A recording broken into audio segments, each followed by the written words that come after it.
Critical Models, Interventions and Catchwords. European Perspectives, a series in social thought and culture. Critical Models, Interventions and Catchwords. Theodor W. Adorno, translated by Henry W. Pickford. Introduction by Lyd. C. Reason. Preface. Translators are the post-horses of enlightenment. Pushkin. The present volume is a critical edition of the two essay Interventions, 9 Critical Models. Introduction. Language meets its catastrophe not merely in its individual words and syntactical structure. Many words clump together in the pull of communication, prior and contrary to all meaning. Karl Kraus recognized this phenomenon and persecuted it almost tenderly in such turns of phrase as fully developed and consolidated. One such clump is the illegal intervention, which typically ensues when relations turn out not to have been without consequence. 2. Presumably the abuse of language is so much a part of objective spirit's flesh and blood that it could never be made to give it up. But perhaps what has happened to words should be taken at its word. If prohibition was already once associated with interventions, then considerations that propose to intervene should at least metaphorically recall it and transgress taboo and consent. Thematically, the articles extend from so-called grand philosophical subjects to political topics and on to relatively ephemeral, occasional pieces, from professional academic experiences to very non-academic questions. The presentation follows suit. Its rigor and density vary according to the subject being presented. An autonomous language that ignores the requirements entailed by successive changes in subject matter is no style. Everywhere, however, where topically relevant material is treated, the adversary is the same malfeasance upon which every particular depends and which nevertheless only appears in the particular 3. Thus a catchword that unintentionally recurs in many of the articles suggests itself, reified consciousness, into which the essays seek to intervene. Whether it be in the work of the human sciences or in the attitude of teachers toward philosophy, in the cliché of the 20s or the evil survival of sexual taboos, in the prefabricated world of television or in unfettered opinion. This unity at the same time prescribes the limit. Consciousness is criticized where it is merely the reflection of the reality that sustains it. The practical prospects therefore are limited. Whoever puts forward proposals easily makes himself into an accomplice. Talk of a we one identifies with already implies complicity with what is wrong, and the illusion that goodwill and the readiness to engage in communal action can achieve something where every will is powerless and where the identification with hommes de bonne volonté is a disguised form of evil. A purist attitude, however, that refrains from intervening likewise reinforces that from which it timorously recoils. Such a contradiction cannot be settled by reflection. It is the constitution of reality that dictates the contradiction. At a historical moment, however, where a praxis that would refer to the totality appears to be blocked everywhere, even paltry reforms may presume more right than they in fact are due. December 1962. Why still philosophy? To a question such as, why still philosophy? For the formulation of which I myself am responsible, although its dilettantish tone does not escape me, most people will already guess the answer. They will expect a train of thought that accumulates all kinds of difficulties and reservations in order to lead ultimately, more or less cautiously, to a nevertheless, and the affirmation of what at first had been rhetorically cast into doubt. This all too familiar circuit corresponds to a conformist and apologetic attitude that characterizes itself as positive and reckons in advance on consent. And indeed perhaps nothing better can be expected from someone whose job it is to teach philosophy, whose bourgeois existence depends on its continued survival, and who undermines his own immediate interests as soon as he contests it. All that notwithstanding, I have some right to raise the question for the simple reason that I am not at all sure of the answer. Anyone who defends a cause deemed obsolete and superfluous by the spirit of the age places himself in the most disadvantageous position. His arguments sound half-hearted, Yes, but, consider, however, he says, as though trying to talk his audience into something they don't want. Anyone who doesn't want to be dissuaded from philosophy must take this misfortune into account. He must know that philosophy is no longer applicable to the techniques for mastering one's life, techniques in both the literal and figurative senses, with which philosophy was once so closely entwined.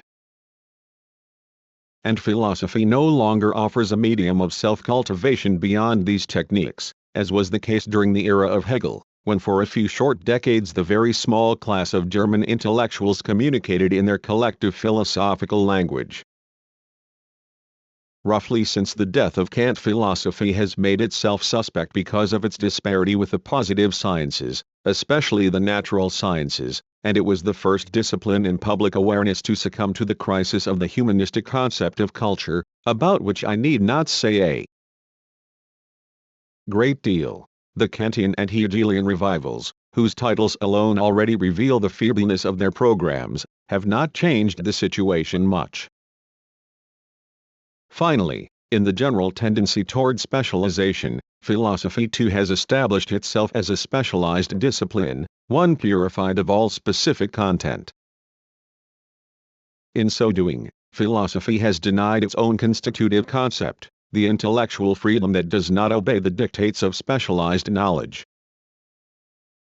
At the same time, by abstaining from all definite content, whether as a formal logic and theory of science or as the legend of being beyond all beings, philosophy declared its bankruptcy regarding concrete societal goals. To be sure, philosophy thereby merely ratified a process that is largely tantamount to its own history.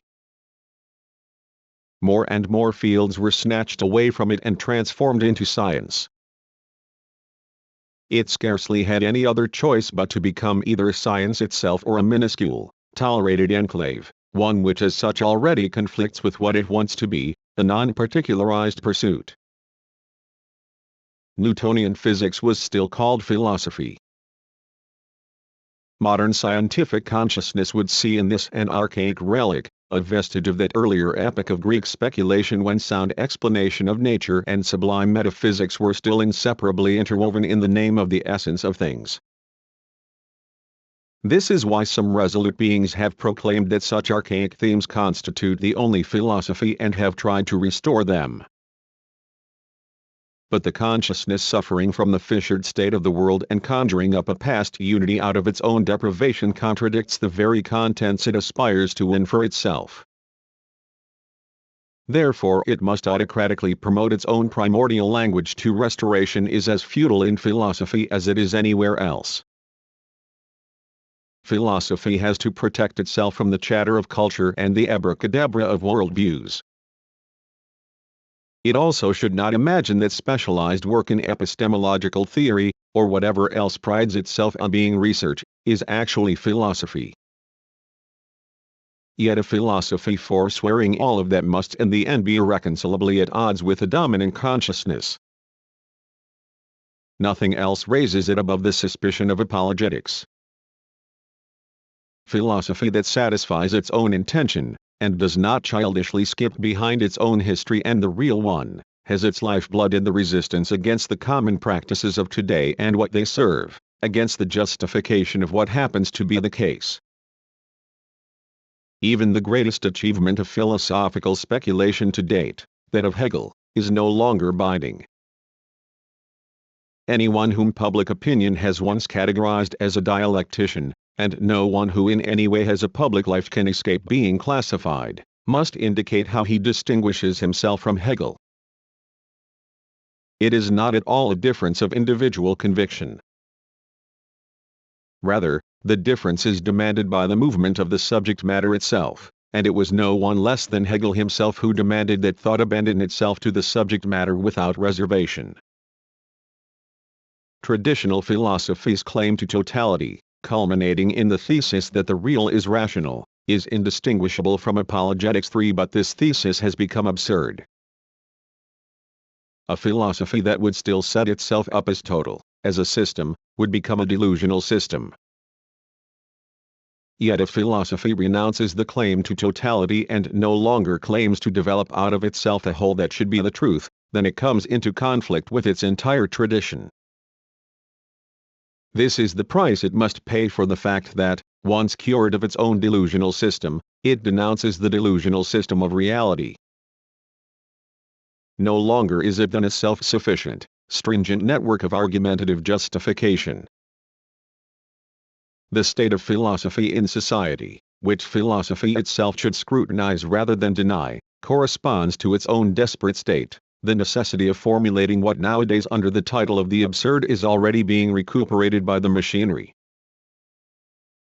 After everything, for the only responsible philosophy is one that no longer imagines it had the absolute at its command. Indeed, philosophy must forbid the thought of it in order not to betray that thought, and at the same time it must not bargain away anything of the emphatic concept of truth.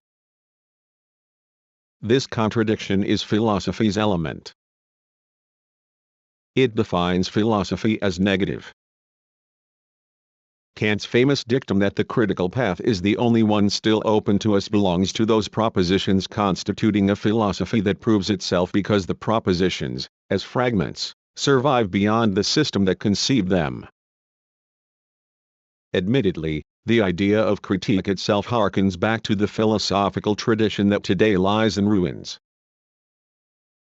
While in the meantime the domain of every kind of knowledge has been confiscated by the specialized disciplines to such a degree that philosophical thought feels terrorized and fears being refuted as dilettantism whenever it takes on specific content, in reaction to this the concept of primordiality has attained an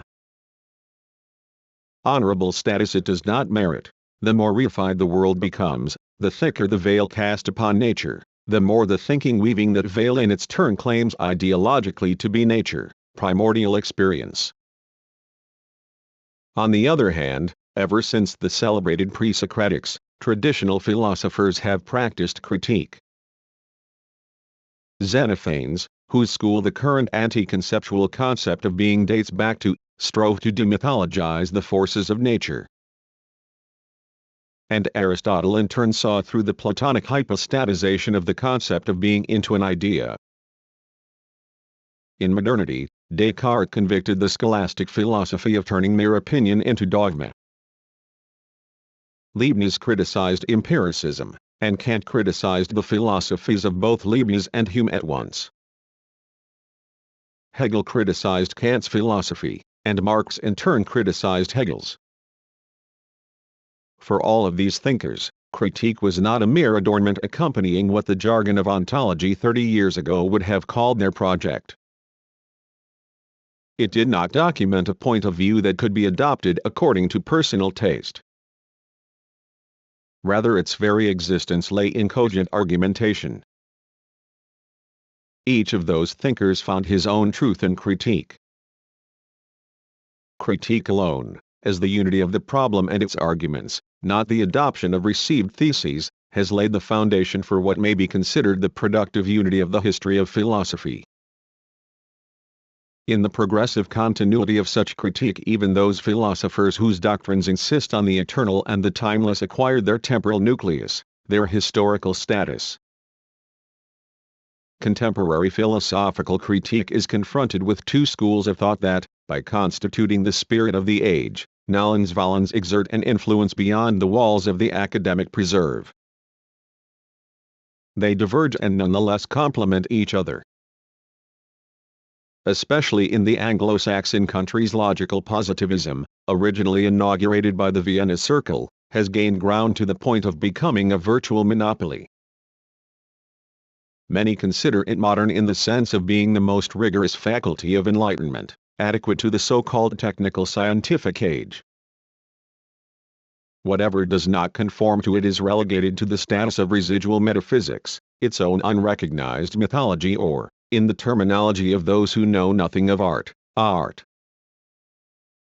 Opposed to this movement are the ontological approaches, active above all in the German-speaking countries.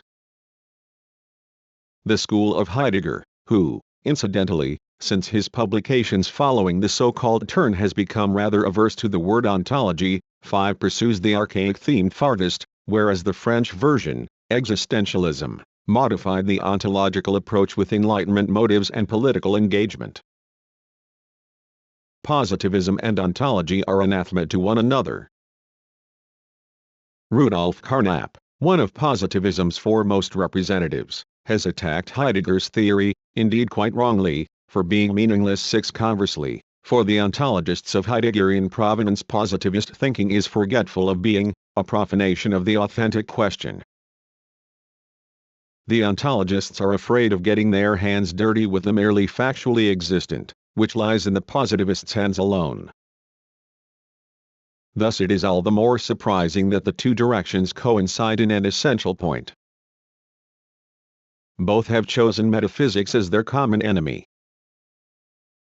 In positivism this goes without saying, because metaphysics essentially transcends that which is the case. 7. It is not tolerated by positivism, whose very name indicates its adherence to the positive, the existent, the given. But Heidegger as well, schooled as he is in the metaphysical tradition, has tried emphatically to disassociate himself from it. With the name of metaphysics he baptizes the thinking that, at least since Aristotle, if not already in Plato, separates being, sign and being, science, the concept and what is conceptualized. One could, in a language Heidegger rejected, say, subject and object.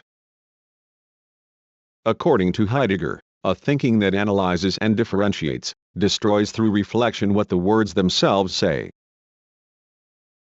In short, everything Hegel called the labor and the exertion of the concept, and equated with philosophy 8 is for Heidegger already the apostasy from philosophy and beyond repair because prefigured in the nature of being itself, through the historicity of being. In both positivism and Heidegger, at least in his later work, speculation is the target of attack. In both cases the thought that autonomously raises itself above the facts through interpreting them and that cannot be reclaimed by them without leaving a surplus is condemned for being empty and vain concept-mongering. According to Heidegger, however, thinking, in the sense it has received in Occidental history, profoundly misses the truth. For him that truth is an appearing in itself, a self-disclosing. Legitimate thinking is nothing other than the ability to perceive this. Cryptically, philology becomes a philosophical authority. This common aversion against metaphysics lessens the immediate sense of paradox when one of Heidegger's students working in Kiel, Walter Brocker, recently attempted to combine positivism and the philosophy of being by granting positivism the entire realm of existence and superimposing over it, as on a higher plane, the doctrine of being, expressly identified as mythology 9. Being, in whose name Heidegger's philosophy increasingly concentrates itself, is for him, as a pure self-presentation to passive consciousness, just as immediate, just as independent of the mediations of the subject as the facts and the sensory data are for the positivists. In both philosophical movements thinking becomes a necessary evil and is broadly discredited. Thinking loses its element of independence. The autonomy of reason vanishes, the part of reason that exceeds the subordinate reflection upon and adjustment to pre-given data. With it, however, goes the conception of freedom and, potentially, the self-determination of human society. If their humane compunctions did not keep most of the positivists from going so far, they would have to demand that praxis adapt itself to the facts, before which thinking is for them powerless, simply an anticipation or classification, invalid in the face of the only thing that counts, that which simply is the case. For Heidegger, however, thinking would be the reverentially conceptless, passive hearkening to a being that always only speaks being, without any right to critique and constrained to capitulate equally before everything that can appeal to the shimmering mightiness of being.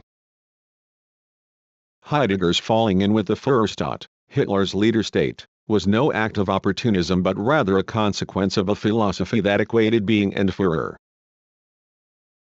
If philosophy is still necessary, it is so only in the way it has been from time immemorial, as critique, as resistance to the expanding heteronomy, even if only as thought's powerless attempt to remain its own master and to convict of untruth, by their own criteria, both a fabricated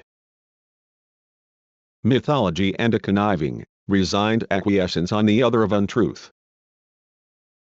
It is incumbent upon philosophy, as long as it is not prohibited as it was in the Christianized Athens of late antiquity, to provide a refuge for freedom. Not that there is any hope that it could break the political tendencies that are throttling freedom throughout the world both from within and without and whose violence permeates the very fabric of philosophical argumentation. Whatever takes place within the interior of the concept always reflects something of the movement of reality. But if the two heteronomies are the untruth and if this can be convincingly demonstrated, then this not only adds a new link to the dreary chain of philosophical movements but also registers a trace of the hope that unfreedom and oppression, the evil whose malevolence requires as little philosophical proof as does its existence, nonetheless may not have the last word. Such a critique would need to define the two prevailing philosophies as isolated aspects of a truth that historically was forced to diverge. As little as these two aspects can be glued together into a so-called synthesis, nonetheless they should be reflected upon individually. The error in positivism is that it takes as its standard of truth the contingently given division of labor, that between the sciences and social praxis as well as that within science itself, and allows no theory that could reveal the division of labor to be itself derivative and mediated, and thus strip it of its false authority. If in the age of emancipation philosophy wanted to provide a foundation for science, and if Fichte and Hegel interpreted philosophy as the one and only science, then the most general structure derived from the sciences, its ingrained and societally rigidified procedure, would constitute the philosophy of positivism, the mechanism for its own self-legitimation, a circle that, surprisingly, seems hardly to disturb the fanatics of logical tidiness. Philosophy resigns by equating itself with what should in fact first be illuminated by philosophy.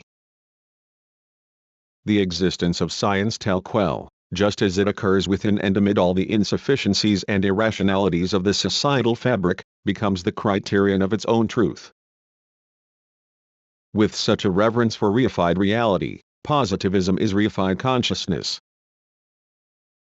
Despite all its hostility toward mythology, it forsakes the anti-mythological impulse of philosophy to smash through human-made constructions and return them to their human measure.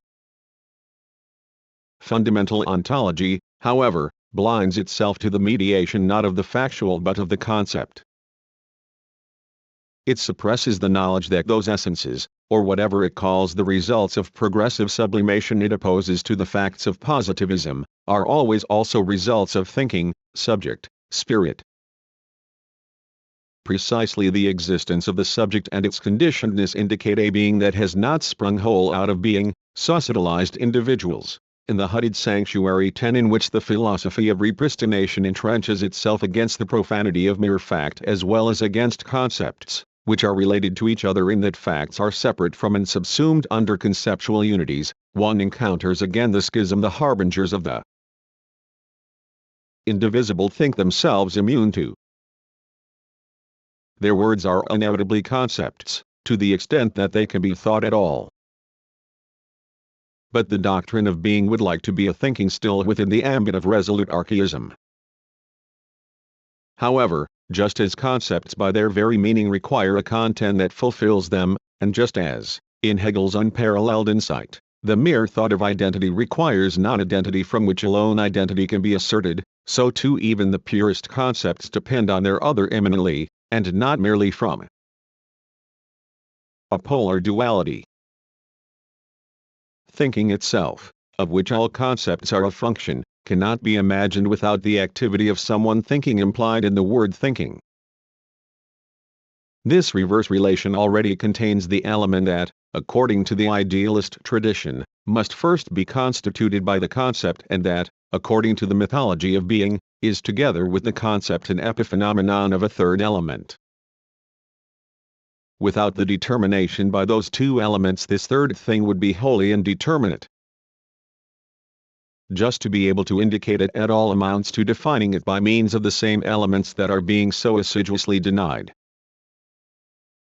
Even the Kantian transcendental subject, whose legacy transcendental subjectless being would like to inherit, as a unity requires the manifold as much as, inversely, the manifold requires the unity of reason. 11 Independent of the contents that constitute a unity, the concept of unity itself remains unintelligible, and it is just as impossible to conjure away the trace of the factual from those contents as it is to remove the difference between the concept and the contents it requires. No unity, no matter how formal, even if it be pure logical unity, can be conceived even as a possibility without that toward which it gestures. Even the formal logical something is the remnant of the material that pure logic was so proud of having separated out. 12 However, the reason for what Gunther Anders called the pseudo-concretion in the thinking of being, and consequently for all the fraud it propagates, is that it claims to be inviolably pure of what it ultimately is and from whose concreteness it likewise profits. 13 It celebrates its triumph in a strategic retreat. Its mythical ambiguity merely camouflages the specific imbrication of the constitutive elements of thought from which it can no more easily free itself than conditioned consciousness ever could. Because being and concept remain artfully undifferentiated in the mythology of being, this ambiguity presents being as though it were beyond being as well as concept and, as Kant would say, obtains its absolute character surreptitiously. 14 Even the mythology of being, by suppressing the human participation in the highest concepts and idolizing them, is reified consciousness. But dialectic means nothing other than insisting on the mediation of what appears to be immediate and on the reciprocity of immediacy and mediation as it unfolds at all levels. Dialectic is not a third standpoint but rather the attempt, by means of an immanent critique, to develop philosophical standpoints beyond themselves and beyond the despotism of a thinking based on standpoints. In the face of the naivete of an autocratic consciousness that considers its own limitation, namely what is given to it, to be unlimited, philosophy should be the binding commitment to non-naivete. In a world that has been thoroughly permeated by the structures of the social order, a world that so overpowers every individual that scarcely any option remains but to accept it on its own terms, such naivete reproduces itself incessantly and disastrously. What people have forced upon them by a boundless apparatus, which they themselves constitute and which they are locked into, virtually eliminates all natural elements and becomes nature to them. Reified consciousness is perfectly naive and, as reification, also perfectly unnaive.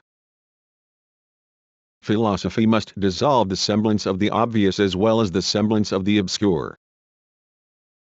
The integration of philosophy and science, already inscribed anew in the earliest documents of Western metaphysics, strove to protect thought from dogmatic tutelage, which thought resembles by its autocratic nature and which is the negation of all freedom. But freedom was the goal of the postulate of the direct involvement of vital, active mind in all acts of cognition, the indefeasible norm of self-evidence ever since Spinoza. 15 It was, in the realm of mere logic, the anticipatory image of an actual state in which human beings would finally be free, rid of every kind of blind authority. This has reversed itself. The invocation of science, of its ground rules, of the exclusive validity of the methods that science has now completely become, now constitutes a surveillance authority punishing free, uncoddled, undisciplined thought and tolerating nothing of mental activity other than what has been methodologically sanctioned. Science and scholarship, the medium of autonomy, has degenerated into an instrument of heteronomy. 16 The original raison d'etre is removed, consigned to the contingency of defamed apricus, isolated, and in fact degraded into prattle about worldviews. The philosophical critique of scientificism, which conclusively refutes such a system of thought, is therefore not what its well-meaning adversaries accuse it of being but rather the destruction of what is already destructive. The critique of the current philosophies does not plead for the disappearance of philosophy nor for its replacement by separate disciplines such as social science. It intends both formally and materially to promote precisely that manner of intellectual freedom that has no place in the regnant philosophical movements. A thinking that approaches its objects openly, rigorously, and on the basis of progressive knowledge, is also free toward its objects in the sense that it refuses to have rules prescribed to it by organized knowledge. It turns the quintessence of the experience accumulated in it to the objects, rends the veil with which society conceals them, and perceives them anew. Were philosophy to beat back the fear caused by the tyranny of the prevailing philosophical movements, the ontological intimidation not to think anything that is not pure, and the scientific intimidation not to think anything that is not connected to the corpus of findings recognized as scientifically valid, then it would be capable of recognizing what that fear prohibits, what an unmarred consciousness in fact would be intent upon. To the things themselves 17 that philosophical phenomenology had dreamed of like a dreamer who dreams he's waking up 18 can only come true for a philosophy that stops hoping to acquire knowledge with the magical stroke of eidetic intuition, 19 and instead thinks through the subjective and objective mediations without, however, conforming to the latent primacy of organized method, which over and over again offers phenomenological movements only a series of fetishes, homemade concepts instead of their longed-for things. Had not all positivist locutions become deeply suspect, then one could imagine that only a consciousness both free and reflected in itself would be open to what traditional philosophy has obstructed by confusing itself with what it intends to interpret. Within traditional philosophy's exhaustion at the succession of its variations lies the potential for a philosophy that could break the magic spell. Nonetheless, it is completely uncertain whether philosophy, as a conceptual activity of the interpretive mind, is still the order of the day, whether it has fallen behind what it should conceptualize, the state of the world rushing toward catastrophe. It appears to be too late for contemplation.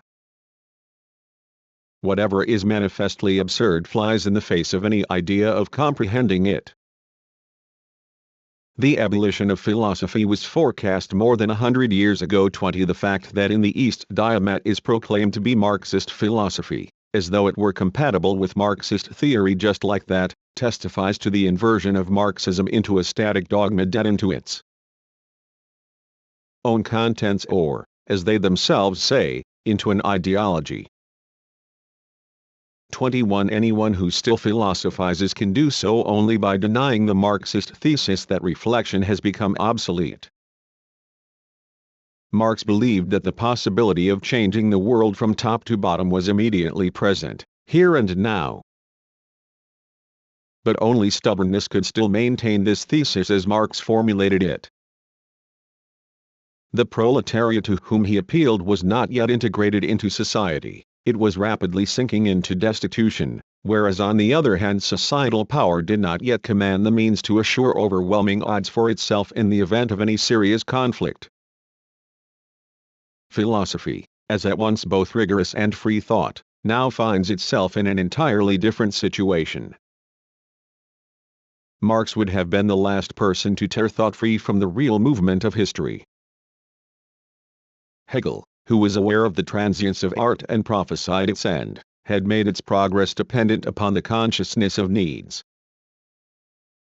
22 But what is right for art is just as right for philosophy, whose truth content converges with that of art, by virtue of the technical procedures of art diverging from those of philosophy. The undiminished persistence of suffering, fear, and menace necessitates that the thought that cannot be realized should not be discarded. After having missed its opportunity, philosophy must come to know, without any mitigation, why the world, which could be paradise here and now, can become hell itself tomorrow. Such knowledge would indeed truly be philosophy. It would be anachronistic to abolish it for the sake of a praxis that at this historical moment would inevitably eternalize precisely the present state of the world, the very critique of which is the concern of philosophy, praxis, whose purpose is to produce a rational and politically mature humanity, remains under the spell of disaster unless it has a theory that can think the totality in its untruth. It goes without saying that this theory should not be a warmed-over idealism but rather must incorporate societal and political reality and its dynamic. In the last 40 or 50 years philosophy has been claiming, most of the time spuriously, to oppose idealism. What was genuine in this was the opposition to decorative platitudes, to the intellectual hubris that makes spirit into an absolute, to the glorification of this world, as though it already were freedom. The anthropocentrism inherent in all idealistic conceptions cannot be saved. One need only remember the changes in cosmology during the last 150 years. Surely not the least of the tasks incumbent upon philosophy is to help Spirit 23 appropriate the experiences of the natural sciences without recourse to amateurish analogies and syntheses. An unproductive gulf exists between the natural sciences and the so-called realm of spirit. So great a gulf that at times the spirit's engagement with itself and the social world appears to be a gratuitous conceit. Something would already be achieved if philosophy at least sought to bring people's consciousness of themselves to the same state of knowledge that they have of nature, instead of them living like cavemen enthralled to their own knowledge of a cosmos in which the hardly sapient species Homo makes a helpless go of it. In the face of this task and the undiminished insight into society's laws of motion, philosophy could hardly presume to affirm that it posits out of itself something like a positive meaning.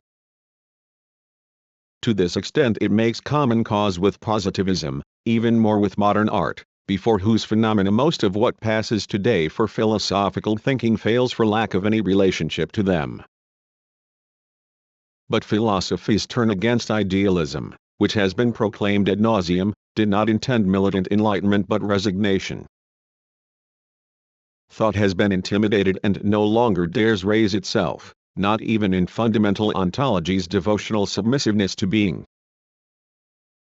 In its opposition to such resignation, there is a moment of truth in idealism. The realization of materialism would mean today the end of materialism, of the blind and degrading dependence of human beings upon material conditions. Spirit is no more the absolute than it is entirely reducible to a concrete entity. It will come to know what it is only when it stops invalidating itself. The force of such resistance is the sole criterion for philosophy today. 24 It is as irreconcilable with refined consciousness as Platonic enthusiasm once was. Only the excess of this consciousness beyond the factual makes it possible to call the universally conditioned by its rightful name. Philosophy desires peace with that other being, that the affirmative philosophies degrade by praising it and adapting themselves to it. For those philosophies everything becomes functional. Even the conformity to what exists is for them a pretext for subjugating it intellectually. But what exists does not want to be deformed. Anything that has a function is already spellbound within the functional world. Only a thinking that has no mental sanctuary, no illusion of an inner realm, and that acknowledges its lack of function and power can perhaps catch a glimpse of an order of the possible and the non-existent, where human beings and things each would be in their rightful place. Because philosophy is good for nothing, it is not yet obsolete. Philosophy should not even invoke this point, lest it blindly repeat its wrong self-justification by self-positing. 25 This wrong was passed down from the idea of philosophy apparens, that philosophy is the vested bearer of eternal truth. This idea is exploded by Hegel's astounding proposition that philosophy is its own time comprehended in thought. The requirement seemed so self-evident to him that he did not hesitate to introduce it as a definition. 26 He was the first to gain insight into the temporal nucleus of truth. This was connected for him with the confidence that every significant philosophy, by expressing its own stage of consciousness as a necessary aspect of the totality, at the same time also expressed the totality. The fact that this confidence together with the philosophy of identity met with disappointment lessens not only the pathos of subsequent philosophies but also their standing. What for Hegel was self-evident cannot possibly be claimed by the regnant philosophies today. No longer are they their own time comprehended in thought. Ontology even makes a virtue out of its provincialism. 27. The faithful counterpoint to this attitude is the helpless conceptual poverty of the positivists. They've tailored the rules of the game so that the refined consciousness of uninspired bright boys can consider itself to be the cutting edge of the spirit of the age. However, they are merely its symptom, and they disguise their deficiencies as the incorruptible virtue of those who will not have the wool pulled over their eyes. At most both movements belong to the spirit of the age as one of regression, and Nietzsche's backwardsmen once again have literally become backwoodsmen. 28. Against them philosophy must prove itself the most advanced consciousness, permeated with the potential of what could be different, but also a match for the power of regression, which it can transcend only after having incorporated and comprehended it. When today's philosophical archaism evades this requirement, which it surely perceives, by offering ancient truth as an alibi, and abuses progress, which it merely prevents by pretending to have already overcome it, then these are all just so many excuses. No dialectic of progress suffices to legitimate an intellectual condition that believes itself safe and sound only because its corner has not yet been infiltrated by the deployment of objectivity, with which even that spiritual condition itself is intertwined and which ensures that all appeals to what is safe and sound immediately reinforce the calamity. 29. The self-righteous profundity that treats the progressive consciousness and canal is flat.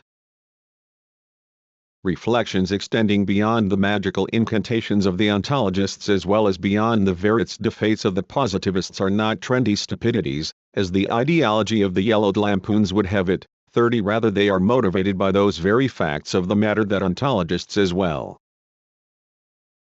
as positivists pretend are the only things worthy of regard. As long as philosophy retains the faintest trace of the title of a book published by an old Kantian more than 30 years ago, from the philosophy corner, it will remain nothing more than the fun its detractors make of it. 31. Not by avuncular advice will it transcend the academic industry. All wisdom has degenerated into wizened prudence. 32. There is also no avail to philosophy in the behavior of the teacher who in the pre-fascist era felt prompted to set his age aright and inspected Marlene Dietrich's Blauer Engel so as to see firsthand how bad things really were. 33. Flights of this sort into concrete experience convict philosophy of being the refuse of precisely the history with whose agent philosophy mistakenly confuses itself out of a sense of nostalgia for its erstwhile cultural role. Not to resemble any of this in any way at all would not be the worst criterion for philosophy nowadays. Philosophy should not with foolish arrogance set about collecting information and then take a position. Rather it must unrestrictedly, without recourse to some mental refuge, experience. It must do exactly what is avoided by those who refuse to forsake the maxim that every philosophy must finally produce something positive. Rimbaud's Il faut être absolument modern is neither an aesthetic program nor a program for aesthetes. It is a categorical imperative of philosophy. Whatever wants nothing to do with the trajectory of history belongs all the more truly to it. History promises no salvation and offers the possibility of hope only to the concept whose movement follows history's path to the very extreme. Philosophy and teachers. It is my intention to say a few words about the so-called general test in philosophy, which is part of the examination that qualifies candidates for academic posts in secondary schools in the land of Hessen. What I have observed over the last 11 years has made me more and more concerned that the meaning of the test is misunderstood and that the test fails its purpose. Moreover, I have had cause to think about the mentality of those being tested. I believe I sense their own discontent with the test. From the beginning many feel alienated and not really equal to it. Some harbor doubts about its significance. I believe I must speak about this matter because the very results of the test often depend on factors I have encountered and that are often not fully recognized by the candidates. An examiner would have the wrong attitude altogether if he did not fundamentally try to help those people whom he is professionally obliged to judge, even when such help has a sting to it. I alone answer for my words here, though my colleagues might share my opinion in many respects. In particular, I know that Horkheimer reached the same conclusions. Obviously, there are many candidates for whom my fears are unfounded. They are mainly those who personally have a specific interest in philosophy. As participants in our seminars, they have often developed a genuine relationship to philosophy. Beyond this group, there is no lack of students with wide horizons and intellectual sensibilities. Truly cultured individuals, they already bring with them at the outset what the test, fragmentarily and insufficiently enough, is supposed to detect the presence or absence of. But my critique is in no way directed only at those who have not passed the exam. Often they are only more careless but certainly no less qualified than the majority who are passed in accordance with formal criteria. Rather, it is the sign of the fatal condition, really a condition regardless of any particular faults of those who fail, whose marks are borne even by the students who sail through the exam, or who, as an expression that itself is already fundamentally offensive puts it, receive a solid average. Often one has the feeling that this or that candidate should be passed because he answered most of the concrete and verifiable questions more or less correctly. But this decision, no matter how welcome to the person in question, does not exactly lighten the examiner's heart. If the test were conducted strictly according to the spirit and not the letter of the exam regulations, such students would have to receive a negative evaluation, above all in consideration of the youth who will be entrusted to them once they become teachers and with whom I do not yet feel too old to identify myself. The mere need for teachers should not profit those who by their nature presumably will have the opposite effect of what that need requires. The entire situation is suspect precisely in those aspects for the sake of which the general test was first introduced. I think it better to say this openly and to stimulate discussion than to carry on silently with a practice that inevitably must lead the examiners to routine and resignation and the candidates to disdain for what is expected of them, a disdain that often only thinly veils their disdain for themselves. It is kinder to be unkind than to disregard with an all too convenient, friendly indulgence what in the consciousness of the examinees affronts their own better aptitudes, which I am sure every candidate possesses. It goes without saying that humanitarianism embraces goodwill and consideration, and among those in our Department of Philosophy at the university who must administer examinations none are lacking these qualities. But we wish to be humane not only toward the candidates, whose anxiety we can well understand, but also toward those who will one day sit before them, whom we do not see, and who are threatened with greater injustice at the hands of an immature and uneducated intellect than anyone who might be threatened by our intellectual demands. One does not need what Nietzsche called the love of strangers for this. A little imagination is quite sufficient too. When I said that those who are equal to the test are often the ones who participated actively in the philosophy seminars, I did not mean to exercise any institutional pressure. I take the idea of academic freedom extremely seriously and am completely indifferent as to how a student educates himself, whether as a participant in seminars and lectures or merely through private reading. I had absolutely no intention of equating the significance of this examination with professional training in the specific discipline of philosophy. I only meant to say that those who push themselves beyond the activities of a single academic specialty to the consciousness of spirit that is philosophy usually fit the conception of the examination. It would be childish to expect that everyone could or would want to become a professional philosopher. I fundamentally mistrust precisely that category. We do not want to expect from our students that deformation professionnelle of those who automatically think that their particular field is the center of the world.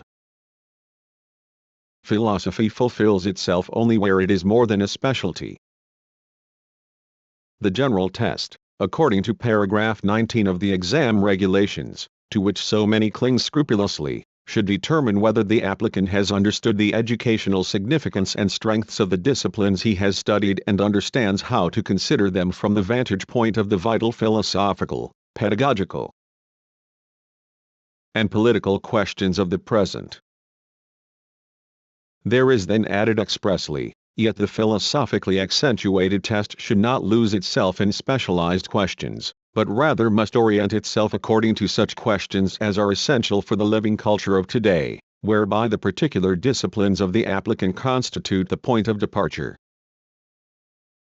In other words, the general test intends, to the extent that any test can do it, to give an idea of whether the candidates, in reflecting upon their specialized discipline, that is, in reflecting upon what they are fulfilling, and in reflecting upon themselves transcend the bounds of what they have actually learned. Quite simply, one could say, whether they are intellectual, spiritual people if that phrase did not have a distinct tone of arrogance, did not evoke exactly those desires for elitist domination that prevent the academic from self-reflection. The phrase spiritual person may be abominable, but its actual significance is brought out only by something more abominable, an encounter with someone who lacks any trace of the spiritual. This test therefore should permit us to see whether those candidates, who as teachers in secondary schools are burdened with a heavy responsibility for the spiritual and material development of Germany, are intellectuals or, as Ibsen said more than 80 years ago, merely specialized technicians. 3. The fact that the term intellectual came into disrepute at the hands of the National Socialists seems to me just one more reason to use it in a positive sense. The first step towards self-reflection would be to stop cultivating vagueness as a higher ethos and stop slandering enlightenment, and instead resist the baiting of intellectuals, no matter what disguise it might take. However, whether someone is an intellectual or not is manifested above all in his relationship to his own work and to the societal totality of which it is a part. This relationship, not the work in specialized domains like epistemology, ethics, or even the history of philosophy, is what constitutes the essence of philosophy in the first place. It was formulated in this way by a philosopher whose qualifications in the particularized philosophical disciplines would be difficult to dispute. In the deduced plan for an institute of higher learning to be established in Berlin, that is, the university, Fichte says, now that which scientifically comprehends the entire spiritual activity, including all particular and further determinate expressions of it, is philosophy, thanks to the formation given them by the art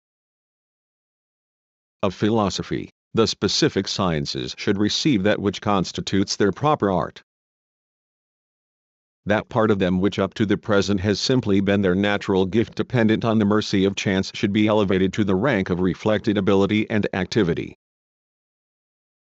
The spirit of philosophy would be that which understood first itself and thereby all other spirits within it.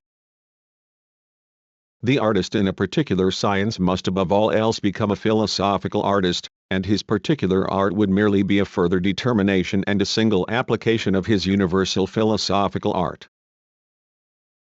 Or, perhaps even more strikingly, thus with this developed philosophical spirit, that of the pure form of knowledge, the entire scientific or scholarly material would then need to be comprehended and penetrated in its organic unity, at the institution of higher learning. For these propositions are no less valid today than they were 150 years ago.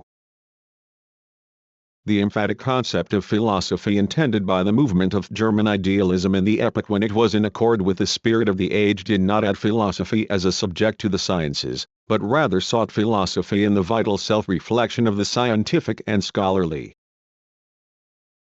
spirit. However, if the process of specialization, which denigrated this idea of philosophy into a platitude to be intoned by officiating orators, were viewed actually as an expression of the reification spirit itself underwent in step with an increasingly refined exchange society, then philosophy would be precisely the force of resistance inherent in each individual's own thought, a force that opposes the narrow-minded acquisition of factual knowledge, even in the so-called philosophical specialties. Please do not misunderstand me.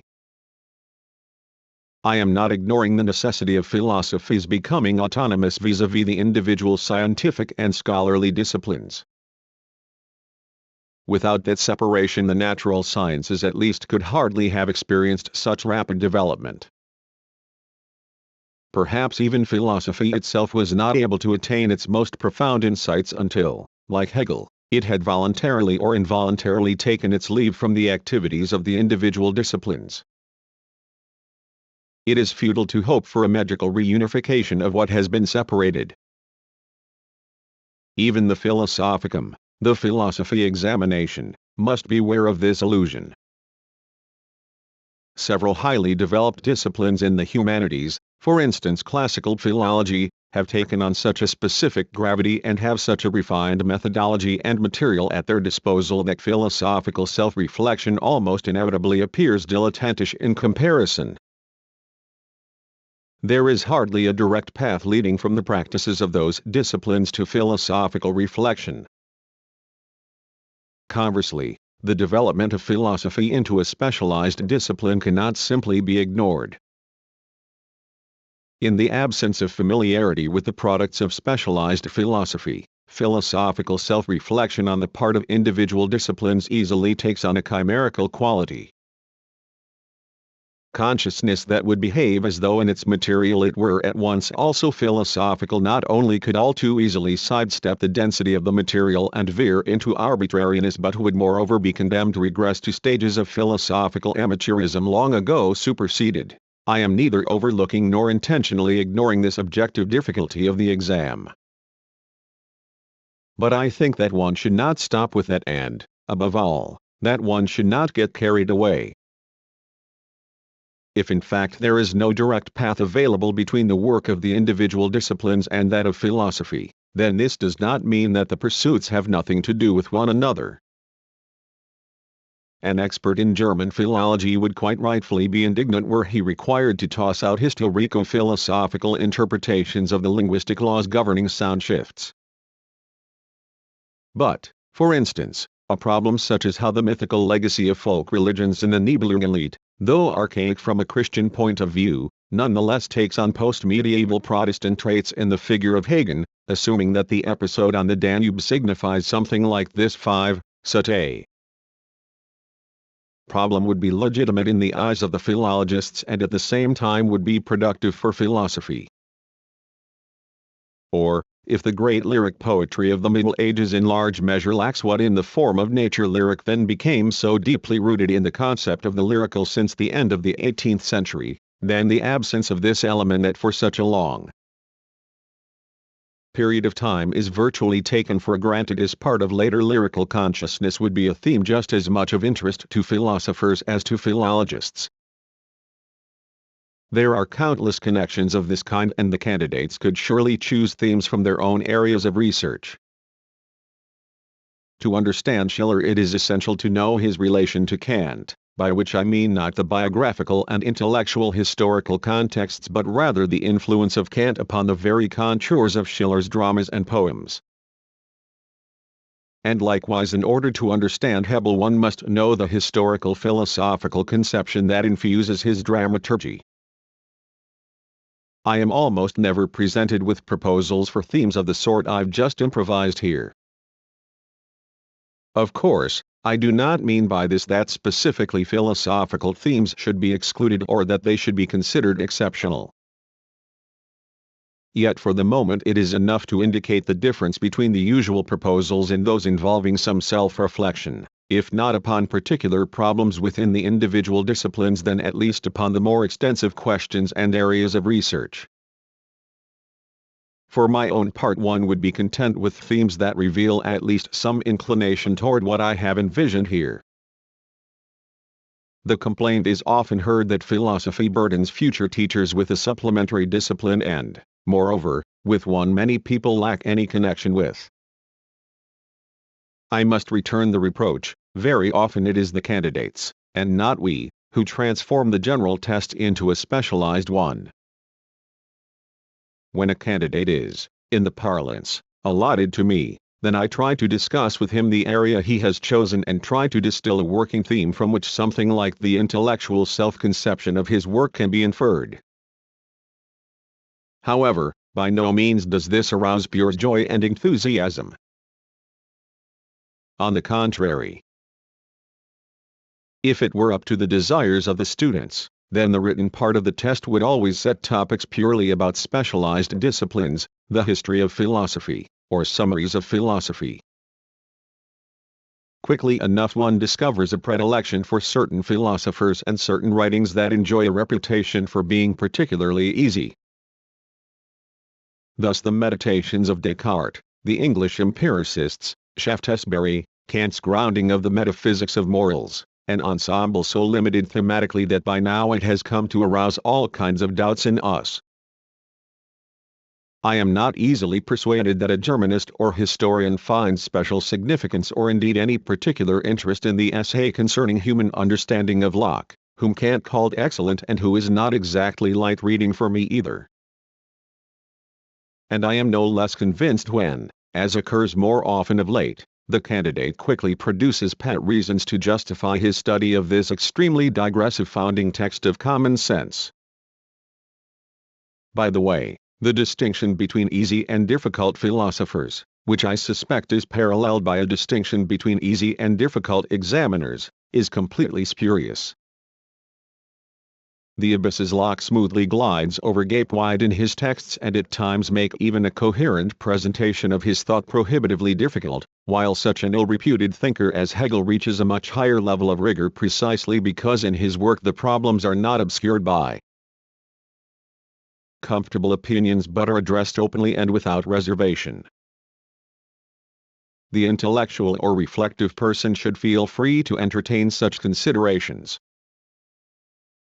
If, however, heeding the watchword safety first, one wants to pass the exam by taking as few risks as possible, then this behavior does not exactly reinforce the intellectual powers and ultimately endangers an already tentative sense of security. For all that, I hope that the examiners will not now be engulfed by a wave of questions on Hegel. If in fact one insists that the topic chosen be more than superficially connected to the candidate's particular area of interest, then one encounters the most peculiar difficulties. I once had the hardest time simply bringing one person to state his area of interest. Everything interested him, he replied, and thereby awakened my suspicion that nothing interested him. Finally he indicated a specific period, and I thought of a work that offers a historico-philosophical interpretation of that era. I proposed that he work on this topic and ended up only terrifying him. He asked me whether the author in question actually was a renowned philosopher important for the disciplines he was studying, as the examination regulations stipulated. The verbatim text of the regulations often becomes the means of escaping their intention. Where the regulations provide points of orientation by which the examiner and the candidate can conduct the exam, some candidates hold fast and cling to them as though they were inviolable norms.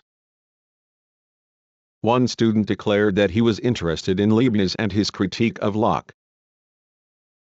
When in preparing to take the test for the second time he proposed the same topic and the examiner explained that he thought it inappropriate to discuss the same things again, the student's first reaction was to ask whether he again had to study two philosophers.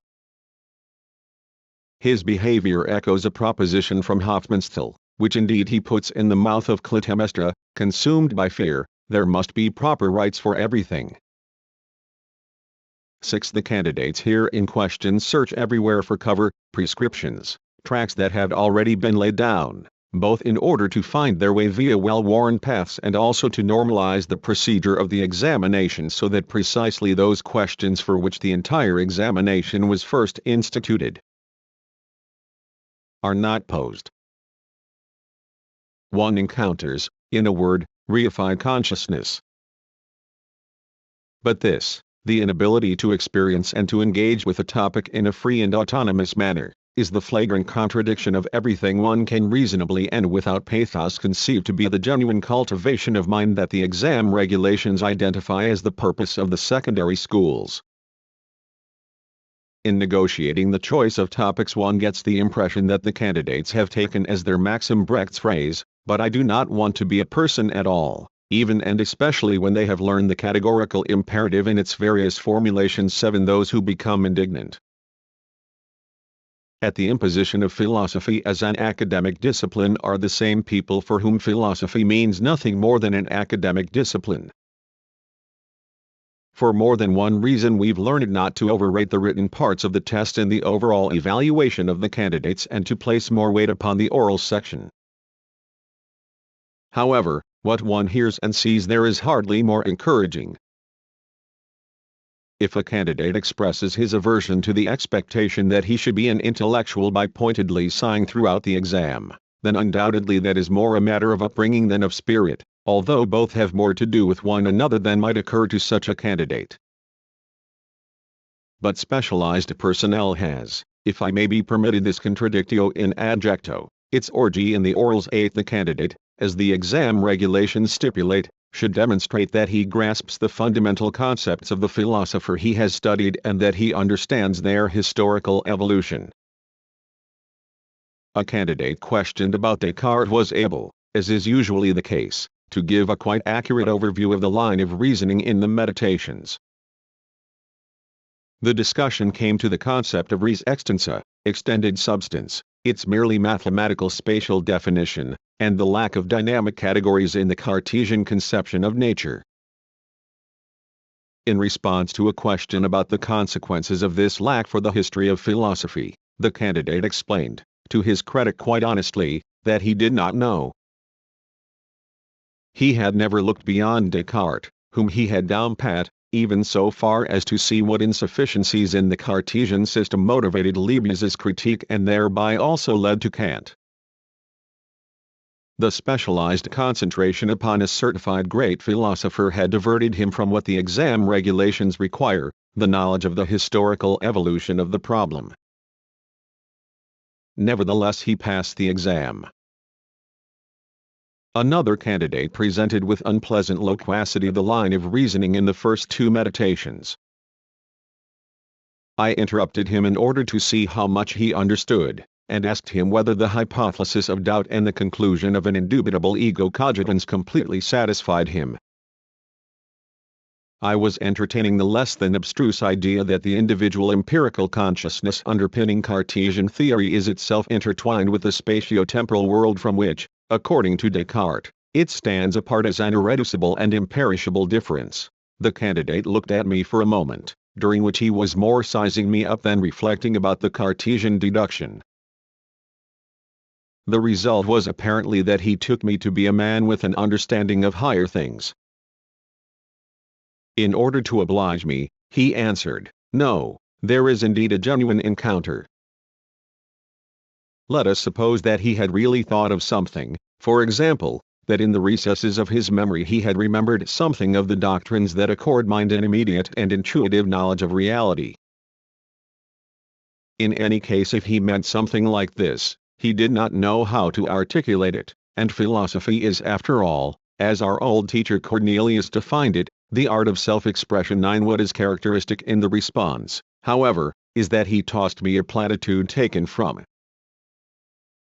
a rundown and, in the given context, questionable existentialist philosophy in the belief that he would thereby demonstrate his sophistication and possibly give me a name-brand pleasure. The specialist's credence in facts, for whom every consideration of what is not the case is an annoyance and possibly a sacrilege of the scientific spirit, has its complement in the faith in grandiose expressions and magical turns of phrase from the jargon of authenticity that chokes the air in Germany nowadays. 10. When reflection upon the subject matter itself, the intellectual sensibility of science and scholarship, comes to a stop, then what takes its place are platitudes steeped in worldviews, spellbound by that ill-fated German tradition according to which the noble idealists go to heaven and the base materialists go to hell. More than once I've encountered students who ask me whether they are also allowed to express their own views in their papers, whom all too innocently I have encouraged to go right ahead, and who then strive to demonstrate their independence by means of propositions such as this: Voltaire, who brought about the abolition of torture, lacked genuine religious sentiments. This alliance between the brutishness of terra a terra and the stereotype of an officially sanctioned worldview reveals an intellectual constitution akin to the totalitarian mind. National Socialism lives on today less in the doctrines that are still given credence, and it remains questionable whether its doctrines were ever believed, than in certain formal features of thought. These features include the eager adjustment to the reigning values of the moment, a two-tiered classification dividing the sheep from the goats, the lack of immediate, spontaneous relations to people, things, ideas, a compulsive conventionalism, and a faith in the established order no matter what the cost. Structures of thought and syndromes such as these are, strictly speaking, apolitical in their content, but their survival has political implications. This is perhaps the gravest aspect of what I am trying to say. The patchwork of acquired, which most often means memorized, facts and worldview declamations indicates that the connection between the subject matter and its reflection in thought has been sundered. This is confirmed again and again in the examinations and must be directly due to the absence of what anyone wishing to educate and cultivate others must himself have, namely, culture. Despite warnings from her examiner, a student wanted to choose Bergson for the subject of her oral exam. In order to see whether the student had any idea of what is called intellectual context, the examiner asked her about some painters contemporaneous with the philosopher and whose work might have something to do with the spirit of his philosophy. At first she maintained that it was naturalism. When queried for names, she first mentioned Manet, then Gauguin, and finally, with a good deal of help from the examiner, Monet. The examiner insisted on asking for the name of this great movement in painting of the late 19th century, and the student answered triumphantly, Expressionism. Alas, she had not indicated Impressionism as her topic but only Bergson. Yet living culture would consist precisely in the awareness of such relations between the Leibniz philosophy and the impressionistic style in painting. Whoever does not understand that also cannot understand Bergson himself. And indeed the candidate actually was absolutely incapable of explaining the two texts she claimed to have read, Introduction à la Métaphysique and Matière et Mémoire. If we were countered with a question, for instance, of how a culture that would encourage the association of Bergson and Impressionism should be acquired, then we examiners in philosophy would feel quite embarrassed. For culture is precisely that for which there are no correct rules. It is acquired only by spontaneous effort and interest and is not guaranteed by courses alone, even if they be those of the type of a studium generale, general studies. In truth, culture is not even about applied effort, but rather about having an open mind and the general ability to engage in intellectual matters, to take them up productively within one's own consciousness instead of merely learning something and, as the unbearable cliché says, confronting it 11 if I did not fear being mistaken for a sentimentalist, then I would say that culture requires love. What is lacking is probably the ability to love. Any suggestions for how this condition might be changed are dangerous.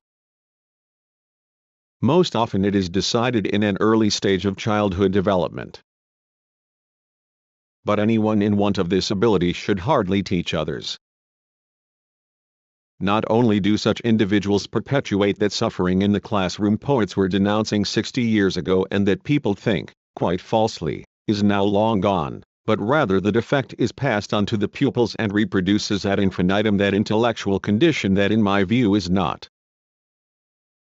an innocent naivete, but rather was partially responsible for the catastrophe of National Socialism. This lack shows itself most palpably in the relationship to language. According to paragraph 9 of the examination regulations, particular importance should be accorded to linguistic expression. In the case of severe deficiencies in language, the work must be deemed unsatisfactory. I do not dare to imagine what would happen if the examiners adhered to this rule. I fear that even the most urgent openings for teachers could not be filled, and it would not surprise me if many candidates relied on this state of affairs. Only exceedingly few candidates have any idea of the difference between language as a means of communication and language as the precise expression of the matter under consideration. They believe that knowing how to speak is sufficient to know how to write, although it is true enough that whoever cannot write most often is also incapable of speaking. I hope I'm not one of the laudatores tempus acti, but my memories of gymnasium evoke teachers whose linguistic sensibility, or rather whose simple correctness of expression, is distinguished from the sloppiness that reigns today, a sloppiness that probably could be justified by appealing to the overall predominant usage of language, and that in fact reflects the objective spirit. Sloppiness usually gets along splendidly with schoolmasterly pedantry. Whenever I meet with a candidate to discuss his theme for the Staatsexamen, 12, as soon as I have the impression that he lacks a sense of responsibility toward language, and the reflection upon language is the prototype of all philosophical reflection, I bring this paragraph of the regulations to his attention and try to describe for him in advance what I expect in these examination papers. The fact that such parens bear so little fruit seems to indicate that it is a matter of more than just laxness. 13. The candidates have lost all relation to the language they speak. The more mediocre works teem with grammatical and syntactical errors. The basest clichés, such as somewhat, the genuine concern, and the famous encounter, are used without the least embarrassment, indeed with gusto, as though the employment of catchphrases meant that one is absolutely up to date. 14. Worst of all is the articulation of propositions. Somewhere in the back of one's mind there is probably the reminder that a philosophical text should possess logical integrity or coherence based on reasoned argument. However, this in no way bears any connection to the relations between the thoughts themselves, or rather the affirmations that so often merely pretend to be thoughts. Pseudo-logical and pseudo-causal relations are produced with the help of particles that paste together the propositions superficially at a linguistic level, but thoughtful reflection reveals them to be irrelevant. Thus, for example, of two propositions one is presented as the conclusion of the other at the level of language, whereas at the level of logic neither proposition entails the other. As for style, most of the candidates, though they may have studied linguistics, have not the slightest idea.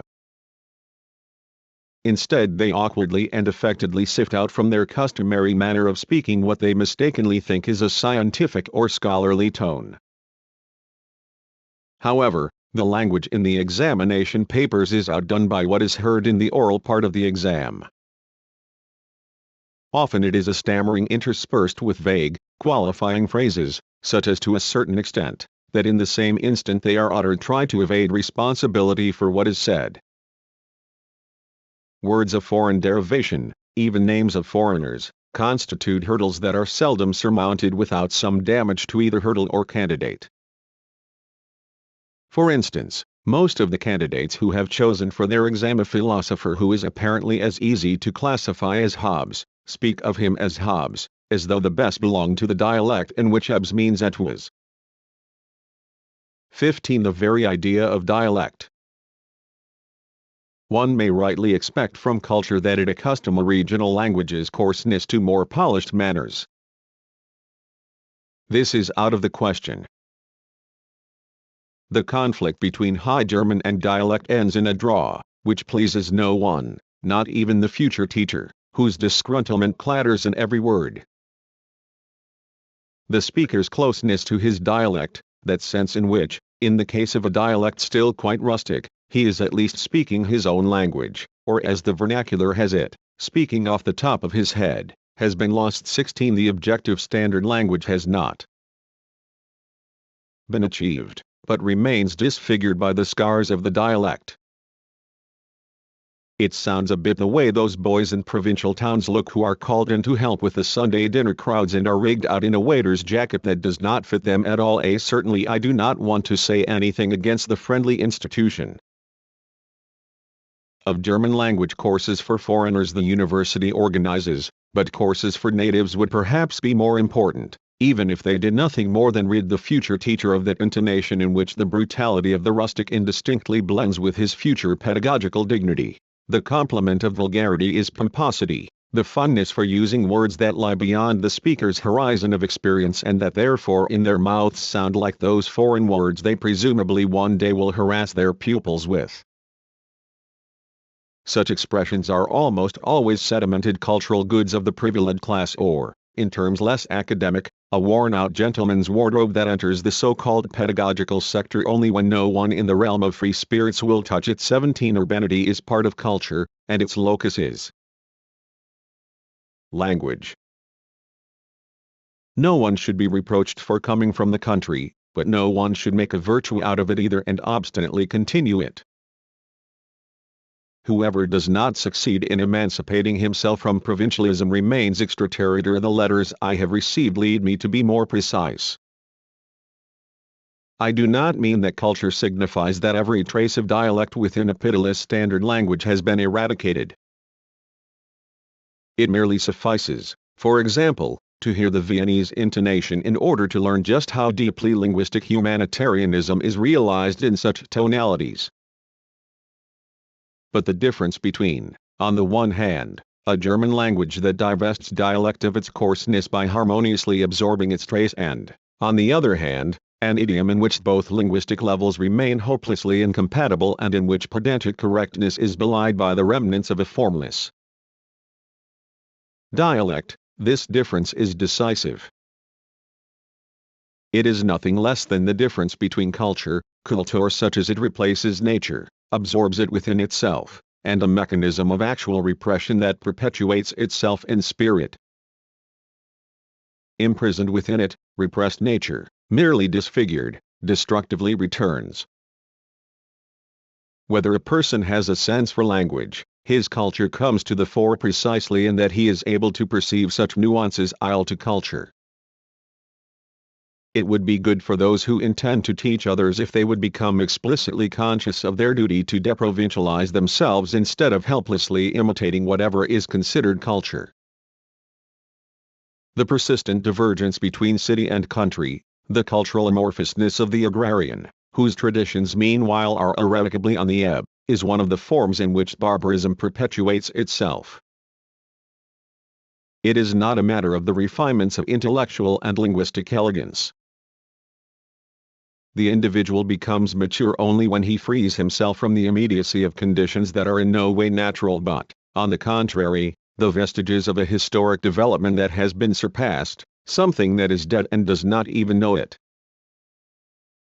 If one happens to be cursed with an exact imagination, then one can very well imagine how the choice of career occurs, the family discussion about what the boy should do to get somewhere in life, perhaps after having doubted that he'd pull it off on his own without the protection of a career guaranteed by a diploma. Local dignitaries may have lent their encouragement and put their connections to work, and together they would have concocted the most profitable course of study.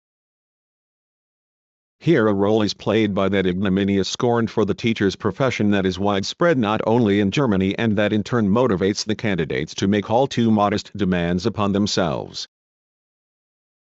In truth, many have resigned themselves even before they begin, and consequently have no more esteem for themselves than they have for their intellectual work. In all this I sense a humiliating necessity that paralyzes in advance all resistance to such an attitude.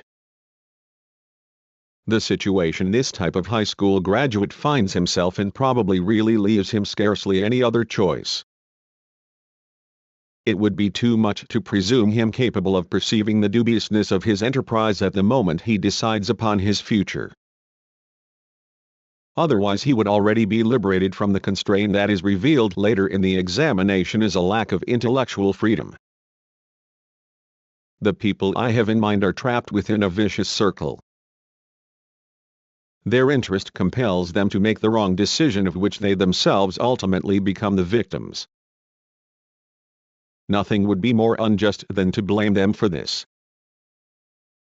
But if the idea of freedom still has any meaning at all, then it should allow these ill-suited students to come to the obvious conclusion at the point in their development when they become aware of the difficulty, the rupture between their existence and their profession and everything it involves, and this awareness must inevitably develop sometime at university. Either they must in good time renounce the profession with which they are incompatible. During an economic boom the excuse hardly holds that other possibilities are blocked, or with all the energy of self-criticism they must confront the condition, some symptoms of which I have here enumerated, and must attempt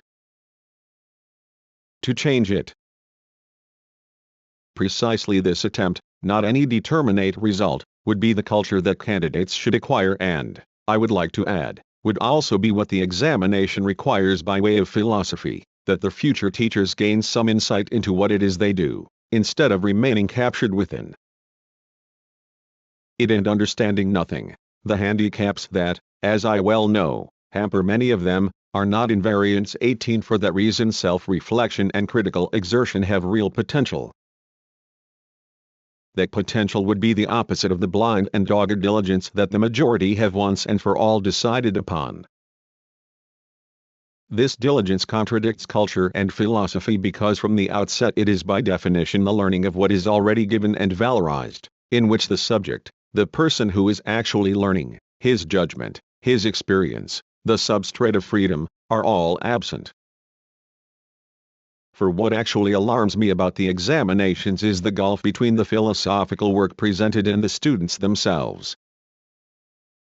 Whereas their study of philosophy should promote the convergence of their genuine interest with the academic specialty through which they are developing themselves, instead their study merely perpetuates their own self-alienation.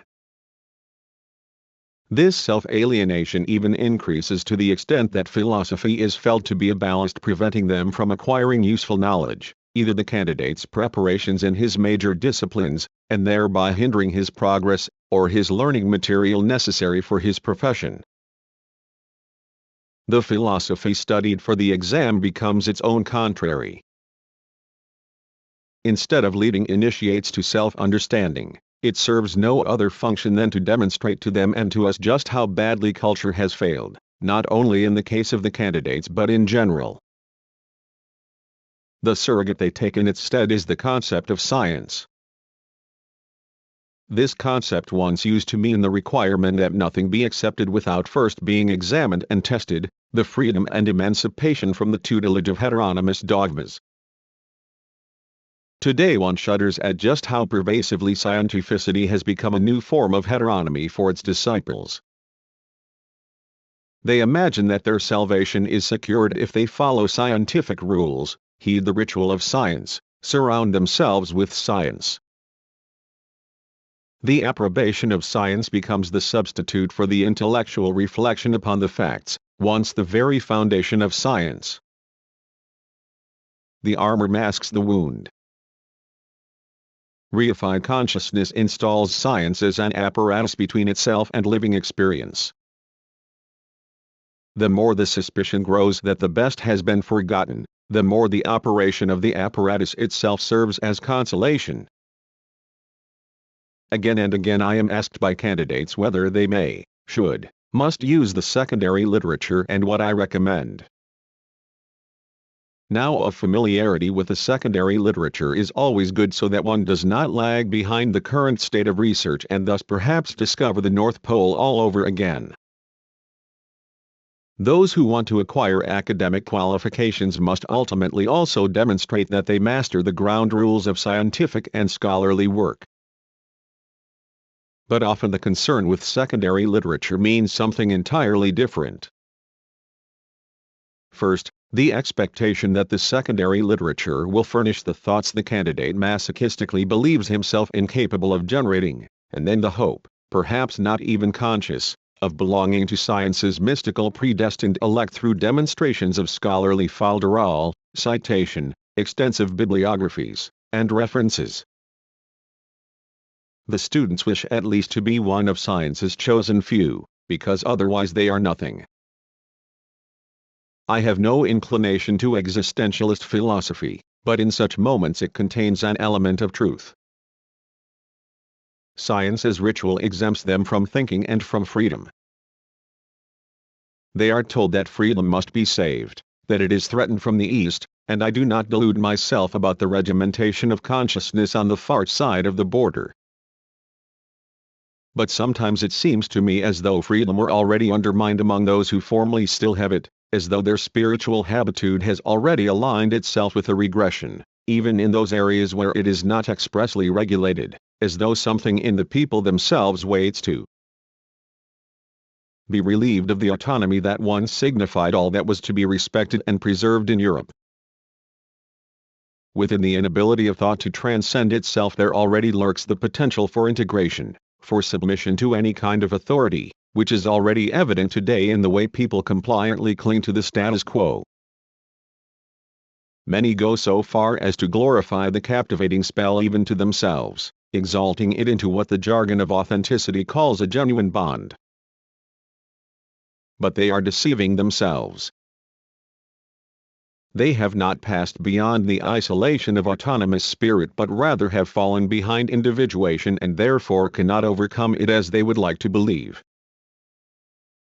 The idea of practical progress possesses such an unshakable supremacy for many people that for them nothing else seriously compares with it.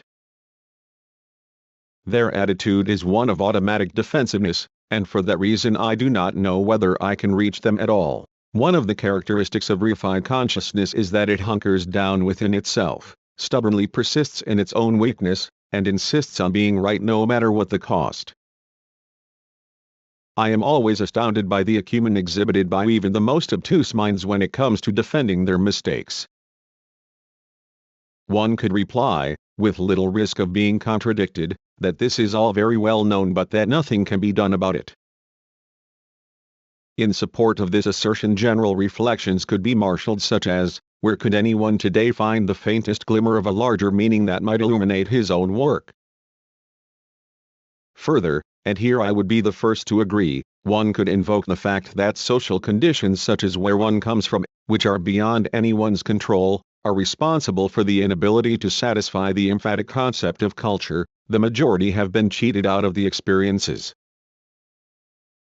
that precede all explicit instruction and that sustain culture. Furthermore, one could refer to the insufficiencies of the university and its own failure. Quite often the university itself does not provide what we complain of not finding in the candidates. Finally, one could draw attention to the overload of material to be learned and the awkwardness of the examination situation itself. I will not enter into a dispute about how much of all this is accurate and how much mere pretext. There are insights that in themselves are true but that become false as soon as they are used to serve narrow interests. So much I would concede, that in a situation where the virtual dependence of everyone on the structure as a whole reduces the possibility of freedom to a minimum, the appeal to the freedom of the individual rings rather hollow. Freedom is not an ideal hovering inalienably and immutably above the heads of human beings. Not without reason does the image recall the sword of Damocles, but rather its possibility varies as a function of the historical moment. In the present moment the economic pressure upon most people is still so unbearable that it destroys all self-consciousness and critical reflection. It is no longer the material needs of former times but more the feeling of overall impotence within society as a whole, a universal dependence that no longer makes individual self-determination possible. But can one expect a man to fly? Is enthusiasm something that can be regulated? Plato, who after all knew what philosophy is, considered it to be the most important subjective condition for philosophy. 19. The answer is not as simple as the dismissive gesture might suppose. For this enthusiasm is not a contingent phase simply due to the biological stage of adolescence. It has an objective content, the dissatisfaction with the pure and simple immediacy of the subject matter, the experience of it as semblance. The subject matter itself will require that its semblance be transcended as soon as the person with goodwill immerses himself in it. The transcendence I have in mind is one with the immersion. Every person senses quite well on his own what is missing. I know that I am not saying anything new here, but at most what many people prefer not to admit. The most urgent recommendation would be Schelling's lectures on the method of academic study. 20. In his approach from the standpoint of identity philosophy, many themes can be found that I reached coming from completely different premises. It is astounding that the situation in 1803, when the German philosophical movement had reached its height, does not differ so much in regard to the issues here under discussion from the present day when philosophy no longer exercises such authority. It is not so much a matter of future teachers pledging allegiance to something they find strange and irrelevant, but that they should follow the needs arising in their work and not let themselves be dissuaded by the supposed constraints of their formal course of study. Intellectual activity may be more questionable today than in Schelling's age, and to preach idealism would be foolish, even if it still had its former philosophical relevance. But spirit itself, to the extent that it does not acquiesce to what is the case, carries within itself that momentum that is a subjective need. Every person who has chosen an intellectual profession has undertaken an obligation to entrust himself to its movement. That obligation should be no less honored than the expectation that the examination regulations will be followed. What I wanted to say, and perhaps have been unable to express with complete clarity, should not be brushed aside with an air of superiority that masks hard-boiled cynicism. It would be better if each person pursued the goals he has set for himself. It is not a question of drawing comfort from the thought that things just are that bad and nothing can be done about it. Rather, each must reflect upon this fatality and upon its consequences for one's own work, including one's examination. This would be the beginning of that philosophy that closes itself only to those who blind themselves to the reasons why it remains closed to them. Note on human science and culture. Among the aspects of today's university, in the context of which the expression crisis is more than a mere cliché, I would like to emphasize one in particular that, though I certainly did not discover it, has hardly received sufficient attention in the public discussion. It is related to, but in no way coincides with, that general phenomenon known as the divergence between self-cultivation and specialized training. It is not easy to speak of it, and the vagueness and thesis-like style of this improvised attempt must be excused. It bears on the question of whether in the contemporary university culture still succeeds in those pursuits where its concept is thematically and traditionally maintained, that is, in the so-called human sciences. One, whether in general the student of the human sciences can still gain in any measure that kind of intellectual and spiritual experience that the concept of culture meant and that inheres in the significance of the very objects he studies. There is much supporting the view that precisely the concept of science, which arose after the decline of grand philosophy and since then has enjoyed a kind of monopoly, undermines the culture to which it lays claim by virtue of its monopoly.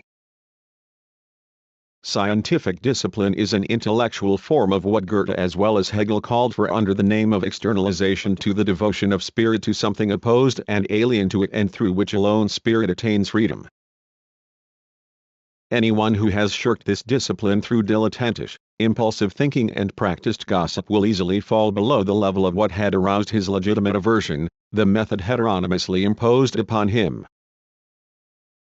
But this discipline and its corresponding conception of science, which in the meantime has become the contrary of what Fichte, Schelling, and Hegel understood by the term has acquired a fatal preponderance to the detriment of its contrary aspect, a preponderance that cannot be revoked by fiat.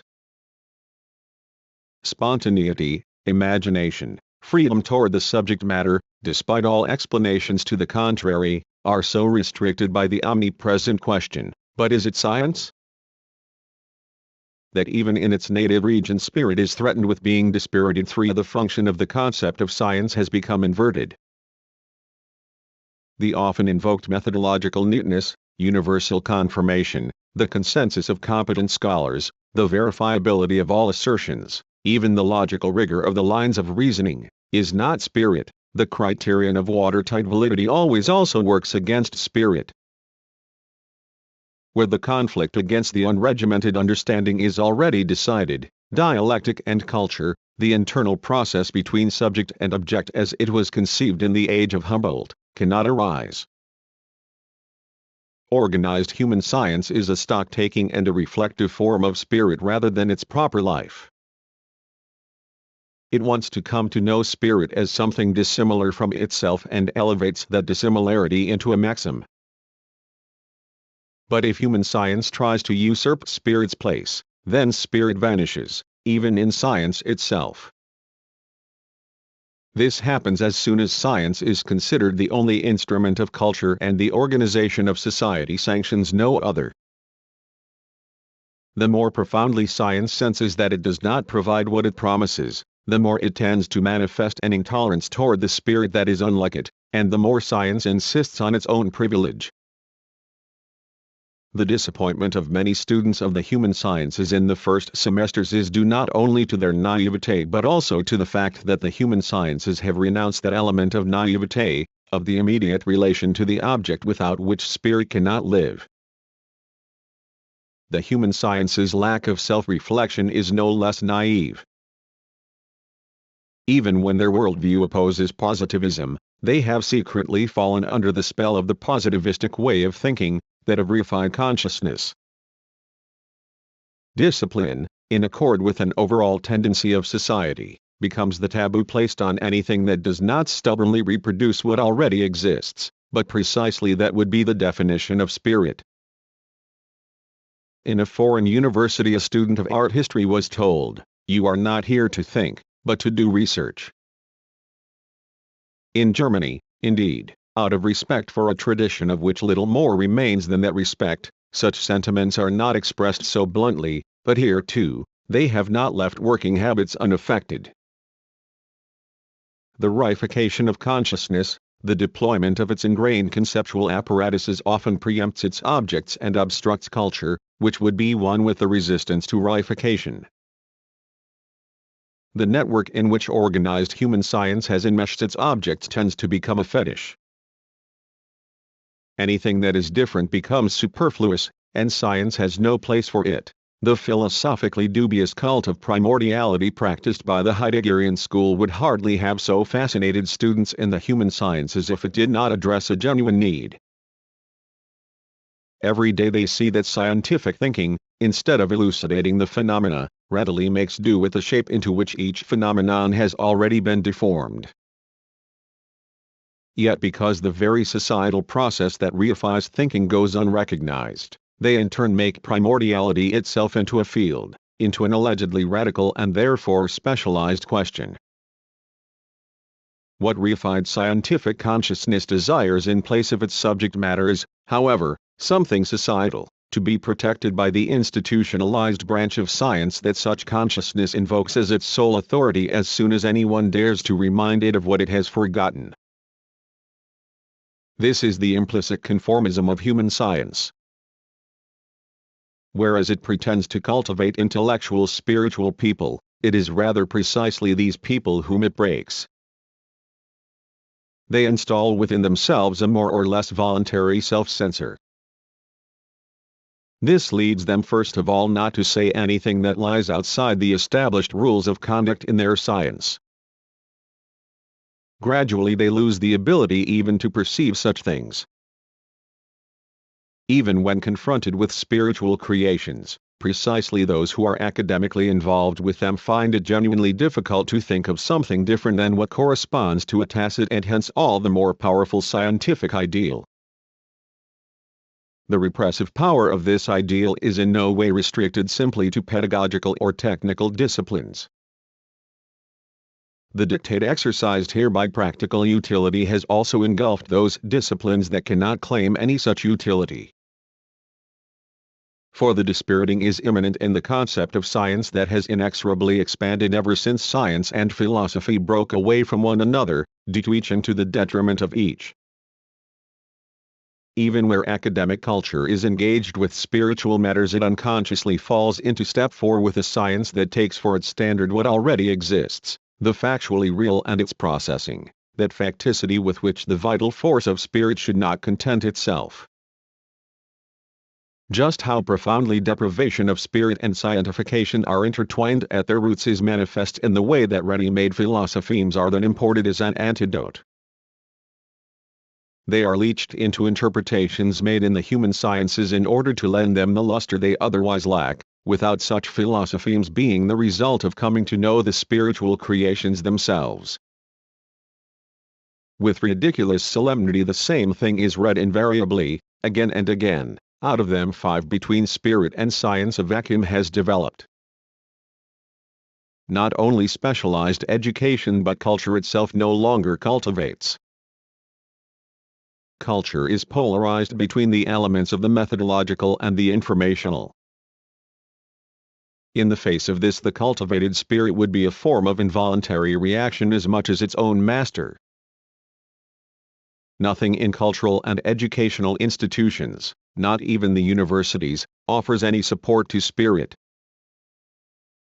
While unreflective scientification increasingly ostracizes spirit as a kind of extraneous nonsense, it also entangles itself ever more deeply in the contradiction between the content of its activity and the task it sets itself. If the universities are to change their orientation, then there is no less reason to intervene in the human sciences than in the disciplines they falsely imagine to be backward in spirit. Those 20s for Daniel Henry Kahnweiler slogans make themselves suspect not just because they serve to degrade thoughts into mere game-playing chips. They are also the index of their own untruth. What the public, and particularly the revivalist vogue, nowadays thinks belonged to the 1920s was in fact already fading at that time, by 1924 at the latest. The heroic age of the new art was actually around 1910, synthetic cubism, early German expressionism, the free atonalism of Schönberg and his school. Adolf Fries has noted this fact in a recent radio interview with Lotlenia 1. I can clearly remember that after an IGNM festival in Frankfurt in 1927 I published an article entitled "The Stabilized Music." 2. It was not, as is usually assumed, the pressure exerted by the National Socialist terror that brought regression, neutralization, and a funereal silence to the arts, for these phenomena had already taken shape in the Weimar Republic, and in liberal continental European society generally. The dictatorships did not swoop down upon this society from outside in the way Cortés invaded Mexico. Rather they were engendered by the social dynamic following the First World War, and they cast their shadows before them. This is immediately evident in the products of mass culture manipulated by a highly centralized economic power. One has only to listen to the record albums that are now being revived as the hits, songs, and chansons from the 20s to be astonished at how little has changed in this whole sphere. As with fashion, the packaging changes, but the thing itself, a conventional language composed of signals to suit the conditioned reflexes of consumers, essentially remained the same, as jazz, for instance, was a perennial fashion. 3. While it seems that such past fashions have a naive and awkward aspect in comparison with the current trend, that they are what the slang of American light music calls corny, this is due less to the substance of what is disseminated than to the time factor in abstracto, at most to the progressive perfecting of the machinery and of social psychological control.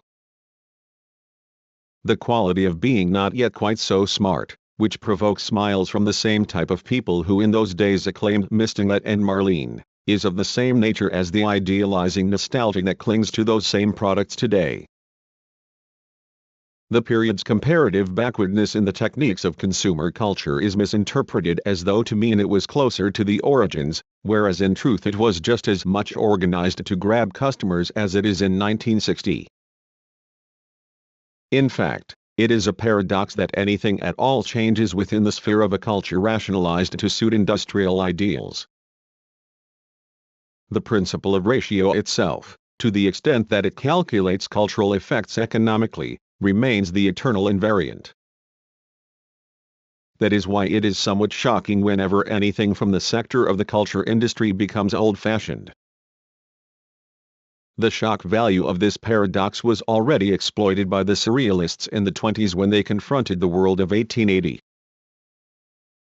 In England at that time, a book like Our Fathers by Alan Bott had caused a similar effect. For today the shock effect is produced by the 20s, similar to the effect the world of images of the 1880s produced around 1920. But the repetition deadens the shock effect. The defamiliarization 5 of the 20s is the ghost of a ghost.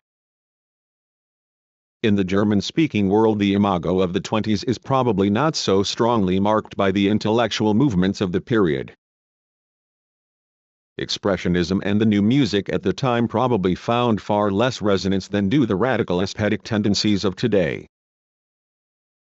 It was rather an imagistic world of erotic fantasy, and was nourished by theatrical works that at the time stood for the spirit of the age and that today still easily pass for the same, even though their composition does not have anything especially avant-garde about it. The songspiel that Brecht and Weil composed together, the Threepenny Opera and Mahagani, and Ernst Krenek's Johnny are representative of this sphere. 6. The subsequent discontent with civilization's progressive desexualizing of the world, which at the same time paradoxically keeps pace with the lifting of taboos, transfers onto the 20s. Romantic desires for sexual anarchy, the red light district and the wide open city. There is something immeasurably mendacious in all this. The enthusiasm for barroom jennies goes together with the persecution of prostitutes, who catch it from society's crystal clear order when no more suitable targets are at hand. If life in the 20s had really been so nice, then it would be enough to leave the floozies in peace and stop trying to clean up the streets. Instead, antiseptically erotic films are made about the naughty 20s, or better still, about the Toulouse-Lautrec of our grandparents' time. And yet even back then those girls weren't doing it for free. The wretched commercialized sex industry of the Kurfürstendamm, as portrayed by George Gross and transfixed by the words of Karl Kraus, was no closer to utopia than is the sterilized atmosphere of today. Nevertheless, the idea that the 20s were a world where, as Brecht puts it in Mahagani, everything may be permitted, 7, that is, a utopia, also has its truth. At that time, as again shortly after 1945, there seemed to be a real possibility of a politically liberated society. But it only seemed so, already in the 20s, as a consequence of the events of 1919, the decision had fallen against that political potential that, had things gone otherwise, with great probability would have influenced developments in Russia and prevented Stalinism. It is hard to avoid the conclusion that this twofold aspect, on the one hand, a world that could have taken a turn for the better, and, on the other, the extinguishing of that hope by the establishment of powers that later revealed themselves fully in fascism, also expressed itself in an ambivalence in art, which in fact is quite specific to the 20s and has nothing to do with the vague and self-contradictory idea of the modern classics. Precisely those operatic works that earned fame and scandal then seem now, in their ambiguous stance toward anarchy, as though their main function was to furnish National Socialism with the slogans it later used to justify its cultural terrorism, as though that assiduously exaggerated disorder was already lusting for the order Hitler subsequently imposed across Europe. This is not something for the 20s to boast of. The catastrophe that followed the period was engendered by its own societal conflicts, even in what is customarily called the cultural sphere. The extent to which the nostalgia for the 20s in fact clings to something intellectual, and not merely to a fata morgana of a period supposed to be at once both avant-garde and not yet enwrapped in the cellophane of modernity, is decided less by the level and quality of what was produced at the time than by the true or putative intellectual posture itself. Preconsciously one senses how much the revived culture is being absorbed by the ideology it had never ceased to be. Since one does not dare to acknowledge this, one projects an ideal image of a past condition in which spirit supposedly had not yet been forced to admit its incongruity with the forces of reality. In comparison to what has happened since then, spirit altogether takes on an aspect of triviality. It feels culpable because it could not prevent the horror. But its own tenderness and fragility in turn presuppose a reality that could have escaped barbarism. The imago of the time immediately preceding the catastrophe is invested with everything spirit nowadays is felt to be denied. The absence of intellectual movements that can intervene today, even the existentialism of the first years after the war was nothing more than a resuscitative renaissance, awakens even in the most naive people the sentiment of sterility. It contributes to the legend of the 20s as the time when the very domain of spirit tottered, while still maintaining its earlier relevance to people's lives. The fact that after 1918 Cubism lost its appeal is certainly a symptom that can be diagnosed only post-mortem. Kahnweiler reports, Picasso me did encore bien souvent her actual cut out ce qui et fait dans les années de 1907 and 1914 ne peut être fait que par un travail quipe. D'être seul, cela a du l'inquieter in arment et c'est alors qu'il y changement. The isolation that destroyed the continuity of the painter's work and brought him, and not only him, to start revising, was hardly the fate of a contingent biography. That isolation reflects the loss of the collective energies that had produced the great innovations in European art.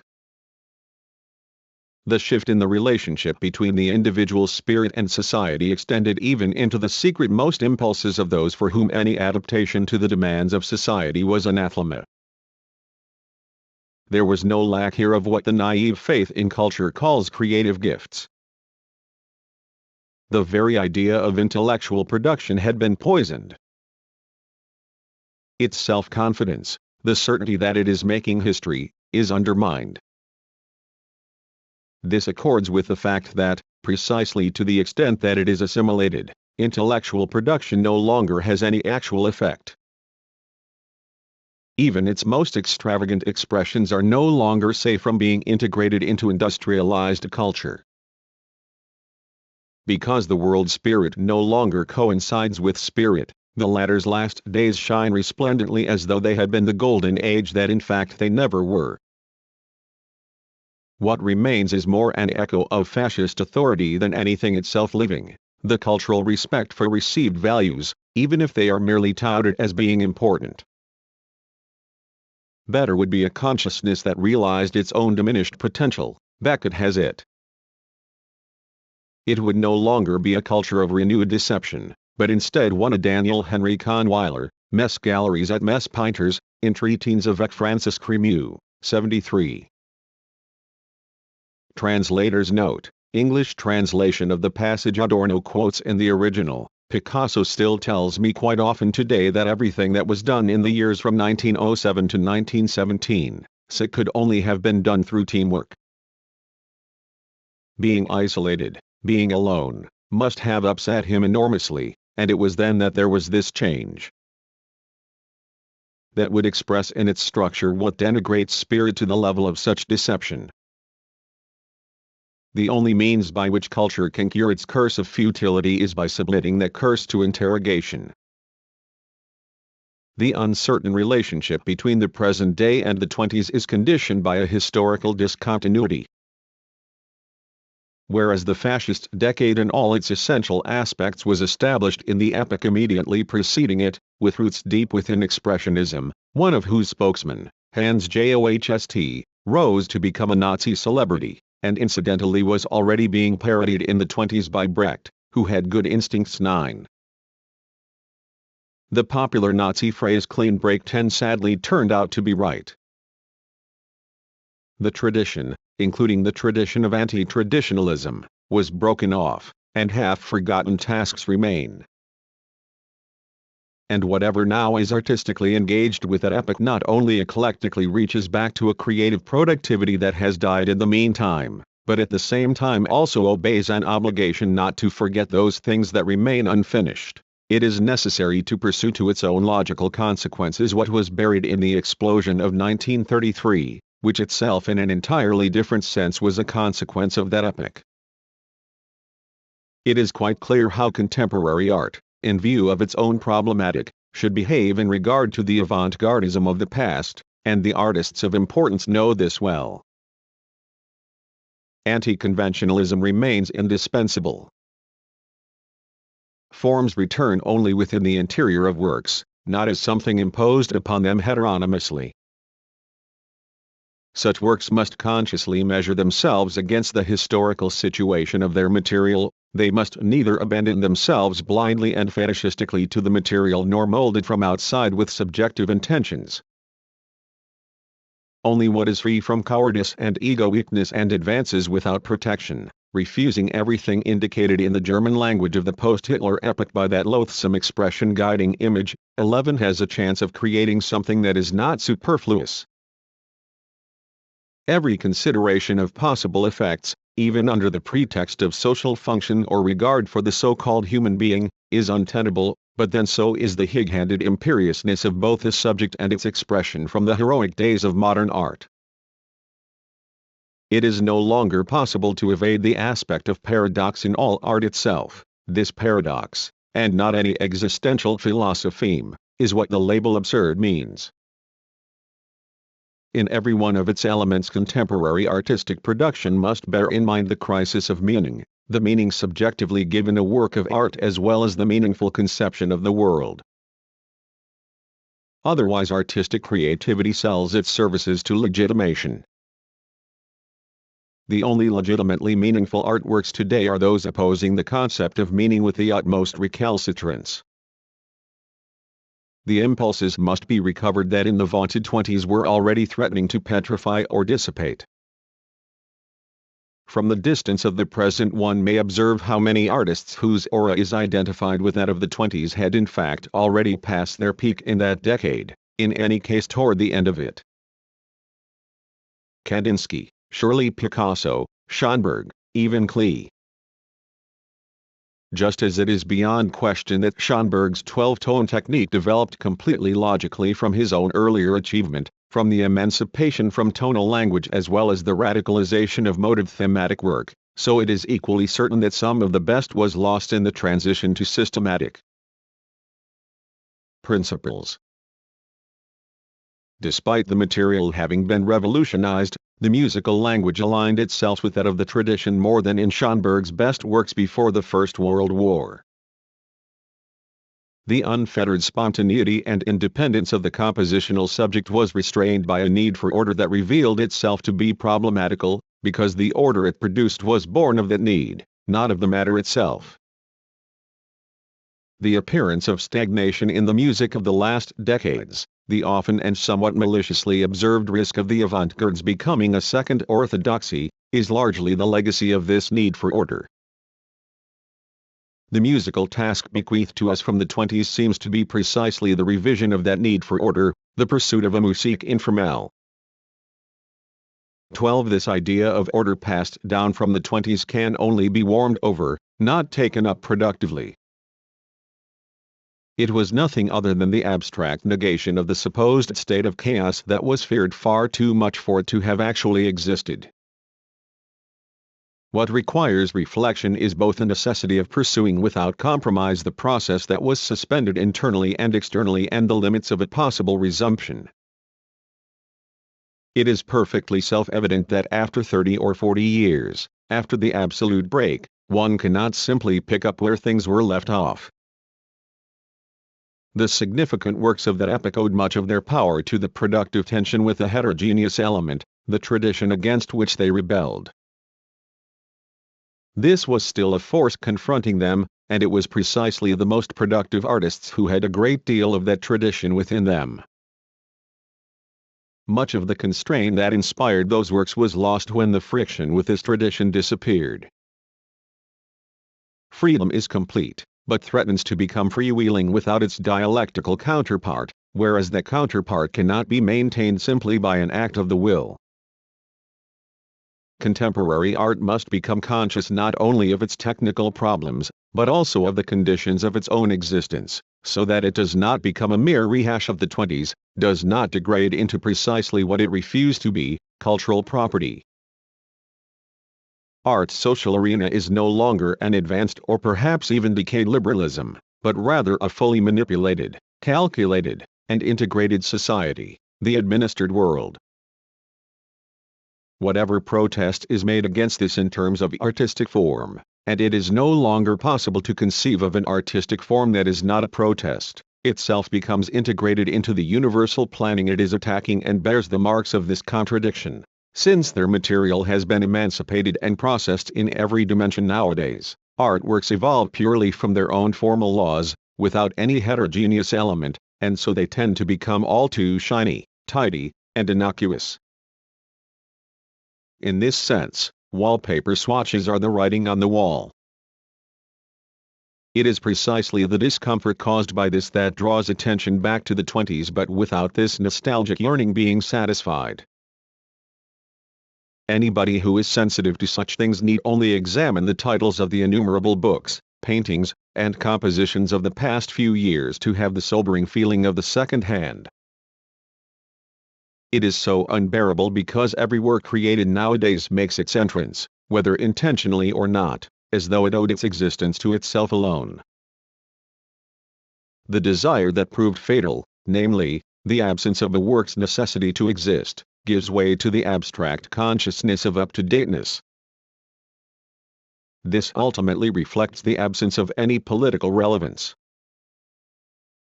When it is completely transposed into the aesthetic domain, the concept of radicalness becomes an ideological distraction, a consolation for the real powerlessness of political subjects. However, there is no more compelling evidence of the contemporary cultural aporia than the fact that the critique of this ideological aspect of a sanitized, pure aesthetic progress itself immediately becomes ideology again. In the entire Eastern Bloc such a critique serves simply to make the conformity total by stifling the last unruly stirrings that have taken refuge in art. This surely means nothing less than that the foundation of art itself has been shaken, that an unrefracted relation to the aesthetic realm is no longer possible. The concept of a cultural resurrection after Auschwitz is illusory and absurd, and every work created since then has to pay the bitter price for this. However, because the world has survived its own downfall, it nonetheless needs art to write its unconscious history. The authentic artists of the present are those in whose works the uttermost horror still quivers. Prologue to television. The social, technical, and artistic aspects of television cannot be treated in isolation. They are in large measure interdependent. Artistic composition, for instance, depends upon an inhibiting consideration of the mass public, which only helpless naivete dares disregard. The social effect depends upon the technical structure, also upon the novelty of the invention as such, which certainly was decisive during television's beginnings in America, but the social influence also depends upon the explicit and implicit messages television programs convey to their viewers. The medium itself, however, as a combination of film and radio, falls within the comprehensive schema of the culture industry and furthers its tendency to transform and capture the consciousness of the public from all sides. Television is a means for approaching the goal of possessing the entire sensible world once again in a copy satisfying every sensory organ, the dreamless dream. At the same time it holds the possibility of inconspicuously smuggling into this duplicate world whatever is thought to be advantageous for the real one. the gap between private existence and the culture industry, which had remained as long as the latter. The prologue to television, as well as television as ideology, are based on studies the author conducted in 1952 to 1953 as scientific director of the Hacker Foundation in America. The results can in no way be applied directly to German television. However, they indicate general tendencies of the culture industry did not omnipresently dominate all dimensions of the visible, is now being plugged. Just as it is hardly possible to take a step outside of working hours without stumbling across some proclamation of the culture industry, so too are the various media it utilizes so seamlessly intermeshed that reflection can no longer catch its breath between them in order to realize that their world is not the world. In the theater, reflection is very much curtailed because of the visual and auditory amusement. Goethe's presentiment one would first find its true object in a total system where the theater has long since become a museum of intellectualization, but that in recompense works on its consumers without respite with cinema, radio, magazines, and in America especially with funnies and comic books. Only the interaction of all the processes, working together though differing from one another in terms of technique and effect, constitutes the climate of the culture industry. That is why it is so difficult for the sociologist to say what television does to people. For although the advanced techniques of empirical social research may isolate the factors characteristic of television, nonetheless these factors receive their effective force only within the totality of the system. Rather than being changed, people become welded to the unavoidable. Presumably television makes them once again into what they already are, only more so. This would correspond to the economically justified overall tendency of contemporary society not to try to progress beyond its present stage in its forms of consciousness, the status quo, but on the contrary to reinforce it relentlessly and re-establish it wherever it may appear threatened. The pressure under which people live has increased so much that they could not endure it if the precarious achievements of adjustment they had once accomplished were not again and again demonstrated to them and repeated in them internally as well. Freud taught that the repression of the instinctual drives never succeeds entirely or for long, and that for this reason the unconscious psychic energy of the individual is ceaselessly squandered in retaining within the unconscious everything that should not enter into consciousness. This Sisyphean labor of every individual's psychic economy of drives appears to be socialized today, brought into direct control by the institutions of the culture industry for their benefit as well as that of the powerful interests they conceal.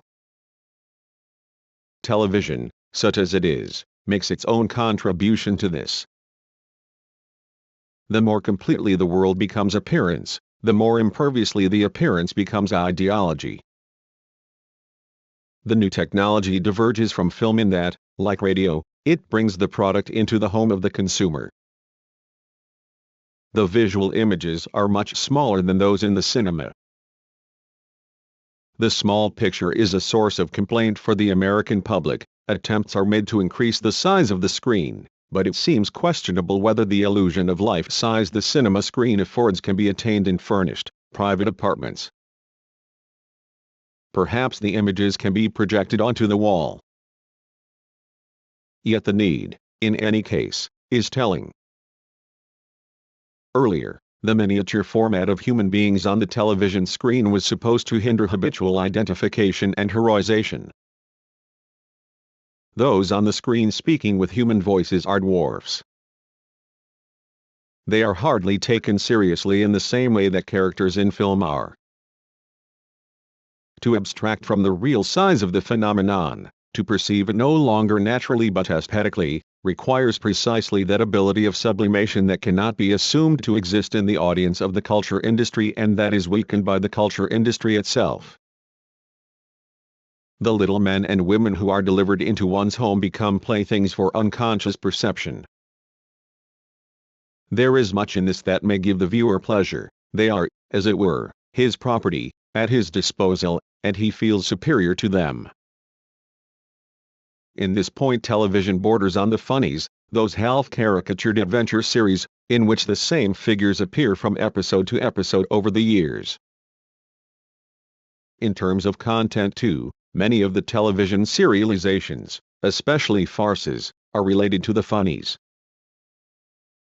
Contrary to the funnies, however, which do not intend any realism, the discrepancy in television between the more or less naturally rendered voices and the miniaturized figures cannot be ignored. Such discrepancies permeate all products of the culture industry and recall the deceit of the doubled life.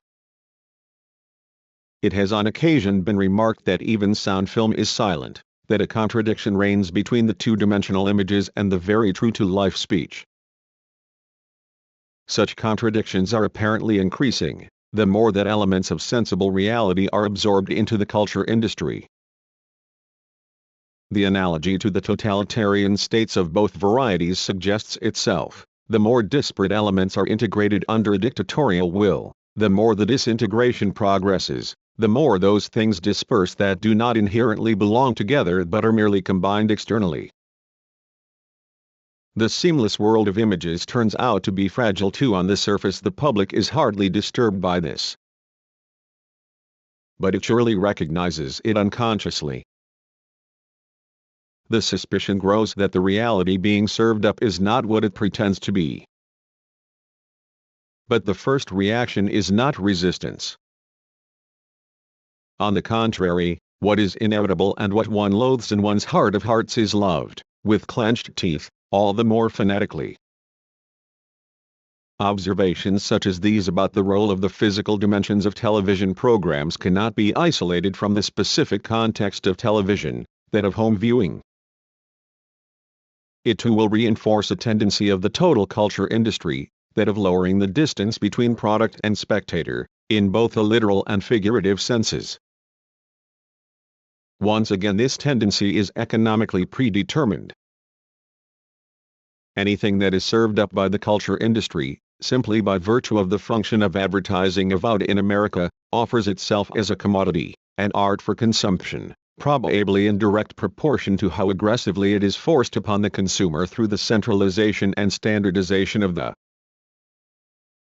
industry itself. The consumer is encouraged to do what he is already inclined to do anyway, not to experience the work as an entity in itself, to which he owes his attention, concentration, effort, and understanding, but rather as a favor rendered him, which he may then appreciate if he finds it favorable enough. What has long since happened to the symphony, which the tired office worker tolerates with a distracted ear while sitting in shirt sleeves and slurping his soup, is now overtaking images as well. They are supposed to lend luster to his dreary quotidian life and nevertheless essentially resemble it. In this way they are futile from the start. Anything different would be unbearable because it would remind him of what he is being deprived of. Everything appears as though it belonged to him, because he does not belong to himself. 3. He doesn't even have to rouse himself to go to the cinema anymore, and in America whatever costs no money and requires no effort loses all the more value in his eyes. The world, threateningly devoid of warmth, comes to him like something familiar, as if specially made just for him. The contempt he feels for it is the contempt he feels for himself.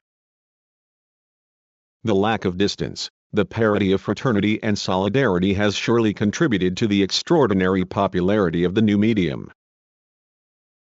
Commercial television avoids everything that might recall, no matter how vaguely, the cultic origins of the work of art, its celebration of particular occasions. Under the pretext that watching television in the dark is painful to the eyes, people leave the lights on in the evening and refuse to close the shutters during the day. The viewing environment should deviate as little as possible from the normal situation. It is inconceivable that the experience of the subject matter itself might remain unaffected. The border between reality and the work becomes blurred for consciousness. The artwork is perceived to be a part of reality, a kind of accessory for the apartment, something that came with the purchase of the television set, the very possession of which itself is already a symbol of prestige among children. It is hardly too far-fetched to suppose that, inversely, reality is viewed through the filter of the television screen, that the meaning given quotidian life on the screen is reflected back upon everyday life itself. Commercial television atrophies consciousness, but not because the contents of its programs are any worse than those of film or radio. Admittedly, one often hears the claim in Hollywood, especially among film people, that television programs lower the standard still further. But in this case, the older sectors of the culture industry, many of which are perceptibly threatened by the competition, are surely using television as a scapegoat. A reading of some television scripts, admittedly hardly reflecting the entire creative production, leads to the conclusion that they are no less worthwhile than film scripts, which by now have become totally normalized and ossified. For moreover, the television material is probably worth more than the soap opera so popular. In radio, those serializations of family novels in which a mother figure or a seasoned older gentleman always helps the tumultuous young people out of their embarrassing predicaments. Nonetheless, there is something to the claim that television makes things worse and not better, similar to how the invention of sound recording lowered the aesthetic and social quality of film, though such a claim should not imply demanding the resurrection of silent film or the abolition of television today. The responsibility lies with the how, not the what. That awkward intimacy of television, which allegedly engenders a community through the effect of the television set around which family members and friends sit idiotically who supposedly would otherwise have nothing to say, satisfies not only an avidity that allows no place for anything intellectual unless it is transformed into property but, moreover, obscures the real alienation between people and things. It becomes a substitute for a social immediacy that is being denied to people. They confuse what is mediated through and through, the life deceptively programmed for them, with the solidarity they are so acutely deprived of. This reinforces the regression. The viewing situation itself stultifies, even when what is being viewed is no more stupid than the usual fodder fed to compulsive consumers. The fact that they probably indulge themselves more in television, it being convenient and inexpensive, than in cinema and more than in radio, because they receive the visual on top of the acoustic, contributes further to the regression. Addiction is immediately regression. And the increased dissemination of visual products plays a decisive part in this regression.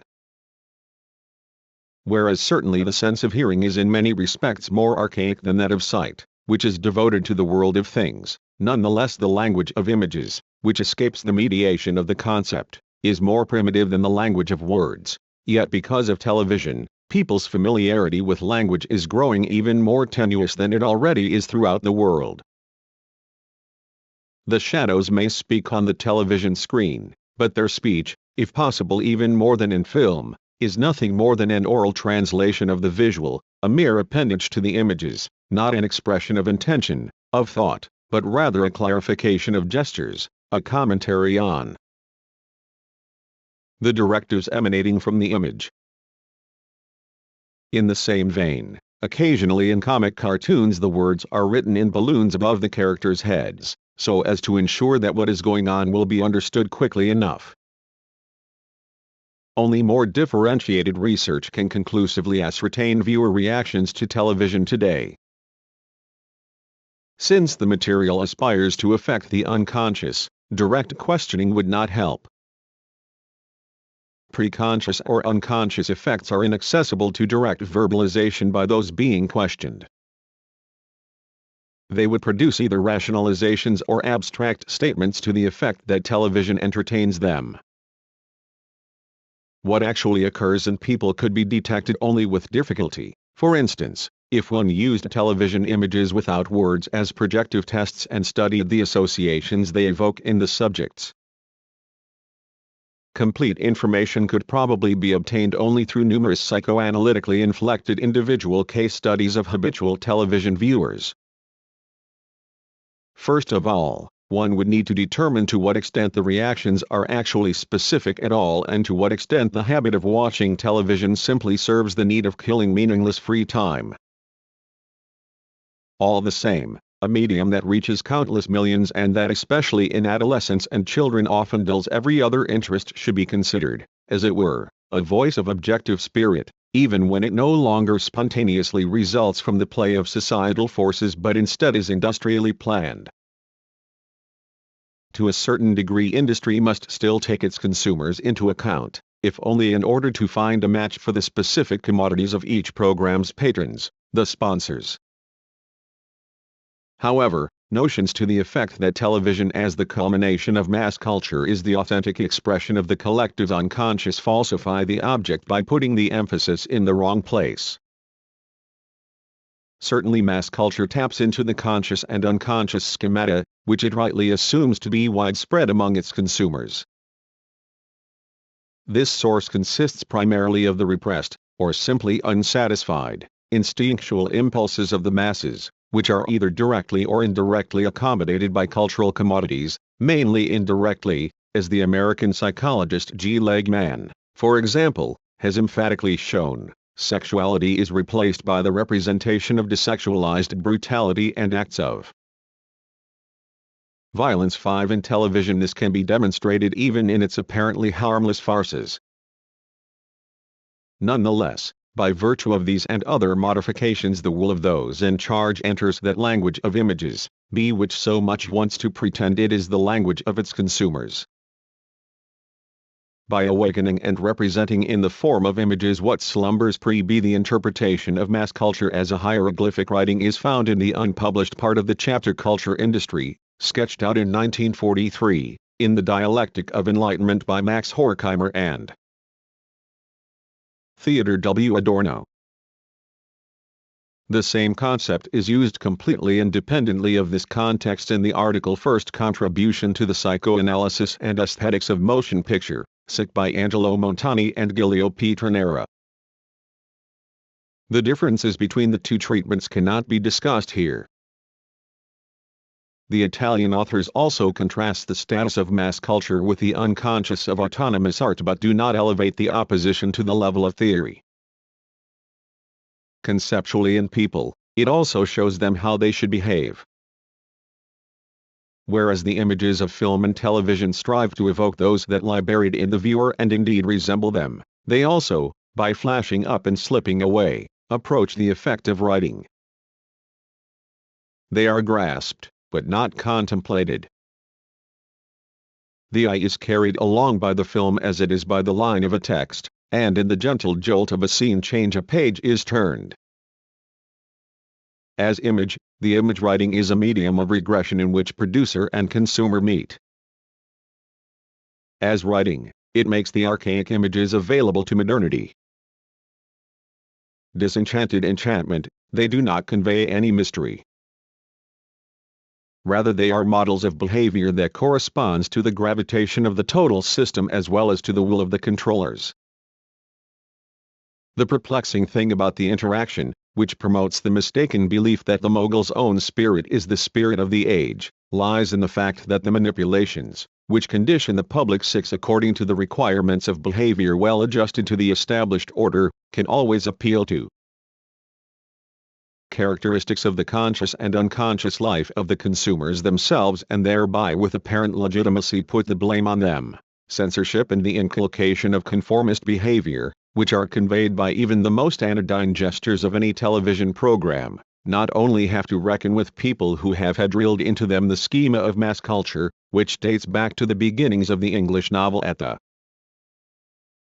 end of the 17th century and has in the meantime attained an air of nobility. On the contrary, these types of behavior had established themselves throughout the early modern period long before they were deployed in ideological manipulations, and so are now internalized as second nature.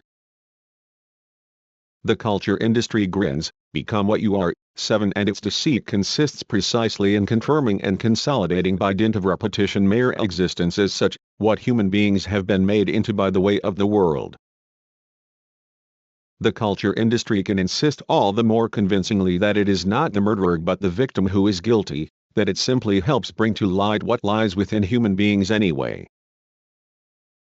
instead of paying tribute to the unconscious by elevating it to consciousness and thereby simultaneously fulfilling its urge and pacifying its destructive force. 8. The culture industry, with television at the vanguard, reduces people to unconscious modes of behavior even more so than do the conditions of an existence that promises suffering to those who see through it and rewards to those who idolize it. 9. The rigidity is not dissolved but hardened even more. The vocabulary of the imagery writing is composed of stereotypes. They are defended with technological imperatives, such as the need to produce in a minimal period of time a terrific quantity of material, or the necessity of presenting vividly and unmistakably to the viewer the name and character traits of the protagonists in the sketches, which most often are only a quarter hour or half hour long. Criticism of this practice is countered with a rebuttal that art has always operated with stereotypes. But there is a radical difference between the die-cast stereotypes calculated with psychological cunning and those that are clumsy and awkward, between those that intend to model human beings like mass production and those that try to conjure up objective essences out of the spirit of allegory. 1 more. Time. Above all, the highly stylized character types, like those in the Commedia dell'arte, were so removed from the everyday life of its public that no one could possibly succumb to the idea of conceiving their own experience in terms of the model of the masked clowns. On the other hand, the stereotypes in television resemble externally, up to and including intonation and dialect, every Tom, Dick, and Harry, and they propagate maxims, such as that all foreigners are suspect or that success is the supreme goal of life, while they also, through the simple behavior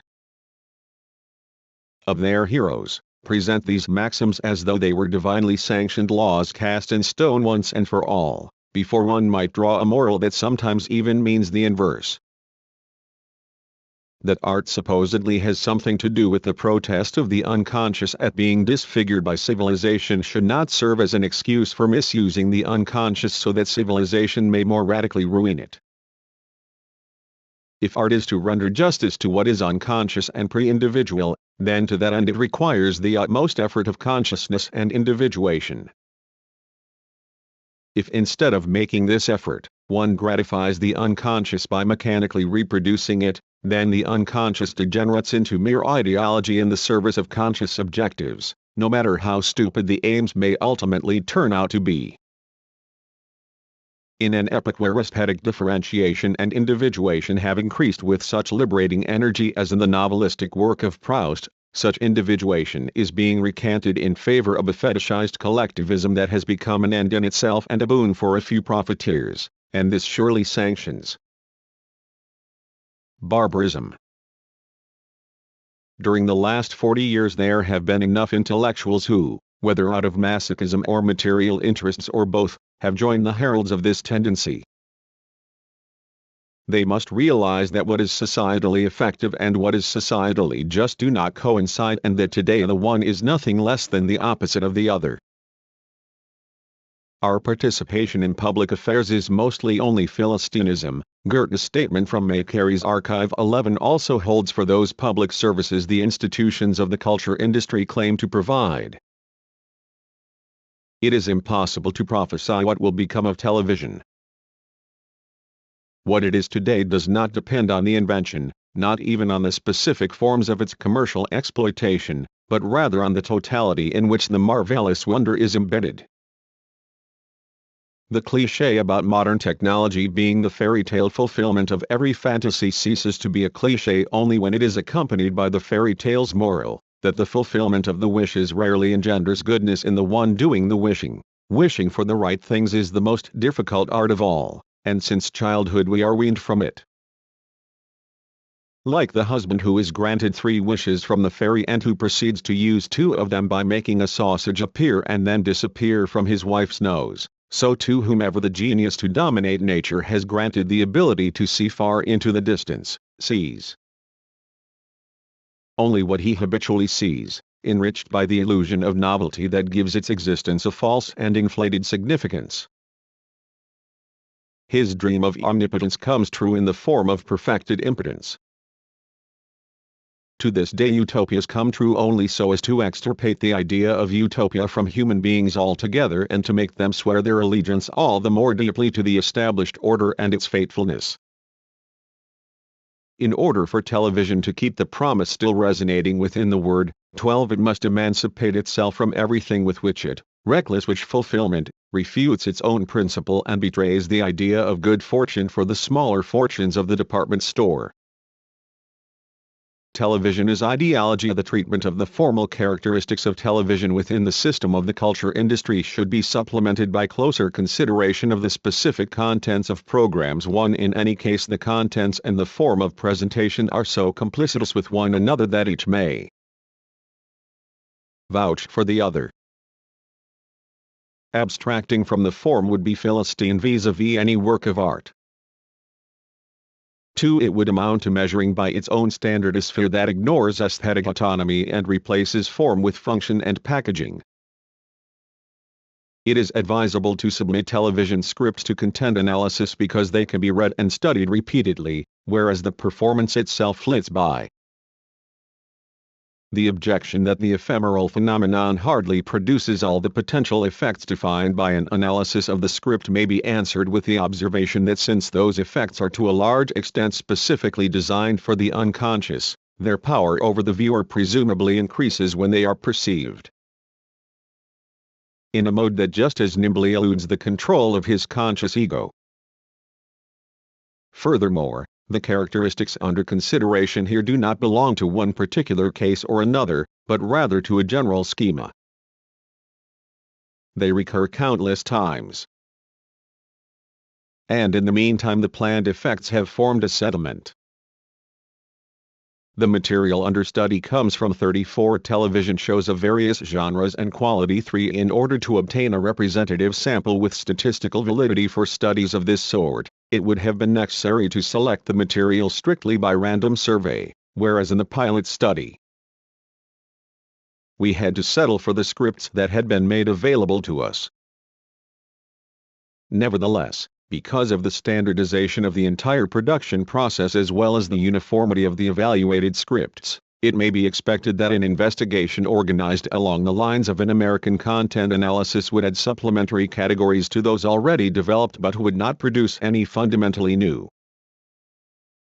results. The investigations by Dallas W. might have made this supposition even more plausible, for the material made available to us in Beverly Hills is probably above average. The study was limited to television dramas. These are similar to films in several respects, and incidentally, films make up a considerable part of the programs. 5. The main difference lies precisely in the brevity of the television dramas. Most often they are a quarter hour, at most a half hour long. This affects the quality as well. Even the modest development of plot and character permitted in film is impossible. Everything must be set up immediately. This supposedly technological necessity, itself dictated by the commercial system, favors the stereotypes and the ideological rigidity the industry in any case justifies on the basis of consideration for a juvenile or infantile public. These television dramas relate to films in a manner similar to the way detective novellas compare to detective novels. In both cases the formal shallowness serves an intellectual one. Aside from that, one should not exaggerate the specific character of television productions for fear of contributing to the ideology. Their similarity to films attests to the unity of the culture industry. It hardly makes any difference where it is tackled. Television dramas occupy a great deal of broadcasting time. The December 1951 edition of Los Angeles Television by Dallas W. Smythe and Angus Campbell, published by the National Association of Educational Broadcasters, showed that dramas were the most common type of program. More than a quarter of all programs offered during any given week were reserved for such dramas for adults. During evening hours, that is, the prime broadcasting time, the figure grew to 34.5%. And this did not include television dramas for children. 6. Meanwhile, in New York the volume of television dramas climbed to 47% of the entire production. since the element of social psychological manipulation, which, incidentally, other types of programs do not lack, is most clearly manifested in these numerically significant programs, it seems completely legitimate to limit the pilot study to them. In order to show how these programs affect their viewers, one must recall the all-too-familiar notion of the multi-layered structure of aesthetic works, the fact that no work of art on its own communicates its actual content unambiguously. Rather, it is multi-layered, cannot be nailed down, and unfolds only within a historical process. Independent of the analyses in Beverly Hills, Hans Weigel in Vienna showed that film, a product of commercial planning, does not have this complexity. 7. It is the same with television. But it would be too optimistic to believe that aesthetic complexity has been replaced by informational univocity. The multi-layered structure, or rather, its degraded form, is refunctioned for the benefit of the producers. 8. They accept the legacy of aesthetic complexity by presupposing in the viewer several superimposed psychological layers, while at the same time trying to penetrate those layers in pursuit of a homogeneous and, according to the concepts of those in control, rational goal, the reinforcement of conformism in the viewer and the consolidation of the status quo. They tirelessly assail the spectators with open and hidden messages. Perhaps the latter have priority in the programming because they are psychotechnically more effective. 9. The heroine of a serialized television farce, which was awarded a prize by a teachers' association, is a young teacher. Not only does she earn a pitiful salary, she must constantly pay various fines imposed by the ridiculously pompous and authoritarian school principal. So she lacks money and goes hungry. The supposed humor consists in showing how she devises petty ruses to get invited to dinner by all her acquaintances, but in the end always without success. By the way, it appears that the culture industry considers the mere mention of food already funny. The ambitions of the farce aim no higher than such humor and the slight sadism of the embarrassing situations in which the young woman finds herself. The sketch sells no idea. The hidden message lies wholly in the script's view of people, which seduces the audience into assuming the same attitude without realizing it. The heroine maintains so much good cheer and intellectual superiority that her pleasant qualities appear to be compensation for her wretched fate. The viewer is encouraged to identify with her. Every word she speaks is a joke. The farce says to the viewer, when you have humor, when you're good-natured, quick on the ball, and charming, then you don't need to get so worked up about your starvation wages. All the same, you remain what you are. In another farce in the same series, an eccentric old woman drafts a will for her cat and names as heirs a pair of school teachers from earlier shows in the series. The thought of the will seduces each heir into pretending that he knew the testator. The latter's name is Mr. Casey, consequently the heirs apparent do not know that the affair concerns a cat. No one admits never having seen his benefactor. Later it comes to light that the inheritance is worthless, nothing but cat's toys. But at the end it is discovered that the old lady hid $100 bill in each toy, and the heirs have to root through the garbage in order to get at their money. The moral of the story, which should make the viewer laugh, is, first, the cheap and skeptical maxim that everyone is ready to cheat a bit if he believes that no one will find out, and at the same time the warning not to yield to such impulses, just as moralistic ideology counts on the fact that its partisans are always ready to go too far the moment no one is looking. However, what remains concealed under this is disdain for the universal daydream of a windfall inheritance from out of the blue. One must be realistic, maintains the ideology. Whoever indulges in dreams arouses suspicion of being a lazybones, good-for-nothing, and a swindler. That this message is not read into the farce, as the apologetic argument runs, can be shown by the fact that similar themes perpetually recur. In one Wild West show, for instance, a character says, "When a large inheritance is at stake, villainy is not far behind." Such synthetic complexity functions only within a fixed frame of reference. When a television sketch is called Dante's Inferno, and when the first scene takes place in a nightclub of the same name, where a man with his head on sits at the bar and at some distance from him a woman with sunken eyes, too much makeup, and her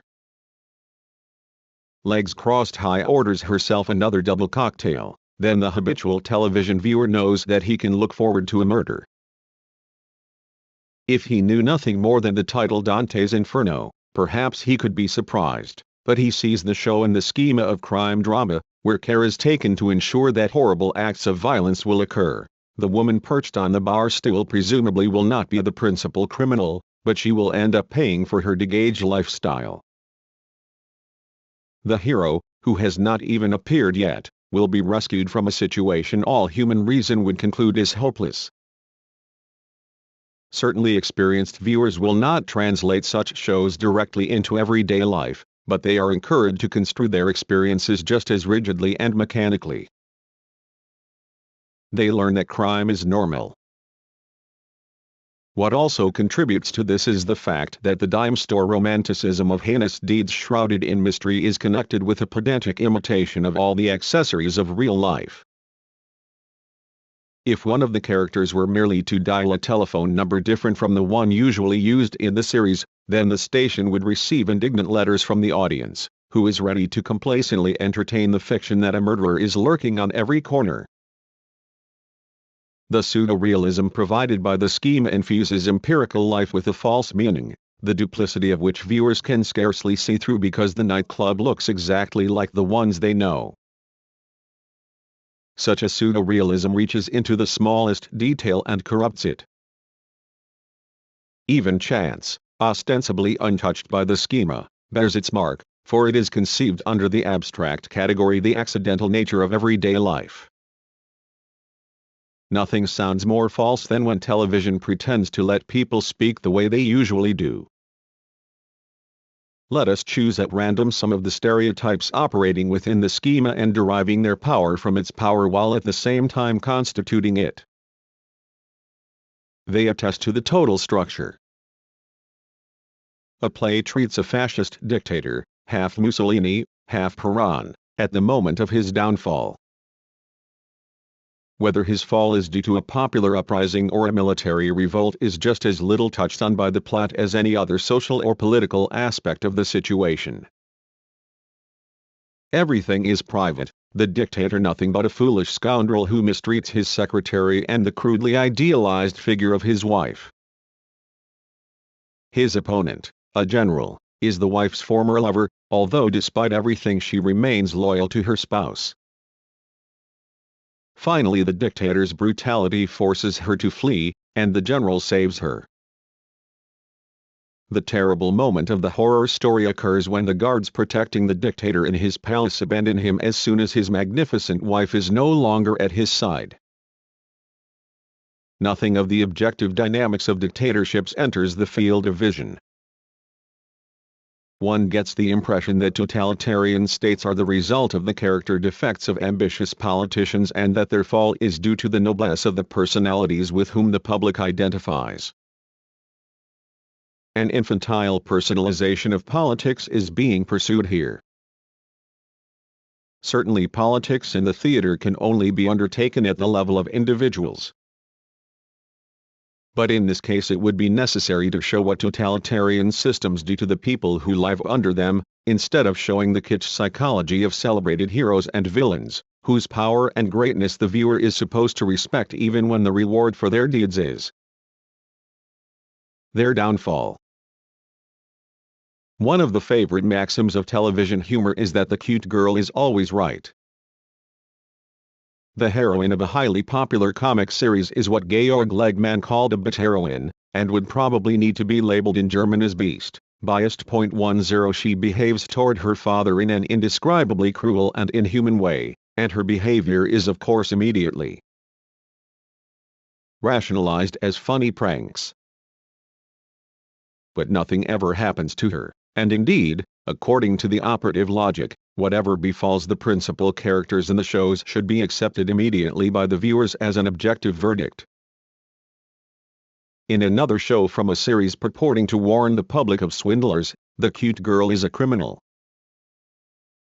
Yet after the viewer is so taken by her in the opening scene, he must not be disappointed. Sentenced to a long prison term, she is immediately pardoned and has every chance of marrying her victim, especially since she nevertheless found the opportunity to radiantly preserve her sexual purity. Shows of this sort unquestionably serve to reinforce the social acceptance of parasitic behavior. A premium is placed on what psychoanalysis calls orality, the combination of dependency and aggressivity. By no means is the psychoanalytic interpretation of cultural stereotypes too far-fetched. The short skits themselves flirt with psychoanalysis, in keeping with market trends. Sometimes the latent motives presumed by psychoanalysis come to the surface. Especially widespread is the stereotype of the artist as an abnormal weakling, unsuited for life and somewhat ridiculous, or an emotional cripple. Today's over-accentuated popular art appropriates all this. It glorifies the virile man, its image of the man of action, and insinuates that artists are in fact homosexual. One farce presents a young man who not only has to wear the ever-popular mask of the fool, but moreover is supposed to be a poet, shy, and, as the jargon has it, introverted.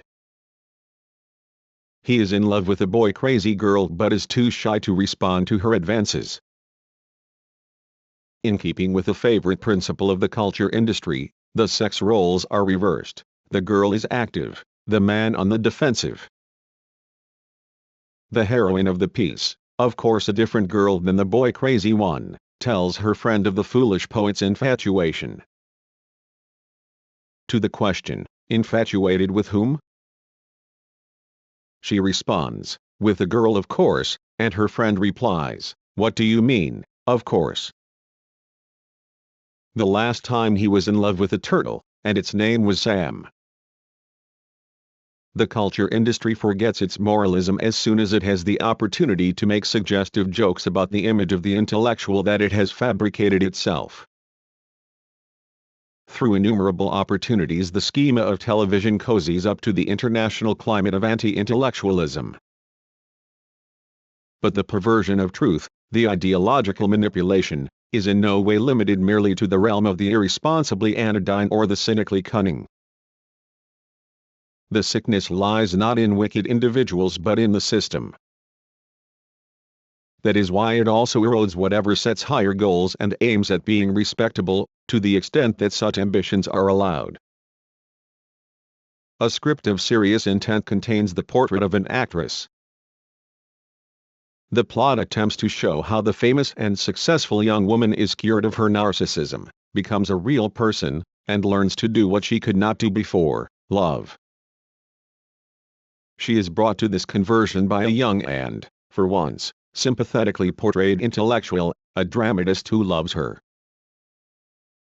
He writes a drama in which she plays the main role, and her inner confrontation with the role is supposed to act as a kind of psychotherapy, change her personality, and smooth out the difficulties between them. The role allows her to live out her manifest maliciousness as well as ultimately the noble impulses that, as the play assumes, are latently present in her. Whereas she scores a hit in keeping with the model of the success story, she has conflicts with the playwright, who functions as an amateur psychoanalyst, somewhat similar to the way amateur detectives intercede. The conflicts are caused by her psychological resistance. It comes to a severe clash after the premiere, when the actress, intoxicated by her own success, performs a hysterical, exhibitionistic scene before her friends. She sends her young daughter away to be raised in a boarding school, because her career could be damaged were it known that she has a child of that age. The girl would like to return to her mother, but senses that she is not wanted. The daughter runs away from school and takes a rowboat out onto the stormy ocean. The heroine and the playwright hurry to her rescue. Again the actress behaves egocentrically, without the least consideration for anyone else. The playwright tames her. The girl is saved by valiant sailors, the heroine collapses, renounces her resistance, and decides to love. In the end she accepts her playwright and makes a kind of profession of general religious faith. The pseudo-realism of the show is not so simple that it would smuggle into the public's consciousness such contraband as the idea that crime is something completely natural. Rather, what is pseudo-realistic is the internal construction of the plot. The psychological process that is put on view is fraudulent, in a word, phony, for which there is utterly no equivalent in German. Psychoanalysis, or whatever type of psychotherapy involved, is reduced and reified in a way that not only expresses disdain for this type of praxis but changes its meaning into its very opposite. The dramaturgical necessity of concentrating lengthy and elaborate psychodynamic processes into a half-hour episode, a necessity the producers then use as a pretext, harmonizes all too well with the ideological distortion the show diligently cultivates. Supposedly profound changes in the individual and the relationship modeled on that between doctor and patient are reduced to rationalistic clichés and illustrated by simplistic and unambiguous actions. All sorts of character traits are tossed about without the decisive point ever appearing, the unconscious origin of those character traits. The heroine, the patient, is from the very beginning lucidly self-aware. This displacement to the surface renders the entire ensuing psychological process puerile. The fundamental changes in people appear as though all anyone need do is confront their problems, and trust the better insight of a confidant, and everything will be fine. Within the psychological routine and the psychodrama there still lurks the old pernicious idea of the taming of the shrew, that a sensitive and strong man overcomes the capricious unpredictability of an immature woman. The gesture towards psychological depth serves only to make stale patriarchal conceptions palatable to the spectators, who in the meantime have heard something about complexes. Rather than the psychology of the heroine expressing itself concretely, the two protagonists chatter with each other about psychology. In flagrant contradiction to the entire modern understanding of the mind, psychology is transposed into the conscious ego. Nothing is indicated of the difficulties that a phallic character like that of the actress must seriously confront. Thus the television show presents to the viewer a distorted image of psychology. The viewer will expect exactly the opposite of psychology's intention, and the already widespread hostility toward effective self-reflection will intensify even more. In particular, Freud's idea of transference is perverted.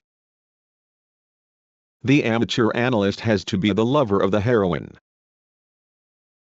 His practiced distance, pseudo-realistically modeled after the analyst's technique, fuses with the culture industry's vulgar stereotype according to which the man must continually protect himself from the woman's seductive arts and conquers her only by rejecting them. The psychotherapist resembles the hypnotist, and the heroine resembles the cliché of the split ego.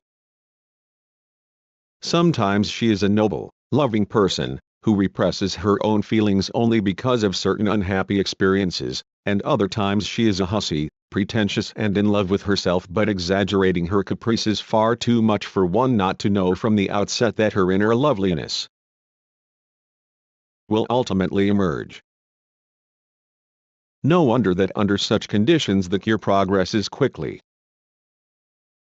Hardly does the heroine begin to play the role of the selfless woman, with whom she is supposed to identify so as to find her so-called better ego, and already her friends realize that something is happening to her, that in her relationship to the role she is transforming herself.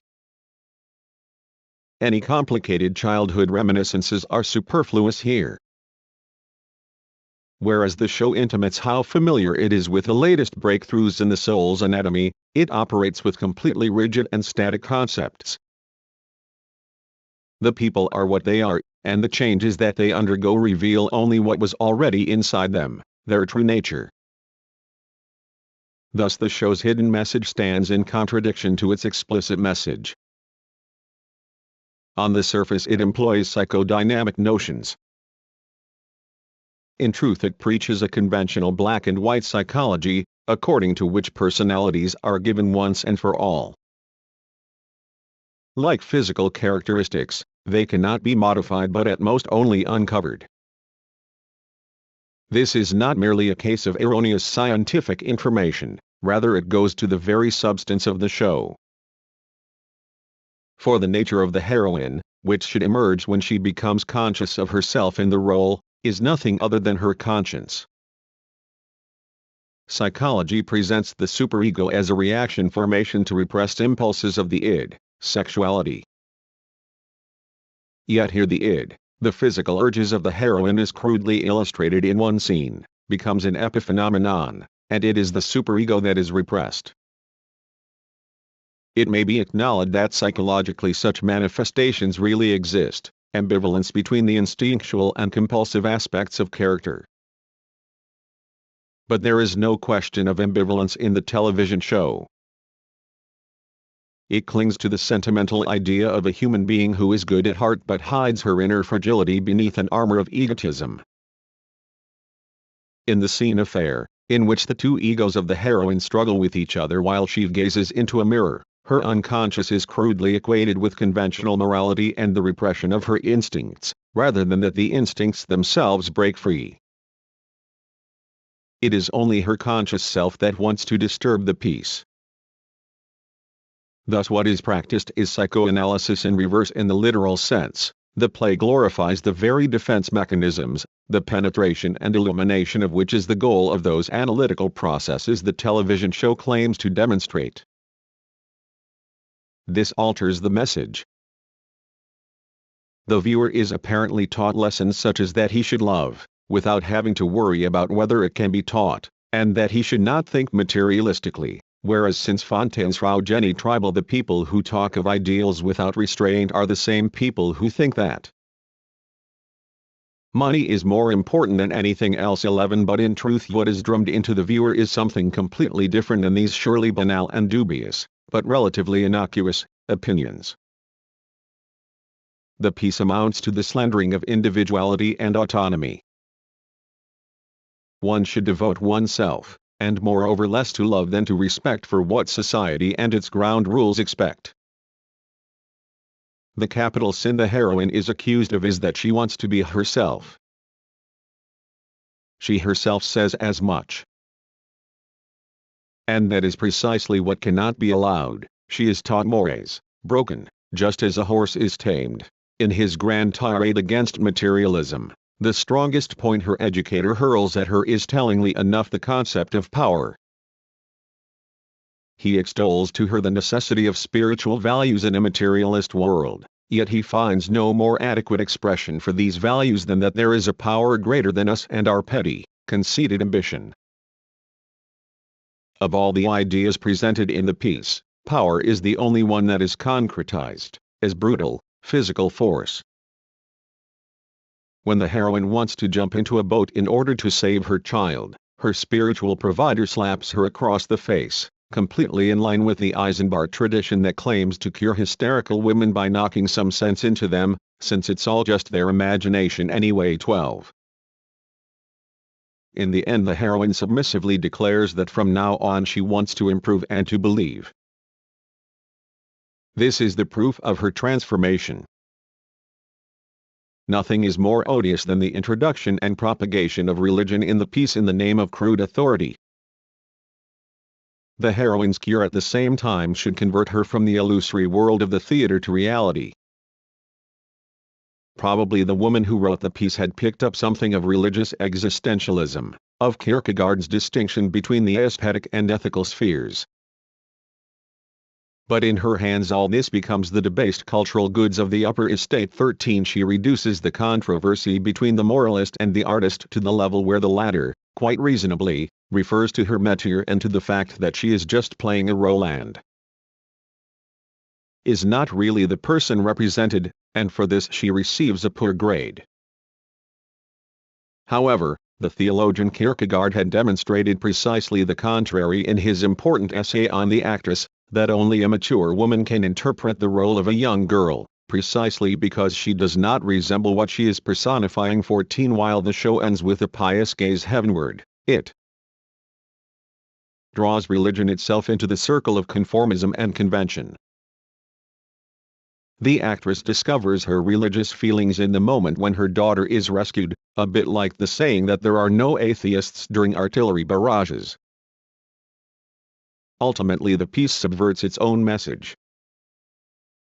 Not only does it coarsely mix psychological dilettantism with the praise of humility, but the exhortation to faith at the end transforms this humility into a means used for psychological ends.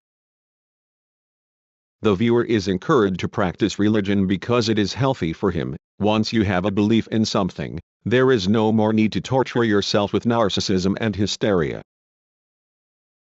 In fact, a figure in the show who is positively portrayed as a representative of religion says in a kind of sermon that one becomes happy when one ceases searching for happiness in oneself and for oneself. A worldly sentiment of happiness becomes the justification for transcendental faith. It would have been nice to hear Kierkegaard's voice in response to such a theology. Advertising for religion in the name of hygiene is blasphemous. For all the crassness with which products of this sort display their inferiority and falsity, nonetheless they must be investigated and taken seriously despite their own intentions. For the culture industry is not at all disturbed by the idea that none of its creations are serious, that everything is simply merchandise and entertainment. Long ago it made this a part of its own ideology. Among the scripts analyzed, several consciously play at being kitsch, and they give the less naive viewer a knowing wink as though saying that they do not take themselves seriously, they are not that stupid. They take the viewer, as it were, into their confidence by flattering his intellectual vanity.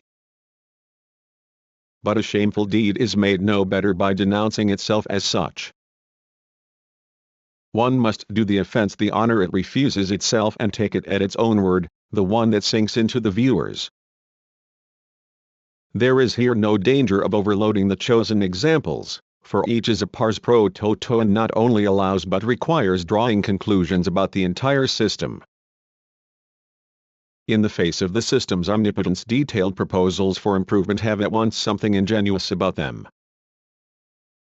The ideology is so happily fused with the specific gravity of the apparatus that every suggestion can be dismissed with the most reasonable explanations, as naive, technically unproven, and impractical. The idiocy of the whole is built up out of nothing but healthy common sense.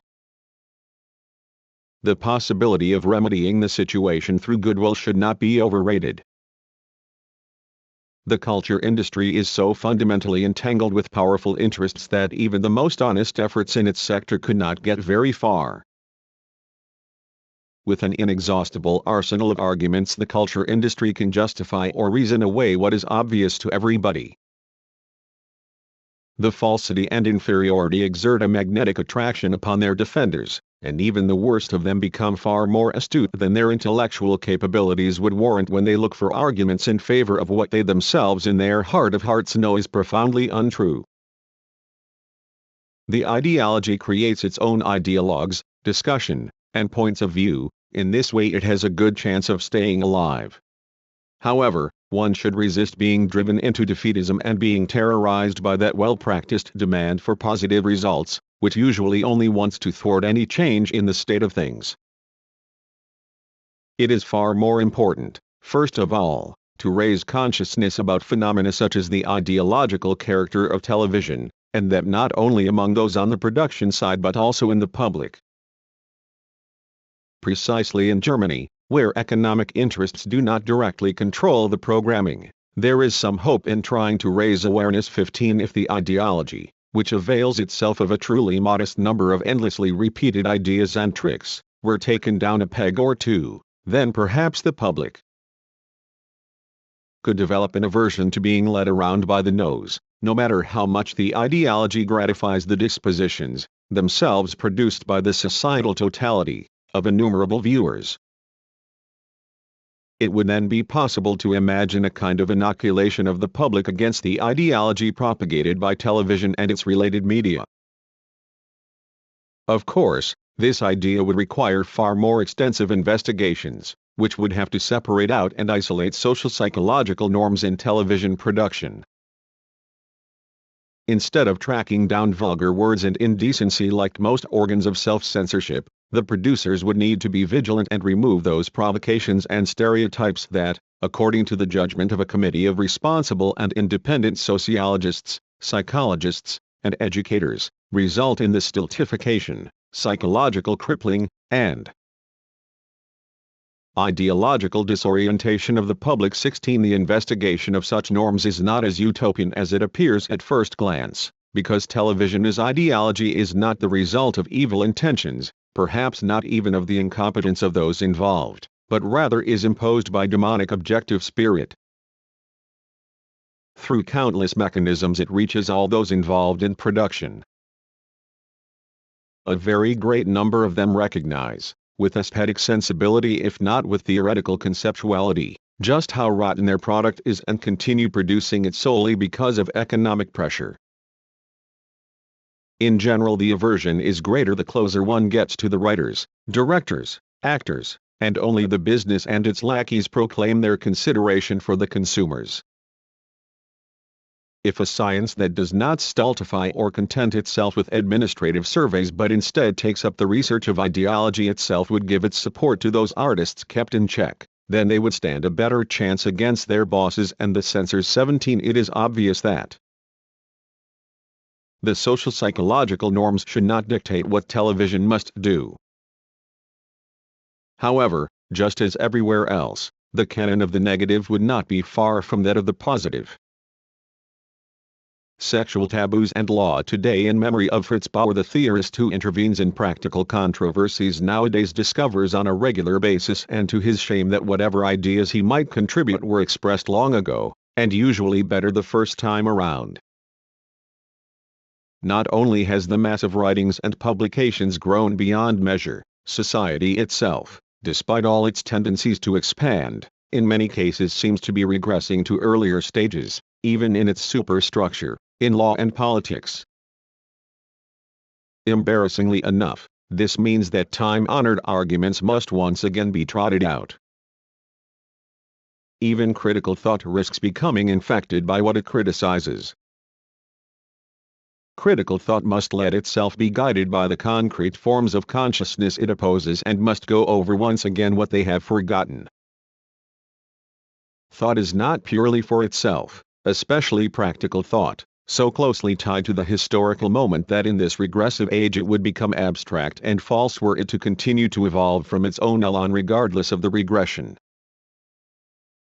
This alone is the bitter truth to the talk of the thinker in indigent times. What he produces depends on the fact that in making it conscious he activates the moment of regression imposed upon him. And especially when it comes to enlightenment about sexual taboos, it is difficult to say anything that was not known already and then repressed again, most recently during the era of women's alleged emancipation. Freud's insights into infantile sexuality and the partial instincts, to which strip the last shreds of legitimacy from conventional sexual morality, retain their full validity even in an age that would like to disarm depth psychology, and what Karl Kraus wrote in his incomparable early work Morals and Criminality, recently reprinted as the 11th volume of his works by Langenmuller III, cannot be surpassed in rigor or authority. The situation itself helps perpetuate what has become obsolescent and therefore now truly evil. It is noted that nothing new is being said, as though that alone amounted to a refutation. But the second enlightenment that is nowadays played off against the first merely amounts, in Enzensberger's phrase, to abolishing the original for yet sabotage of enlightenment in the name of its obsolescence also derives its pretexts from the object itself. Talk of sexual taboos sounds anachronistic in an era where every young girl who is to any extent materially independent of her parents has a boyfriend. Where the mass media, which are now fused with advertising, incessantly provide sexual stimulation, to the fury of their reactionary opponents, and where what in America is called a healthy sex life is, so to speak, a part of physical and psychic hygiene. It includes, to use the nice formulation of the sociologists Wolfenstein and Leitz, a sort of morality of pleasure, a fun morality. 5. In comparison with all this, proposals for the reform of legislation on sexuality prima vista have something venerably suffragette-like about them. And the guardians of absolute order can respond with a cheap irony that rarely misses. People have their freedom, they do what they want to anyway, and only crimes should be checked by the law, so why reforms? There is no other response to this than that sexual liberation in contemporary society is mere illusion. This illusion arose together with the phenomenon sociology elsewhere describes with its favorite expression, integration, the same way in which bourgeois society overcame the proletarian threat by incorporating the proletariat. Rational society, which is founded upon the domination of inner and outer nature and disciplines the diffuse pleasure principle that is harmful to the work ethic and even the principle of domination itself, no longer needs the patriarchal commandment of abstinence, virginity, and chastity. On the contrary, sexuality, turned on and off, channeled and exploited in countless forms by the material and cultural industry, cooperates with this process of manipulation insofar as it is absorbed, institutionalized, and administered by society. As long as sexuality is bridled, it is tolerated. Formerly, society had reluctantly accepted sexuality through the sacrament of marriage. Today, it takes sexuality directly under its control without any intermediate authorities like the Church, often even without any state legitimation. But, at the same time, sexuality has changed because of this. If in his attempt to describe what is specifically sexual Freud emphasized the element of indecency, and this means what is offensive to society, then on the one hand, this element has disappeared, and on the other hand only now is it truly loathed, rejected. This reveals nothing less than a desexualization of sexuality itself. Pleasure that is either kept cornered or accepted with smiling complacence is no longer pleasure at all. Psychoanalysts would be able to demonstrate without difficulty that in the entire sex industry, monopolistically controlled and standardized as it is, with its ready-made appliques of film stars, for pleasure and pleasure substitutes have surpassed pleasure itself. 6. The neutralization of sex, which has been traced in the disappearance of grand passion, blanches sex even where it is believed to be unabashedly satisfied. However, one can conclude from this, and the contemporary neuroses should confirm this, that in truth the sexual taboos have not fallen away. Only a new, deeper form of repression has been reached, with all its destructive potential. Whereas sexuality has been integrated, that which cannot be integrated, the actual spiciness of sex, continues to be detested by society. If it is true that what is specifically sexual is what is ero ipso forbidden, then this prohibition knows how to make itself felt even in the manifestations of sex that are allowed or sanctioned. Surely nowhere more than in the zone of what is still consistently ostracized can so much of the concealed monstrosity be revealed. In an unfree society, sexual freedom is hardly any more conceivable than any other form of freedom. Sexuality is disarmed as sex, as though it were a kind of sport, and whatever is different about it still causes allergic reactions. Thus, despite everything, it is necessary to take up once again the subject of sexual taboos and the legislation of sexuality, not only because of a presumably powerless solidarity with the victims but also in consideration of all the damage that might be done by the increasing repression accompanying societal integration. This repression may permanently feed into the reservoir of authoritarian personalities, who are ready to run behind totalitarian governments of whatever stripe. One of the most palpable results of the authoritarian personality was that those people who had the specific character structure that predisposed them to become followers of totalitarianism were especially plagued by persecution fantasies against those whom they considered to be sexual deviants and, in general, by wild sexual notions they rejected in themselves and projected onto other groups. The German sexual taboos fall within the same ideological and psychological syndrome of prejudice that helped National Socialism build its mass support and whose manifest content lives on in a depoliticized form, but it could concretize itself politically at the right moment. Immanent to the system and yet also imperceptible, today it is more dangerous to democracy than are the neo-fascist groups, which for the time being find far less resonance and have far fewer material and psychic resources at their disposal. A psychoanalysis investigated sexual taboos and their expression in law, especially in the criminological area. One need only mention Eichhorn's Study 7, and what it revealed at that time is still valid today.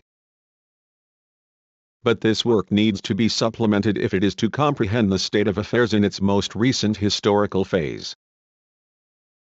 In Freud's era, everything stood under the sign of pre-capitalist or high bourgeois forms of authority: the patriarchalism of the nuclear family, repression by the father and its consequences, the compulsive character together with the anal syndrome ascribed to it.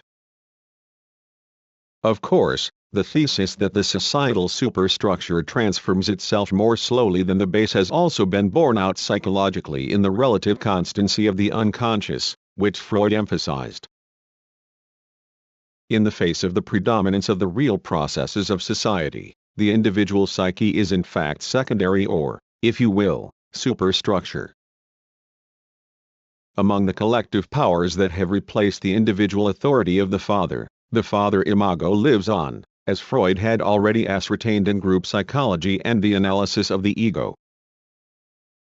8. However, since that time changes have occurred in the authoritarian structure of society that affect at least the concrete form of sexual taboos.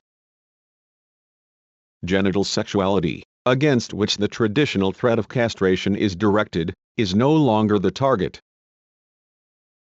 The Lebensborn stud farms of the SS, the young girls who were encouraged to enter into temporary liaisons with those who had proclaimed themselves an elite and had organized themselves as such, are, like many pioneering crimes of the Third Reich, merely an anticipation in extremis of the tendencies of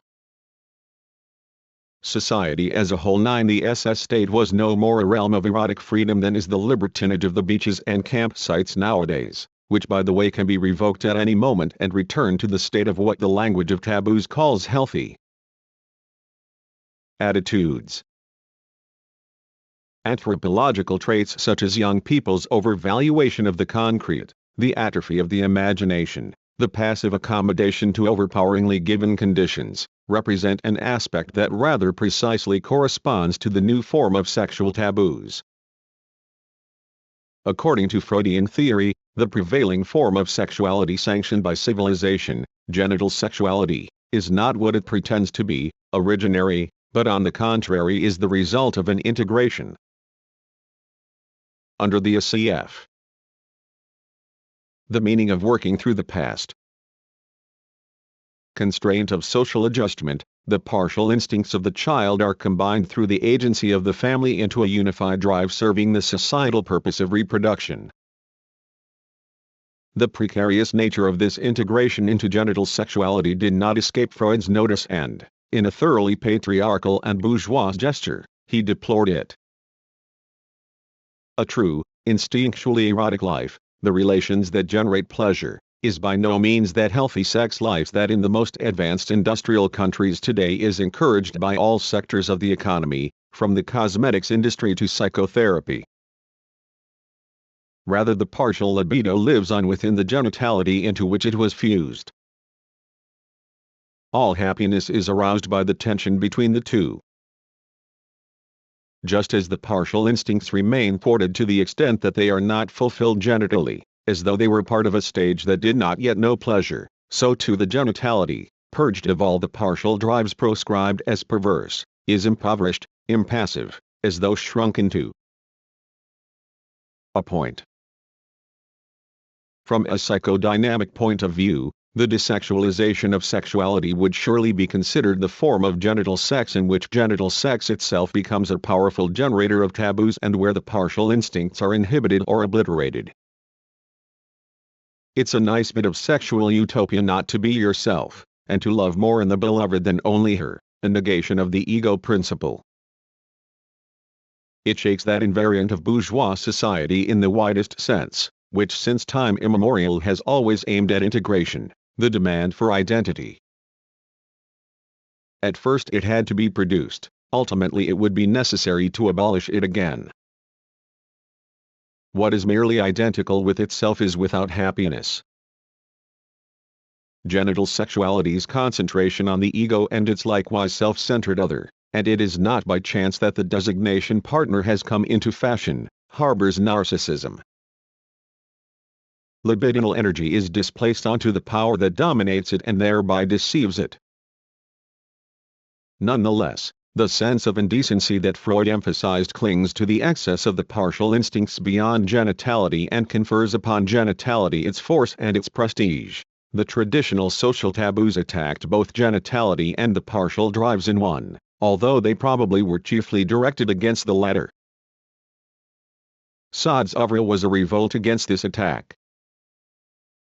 In tandem with the increasing social reinforcement of genitality, the pressure mounts against the partial drives and against their representatives in genital relations. What remains of the partial drives is cultivated only as socialized voyeurism, as for pleasure. Contemplation by many replaces union with one and thereby expresses the tendency to socialize sexuality that itself constitutes an aspect of sexuality's fatal integration. The desexualization of sexuality is strengthened by the premium patriarchal society places upon the female character, her passive docility, weaned from all personal effect, if possible from all aspiration to her own pleasure. Sexuality is confiscated by an ideal of the natural life and in a culture of healthy outdoor living is reduced as much as possible to pure genitality that rebels against every refinement. The form that taboos assume in the environment of formal freedom should be studied. Some importance should be given to such models as this idea of naturalness, but also to the standardized, as it were, cellophane-wrapped samples of sex. In a climate that mixes the subterranean force of prohibitions with the lie claiming that those prohibitions have lost their force, the latest style of persecutions is flourishing. Unless appearances are deceptive, more than ever the partial drives are being repressed mentally and materially, complementary to the ego weakness evident everywhere as a specific psychological inability to deviate from what everyone else is doing, while at the same time the partial drives are also being manipulated by society. The less, apparently, is considered indecent, the worse the vengeance exacted on what for all that is still judged to be so. The hygienic ideal is more rigorous than the ascetic ideal, which never wanted to remain what it was. However, the taboos in the midst of the illusion of freedom cannot be taken lightly, above all because no one completely believes in them anymore, whereas they are still reinforced by both the unconscious of individuals and by institutional powers. In general, the more eroded repressive ideas have become, the more cruelly they are enforced. Their application must be exaggerated so that the terror persuades people that what is so powerful must also be legitimate. The witch trials flourished after Thomistic universalism had already waned. The exhibitionist confessions of sin by those who give free rein to their moralism by associating it with the word rearmament are likewise so attractive to the masses because the concept of sin when detached from theological dogma no longer has any substance. 11. This is also what reinforces the specific character of taboo. Whereas primitive taboos were irresistible because they were motivated by the incest prohibition, whose power of psychological repression excluded all rational justification, sexual taboos in the age of at once both total and stymied enlightenment have an augmented power, since they no longer have a raison d'etre even for those who obey them. The prohibition as such now absorbs the energies it used to receive from other sources that have become exhausted in the meantime. The lie branded onto the taboo becomes itself an element of sadism that overtakes the chosen victim, and with a knowing nod gives him to understand that his fate is due not to the offense but rather to the fact that he happens to be somehow different, that he deviates from the collective, that he belongs to a precisely designated minority. Nevertheless, the taboos nowadays do not have any new content, they are rather the imitation of more ancient ones. Lying deeply buried within the cultural imagination, these taboos can be exploited by manipulative powers. They are reawakened from above. Their imitative pallor serves social repression. They allow the accumulated ancient indignation to be redirected at whatever is timely and opportune, regardless of its quality. Otherness as such is the chosen enemy. An empirical investigation is needed to explore how taboos, which are half forgotten and from a social standpoint in fact relatively obsolete, are able to be mobilized. At present it is difficult to say whether the rage exploited by the demagogy of morality is primarily and immediately a reaction to erotic privations. It is also conceivable that it is a reaction to the entire constitution of contemporary life. In the context of formal freedom, each individual is burdened with an autonomy that, from an anthropological standpoint alone, he cannot bring off, while through the disproportion between the overpowering institutions and the minuscule scope of action granted him the individual also objectively feels overtaxed and threatened. A threat surely containing within itself, concealed and long since become unrecognizable, the ancient threat of castration. The taboos can be reawakened because social suffering, in psychological terms, that of the ego, is repressed and displaced onto sexuality. The age-old Act 12 in total contradiction to what takes place on the surface, sexuality becomes the nerve center of society. At present the sexual taboos are stronger than all others, even the political taboos, despite the virulence with which the latter are hammered home. The public sphere resounds with declarations either welcoming or deploring these changes in sexual morals. They are closely related to those current theses about the end of ideology that furnished stifling cynicism with the good conscience of enlightenment, while at the same time suspecting every idea that points beyond the present conditions of being anachronistic. 13. That despite all these views the taboos are not eliminated can be discerned in the forms of objective spirit, in the unspoken conventions and mores, and even more in the sphere of law. Everywhere prostitutes are being persecuted, whereas they were more or less left in peace during the era when sexual oppression was allegedly harsher. 14. It is a mendacious and flimsy pretense to claim that there is no need for whores anymore after the success of women's emancipation. It befits the zealots least of all to justify their measures with the same moral freedom they want once again to abolish. The technique of police raids, the closing of bordellos, which itself degrades prostitution into the nuisance it is so often accused of being, the fervor declaring some quarters particularly menaced, only then to wax indignant at the rampant influx of whores in the places where they must seek refuge, like the Jews they should have no shelter. All this indicates an attitude that, while crying murder over the degradation of Eros, does all it can to degrade it once again, by condemning it to never know happiness. The prostitute, the image of what inexperience and envy imagine to be vice, is undoubtedly identified largely with a partial instinct. She is supposedly the source of perversity, in the most amazing contradiction to the miserable and miscarried way of making a living that prostitution has become in a society of glass houses where every hiding place has been smoked out. There is no need to harbor illusions about the off-limits sector, and yet the whores, who in the meantime have become as repulsive as society's envy spitefully imagines them and treats them, should be defended against the ignominy of morality as unsuspecting representatives of an alternative sexuality.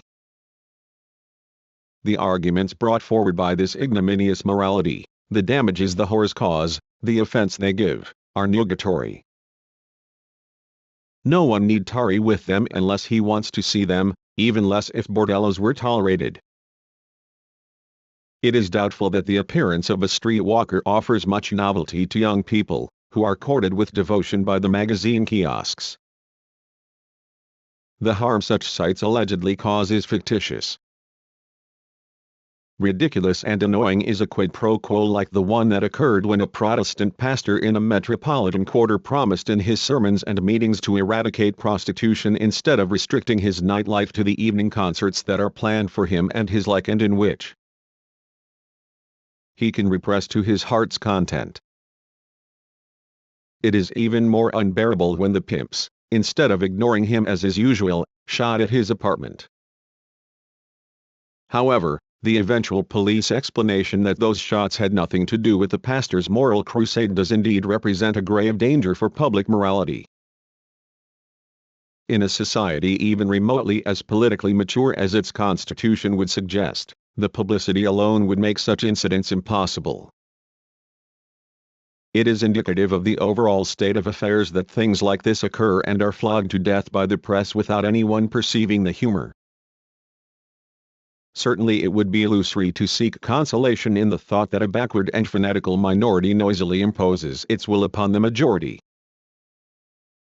Unbridled morality could not work the street and give the offense it pretends to take if that morality were not in harmony with the population's structure of instincts. It is undeniably clear that in Germany, where there are 1,000 reasons to be wary of persecuting defenseless groups, prostitutes continue to be persecuted relentlessly. Murders of prostitutes go unpunished, and indeed perhaps in each individual case there might be a plausible reason why this is so. Nevertheless, the frequency of such unsolved cases, in comparison with the swiftness, for instance, with which justice is meted out in cases of crimes against property, indicates that society's power, however unconsciously, wishes death to those who in its eyes incarnate, erroneously, the pleasure that ought not to be the hunt is raised against prostitutes not despite the fact that extramarital liaisons have become the rule but rather precisely because of it. Although women won emancipation professionally, they still have to bear their surplus of social burden, and even while being tolerated passively, they sense the taboo that can fall upon them at any moment. For example, they may fall foul of the law on procuration that has been expanded absurdly to cover absolutely anything, or they may become pregnant. This engenders vindictiveness. Part of the hopeless dynamic of what sociology likes to call interpersonal relations is also the fact that those who feel pressure attempt to transfer it onto other, weaker groups, and either rationally or irrationally perpetuate the odium. One of the favorite targets, distinguished by their powerlessness, are prostitutes. Prostitution is made to atone not only for men's rancor at official monogamy, from which it in turn makes its livelihood, but moreover also for the rancor of women who, while often reluctantly enough getting involved in affairs because that's just the way things are, continue to mourn the role for which bourgeois society has been training them for centuries, and secretly cherish the quite understandable desire for the security and reputation that marriage brings. The survival of sexual taboos confirms that persecution makes things no better, neither for those women who have been integrated into bourgeois professions, because in their private life they are denied bourgeois privileges, nor for the women who are made outcasts. Of all the nefarious effects of the shady and unacknowledged sexual oppression, this is perhaps the worst. It is especially striking in that type of homosexual whose admiration of virility is coupled with an enthusiasm for order and discipline, and who, with the ideology of the noble body, is ready to set upon other minorities, intellectuals, for instance. The abominable paragraph on the law books against homosexuals managed to find safe passage into post-war liberated Germany. The mitigation that permits at least culprits of minor age to go unpunished can easily become an invitation to blackmail.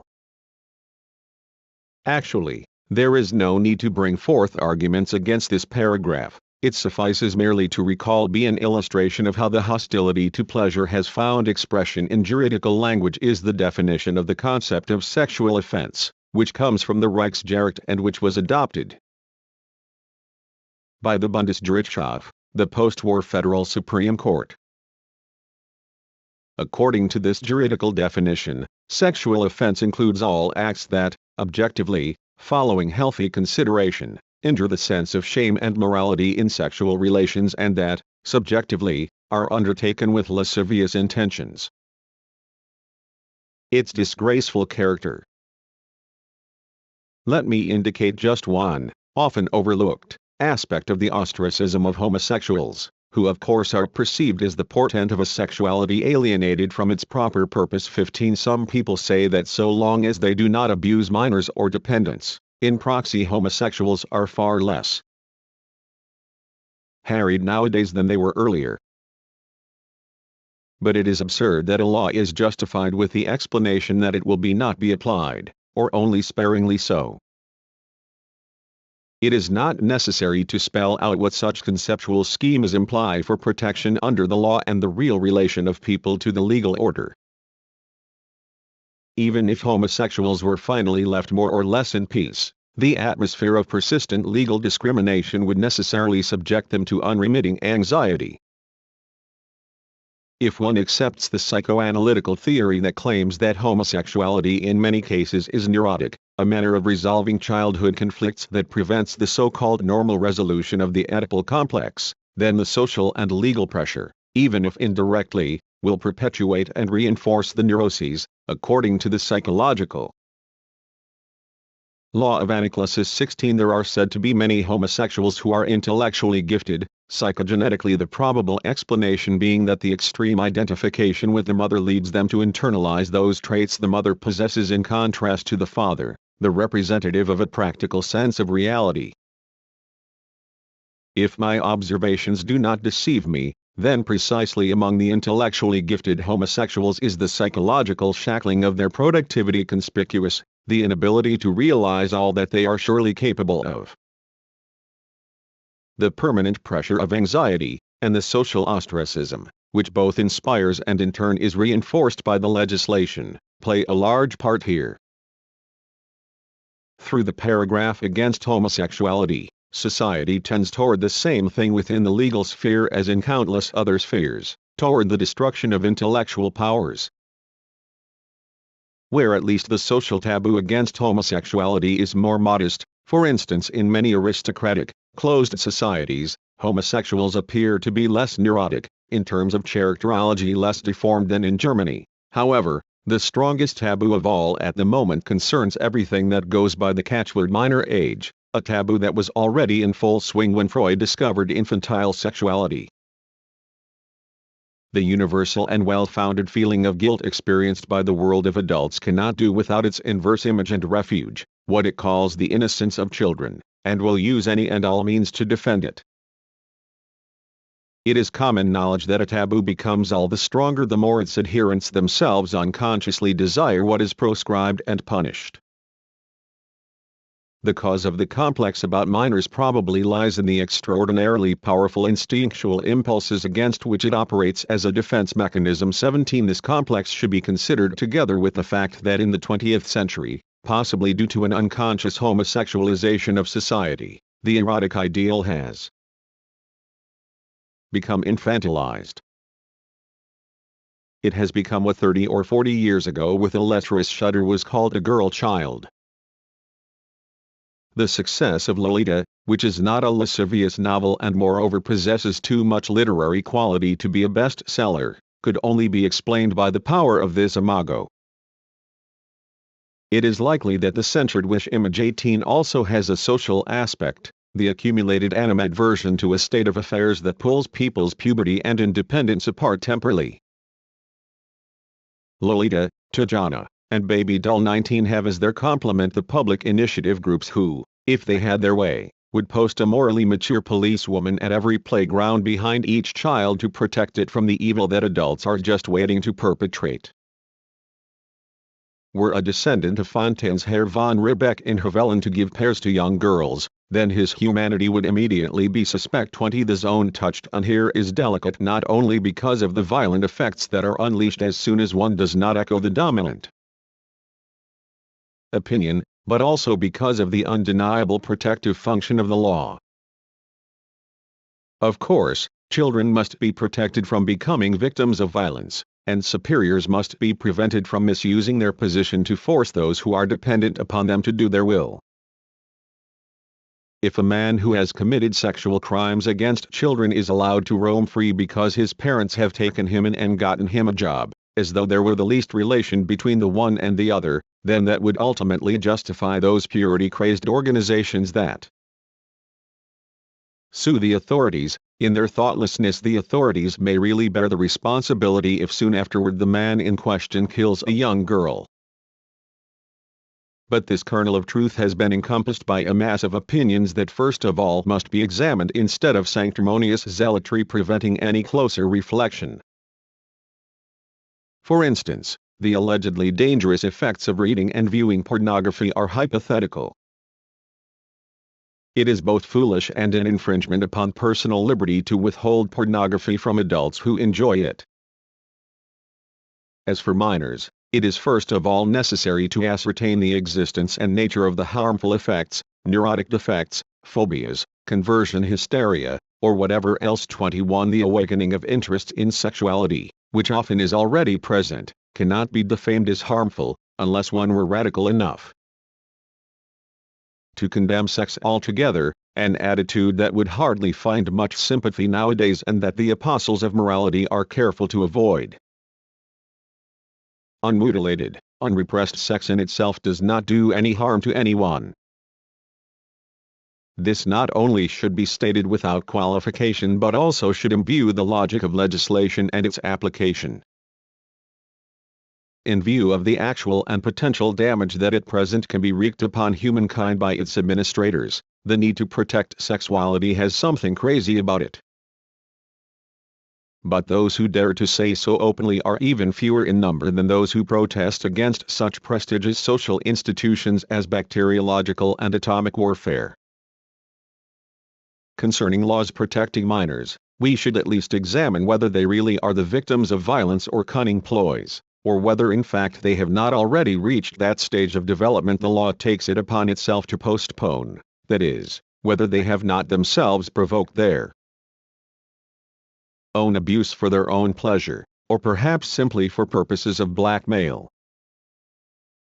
For the time being, a male prostitute who afterward murders and robs his clients, and then declares in court that he acted out of disgust at the things he was expected to do, has good chances of finding lenient judges. In addition, the protection afforded dependent persons is all too summary. Were the praxis to exhaust the letter of the law, there would not be prison space enough for all the offenders. Certainly this alone is no argument but nonetheless a symptom. Moreover, it may well be that the regulations in force permit the theater director to have a liaison with his actress but forbid the theater manager from having an affair with one of his office employees. The relevant paragraphs need to be modified sensibly so that they are applied only to such cases where superiors exploit their position of power against subordinates, actually and demonstrably threaten them with dismissal and other disadvantages, but not when the situation itself brings the couple together, as for example Paolo and Francesca during their reading 22. A cautious version of paragraph 174 of the current penal code that excludes every misapplication is all the more urgent as it is precisely this paragraph, though by no means only this one among the paragraphs devoted to morality, that constitutes an invitation to, as it is called in the modern German jargon so conscious of tradition, knock off, abschießen, literally shoot down those who are politically or otherwise undesirable. 23. On the whole, it is not just a matter of moderating the legislation, much should be strengthened, especially the paragraphs addressing crimes of brutality. As Karl Kraus recognized, prohibited tenderness toward minors is consistently punished more harshly than when the children are beaten half to death by parents or teachers. 24. If someone commits brutal acts of violence while drunk, then his condition will be taken into account and his punishment will be mitigated accordingly, as though in the heart of the esprit des lois there lives a code of conduct that not only tolerates drunkenness as an excess but requires it as proof of manly virtue. The fact that it is again and again affirmed to be no mere peccadillo when tipsy drivers, by the way still in full possession of their senses, have run someone down, simply shows how ingrained is the proclivity to see it precisely as a peccadillo, and jurisprudence should also take this into account. German driving practices, in contradistinction to those in the Anglo-Saxon as well as the Romance countries, surely belong to those national characteristics in which something of the spirit of Hitler's Reich visibly survives, the contempt for human life. And indeed, it is an age-old ideology, already thrashed into every gymnasium pupil, that human life is not the highest good. What earlier was an object of scorn for being merely empirical as opposed to the majesty of the moral law has now become, as a result of the evolution of a society proud of having rid itself of ideologies, an object of scorn for the most primitive impulses of self-preservation, the urge to get ahead in the non-metaphorical sense, the incarnation of a healthy will to succeed. Admittedly, this behavior too is not wholly without ideology. Where formerly the moral law held sway, now surveillance ensures that the traffic regulations are respected. The precondition for killing someone with a good conscience is the green light. In an analogous fashion, social psychology in its investigation of National Socialist mores introduced the concept of legality. 25 planned murders were covered by some kind of arrangement or other, even post festum, as when the people's representatives declared them lawful. The brutality manifested in street traffic apparently has just as much need for legal justification as does the persecution of innocent victims and innocent offenses. The endorsement of brutality and twisted instincts wherever they harmonize with institutional social forms faithfully accompanies the litany of hate against the partial drives. In principle and with unavoidable exaggeration, one could surely say that in law and morals sympathy is accorded to everything that perpetuates the modes of behavior of societal oppression, and ultimately sadistic violence, whereas modes of behavior that are contrary to the violence of the social order itself are dealt with mercilessly. A reform of penal law worthy of the name, which admittedly is hardly imaginable here and now, would free itself from the spirit of the Volk, from those fates Shia Durkheim had already wanted to recognize by the pain they cause. 26 In cases where actions are the results of conflicts between the ego and the id, the question of whether juridical judgments should be severe or lenient centers on the controversy concerning freedom of the will. Usually the partisans of free will decide in favor of the theory of retribution, which Nietzsche had already seen through, and in favor of severe punishment. 27 The determinists, on the other hand, opt for the theory of education, special prevention, and for the theory of deterrence, general prevention. This alternative is disastrous. The problem of freedom of the will probably cannot be resolved abstractly at all, that is, by using idealized constructions of the individual and its character as something existing purely for itself, but only with the consciousness of the dialectic of individual and society. Freedom, even that of the will, must first be realized and should not be assumed as positively given. On the other hand, the general thesis of determinism is just as abstract as the thesis of liberum arbitrium, the totality of the conditions upon which, according to determinism, acts of the will depend is not known and itself constitutes an idea and should not be treated as an available sum.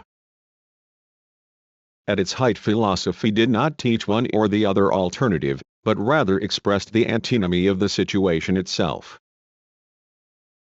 Kant's theory that all empirical actions are determined by the empirical character that is itself originally posited by the intelligible character in an initial act of freedom, is perhaps the most extraordinary model of this antinomy, no matter how difficult it is to imagine a subject capable of giving himself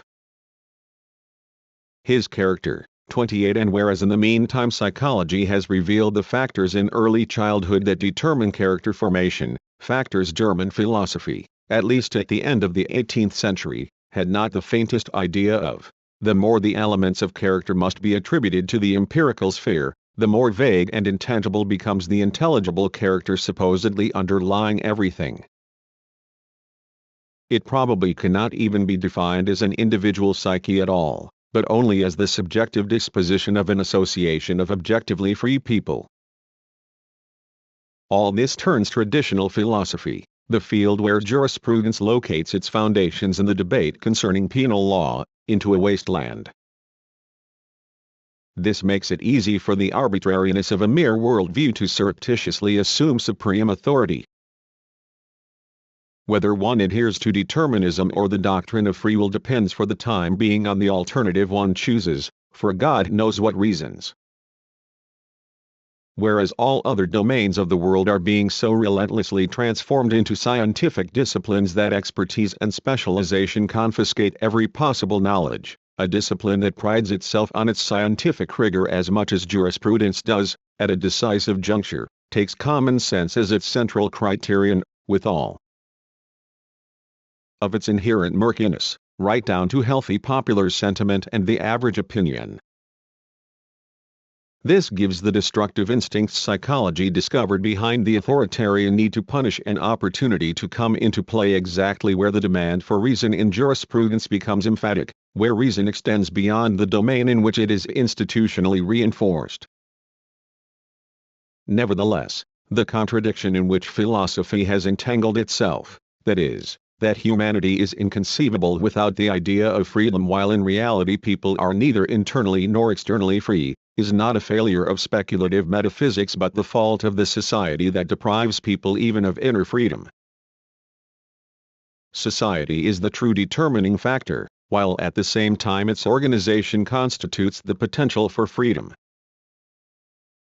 After the decline of great philosophy, which was completely aware of the objective societal elements inherent in subjective freedom, the antinomy it perceived has been reduced to isolated slogans that are not even antithetical anymore. On the one hand, there is the hollow pathos of freedom evoked in official declamations, which mostly performs a rallying function in favor of unfreedom, that is, in favor of the authoritarian ranks, and on the other hand lies the obtuse and abstract determinism that goes no further than merely affirming determination and in most cases does not get at the true determining factors. At the center of the controversies in moral and legal philosophy once again absolutism and relativism shadowbox each other. The unmediated division between freedom and unfreedom is false, although even this has its element of truth, a distorted expression of the real separation of subjects from one another and from society. A rigorous determinism, for all the accuracy with which it expresses the unfreedom of people within the established order, would in effect have nothing convincing to oppose the praxis of Auschwitz. Here it encounters the limit that is neither transcended by the substitute philosophy of so-called values 29 nor dissolved in the mere subjectivity of morality. This limit marks the irresolvably differential moment within the relation of theory to praxis. Praxis is not tantamount to autarkic, immobilized thought. The hypostasis of theory as well as that of praxis is itself an element of theoretical untruth. Anyone who helps a victim of persecution is theoretically more in the right than someone who persists in meditating on whether there is an eternal natural law or not, although moral praxis requires all one's theoretical consciousness. To this extent Fichte's proposition that the moral law is intuitively self-evident for all its dubiousness still makes a valid point. 30. A philosophy that makes impossible demands on itself in regard to praxis, to the point where it would like to force a complete identification of praxis and theory, is just as false as a decisionistic praxis that eliminates all theoretical reflection. Healthy common sense, which simplifies this in order to have something tangibly useful, threatens the life of truth itself. Today philosophy is not to be transformed smoothly into legislation and juridical procedures. A certain modesty is proper to them, not only because they are not on a par with the complexity of philosophy but also for the sake of the theoretical state of knowledge. Instead of just up and cheerfully thinking away and betraying the question to a false profundity or a radical superficiality, jurisprudence must first of all catch up with the most advanced level of psychological and social knowledge. Science everywhere is occupying the field of naive consciousness, to the very point of paralyzing every unregimented thought. Yet in the field jurisprudence takes for its own, the sciences of sociology and psychology indeed have at their disposal more information than do the juridical experts. The latter combine a pedantic logical systematic with an intellectual attitude that acts as though science had learned nothing about determinant factors and as though each person could choose on his or her own the philosophy that suits him or her best and then substitutes a clattering bustle of homemade concepts for the knowledge currently available. In general, one may venture the hypothesis that a philosophy mobilized in an auxiliary role, nowadays most evident in existential ontology, actually has only a reactionary function. On the other hand, the undiluted discoveries of psychoanalysis should be applied to sexual taboos and to legislation concerning sexuality. They should be made productive for questions of criminology. Without any claim to systematicity, several possible investigations may be enumerated. 1. A representative survey should be conducted centering on the relationship between sexual prejudices and fantasies of punishment on the one hand and ideological predispositions and inclinations of an authoritarian nature on the other. The so-called F scale from the authoritarian personality could serve as the point of departure. 31. However, it would be necessary to adapt the research instrument in terms of the range and variety of opinions about sexuality. It should be stressed that at that time in America the query statements related to this area were the most powerfully selective and continue to be so in attempts to adapt the American scale to conditions in Germany. 2. For a given limited period, a sample of the judicial opinions handed down in morality trials should be selected, probably at random, and the decisive standpoints as well as the argumentative structure should be identified and analyzed. The prevailing categories as well as the logic of the presentation of evidence should be confronted with the findings of analytical psychology. It is to be expected that the justifications encountered here in many cases resemble the kinds of items recurring regularly in the newspapers, that the body of Mrs. X, a Social Security pensioner, was recovered from a river, that it is a case of suicide, and that psychological depression is assumed to be the motive of the deed. 3. A representative sample of prisoners incarcerated for having committed sexual offenses or sexual crimes should undergo psychoanalytical study for the duration of their sentence. The analyses should then be compared with the judicial opinions for the purpose of examining their soundness. 4. The categorical structure of the relevant penal laws should be critically analyzed. However, a fixed external standpoint should not be adopted, they must be examined only with a view to their imminent logical consistency. The tendency of what to expect can be discerned, for example, in the notion of a partial compos mentis. It allows for the lunacy where the same person is first consigned to prison or a correctional house when judged responsible for his actions, and then to a mental institution when subsequently judged not responsible. 5. Certain aspects of the Code of Criminal Procedure relevant to sexuality would merit specific study. Thus, in all cases where a defendant is accused of offending public decency, particular emphasis should be given to the police reports referring to the often confused situation in which the crime is supposed to have been committed. Much suggests that these reports often arise as a result of pressure exercised upon intimidated defendants caught in the course of a police raid. Certainly many of them are unaware of the significance of the statements they make to the police. Also, the fact that the accused are not permitted a lawyer during the preliminary examination often makes their defense more difficult. This too should be investigated. 6. Individual trials, which need not directly involve sexual offenses, but in which elements relating to sexuality are touched upon, should be studied in detail in order to ascertain in what manner those elements have helped determine the course of the trial and possibly the rendering of the verdict. The recent past offers the case of Brunn. It is conceivable that correlations can be shown between the severe verdict handed down on the basis of hardly conclusive circumstantial evidence and the erotic matters brought up in the trial, although much of it had no plausible connection with the murder.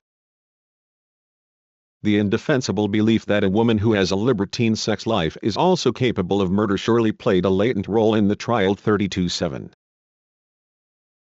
Dogmatic concepts that still haunt legislation today, such as those of healthy popular sentiment, universally valid opinion, natural morality, and the like, should be isolated and analyzed by those trained in philosophy. Particular attention should be devoted to the rationalistic justifications more iridico of actions that in truth follow the laws of psychological irrationality. 8. With full awareness of the unquestionably extreme difficulties confronting such a project, one should undertake empirical studies of the question whether certain actions and behavior tacitly believed to have a harmful influence on adolescents actually do cause verifiable harm. Exhibitionists, often presented as monsters, are in reality mostly innocuous and harmless, if credence can be given to psychoanalysis. They do nothing more than look compulsively for their pathetic satisfaction and surely belong in therapy more than in prison. The psychic damage, however, they supposedly cause the minors who see them is for the time being merely asserted. Although it has not been proven, it is indeed possible that encounters with exhibitionists cause psychic disturbances in children. Yet, it is not too far-fetched that some girls and women, for psychogenic motives, invent terrible experiences with exhibitionists or, as psychoanalysis terms it, that they fantasize their pasts. Criminology is well acquainted with the situation thanks to the testimony of witnesses. Likewise, the effect that so-called indecent depictions have on youth should be investigated.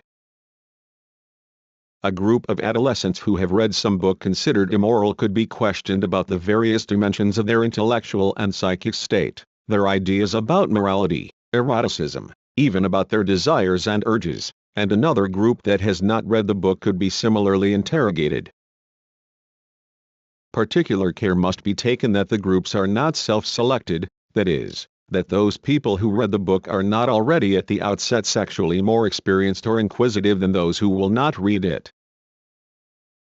It is wholly to be expected that such investigations will prove to be unfeasible practically, or that it will be impossible to develop a method that guarantees sound and unambiguous results.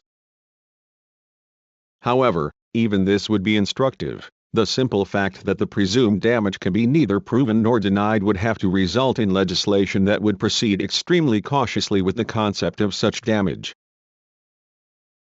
9. On the question of the survival of sexual taboos within popular mores, a study should be undertaken of what the prevailing regulations and rules of voluntary self-censorship within the film industry remove from their productions, for instance, caresses, exhibitionism, and alleged obscenity, and, on the other hand, what they permit that is in fact seriously harmful, such as exemplary models of sadistic acts, violent crimes, technically perfect burglaries. Certainly it is true that the indignation at cruelty is not seldom coupled with indignation at sex. Yet in America 10 years ago attention had already been drawn to this flagrant disproportion between what is forbidden and what is permitted. Without anything in the praxis having changed in the meantime, the sexual taboos have just as lasting an effect as does society's complicity with the principle of violence. The meaning of working through the past. The question, what does working through the past mean? Requires explication. 1. It follows from a formulation, a modish slogan that has become highly suspect during the last years. In this usage, working through the past does not mean seriously working upon the past, that is, through a lucid consciousness breaking its power to fascinate. On the contrary, its intention is to close the books on the past and, if possible, even remove it from memory. The attitude that everything should be forgotten and forgiven, which would be proper for those who suffered injustice, is practiced by those party supporters who committed the injustice. I wrote once in a scholarly dispute, in the house of the hangman one should not speak of the noose, otherwise one might seem to harbor resentment too. However, the tendency toward the unconscious and not so unconscious defensiveness against guilt is so absurdly associated with the thought of working through the past that there is sufficient reason to reflect upon a domain from which even now there emanates such a horror that one hesitates to call it by name. One wants to break free of the past, rightly, because nothing at all can live in its shadow, and because there will be no end to the terror as long as guilt and violence are repaid with guilt and violence. Wrongly, because the past that one would like to evade is still very much alive. National Socialism lives on, and even today we still do not know whether it is merely the ghost of what was so monstrous that it lingers on after its own death, or whether it has not yet died at all, whether the willingness to commit the unspeakable survives in people, as well as in the conditions that enclose them. I do not wish to go into the question of neo-Nazi organizations. I consider the survival of National Socialism within democracy to be potentially more menacing than the survival of fascist tendencies against democracy. Infiltration indicates something objective. Ambiguous figures make their comeback and occupy positions of power for the sole reason that conditions favor them, for nobody disputes the fact that in Germany it is not merely among the so-called incorrigibles, if that term must be used, that the past has not yet been mastered. Again and again one hears of the so-called guilt complex, often with the association that it was actually first created by the construction of a German collective guilt. Undoubtedly there is much that is neurotic in the relation to the past, defensive postures where one is not attacked, intense effects where they are hardly warranted by the situation, an absence of effect in the face of the gravest matters, not seldom simply a repression of what is known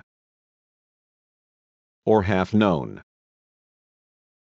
Thus we often found in group experiments in the Institute for Social Research that mitigating expressions and euphemistic circumlocutions were chosen in the reminiscences of deportation and mass murder, or that a hollow space formed in the discourse.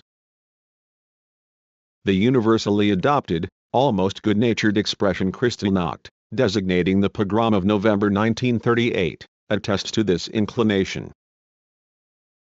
A very great number claim not to have known of the events at that time, although Jews disappeared everywhere and although it is hardly believable that those who experienced what happened in the East constantly kept silent about what must have been for them an unbearable burden. Surely one may assume that there is a relation between the attitude of not having known anything about it, and an impassive and apprehensive indifference. In any case the determined enemies of National Socialism knew quite early exactly what was going on.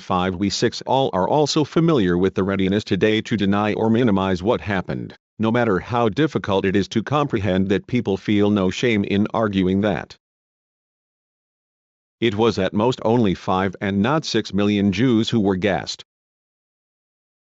Furthermore, the quite common move of drawing up a balance sheet of guilt is irrational, as though Dresden compensated for Auschwitz.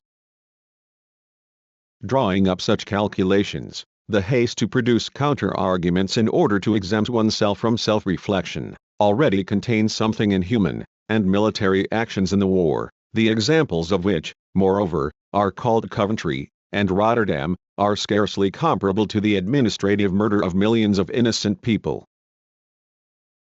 Even their innocence, which cannot be more simple and plausible, is contested. 7 The enormity of what was perpetrated works to justify this. A lax consciousness consoles itself with the thought that such a thing surely could not have happened unless the victims had in some way or another furnished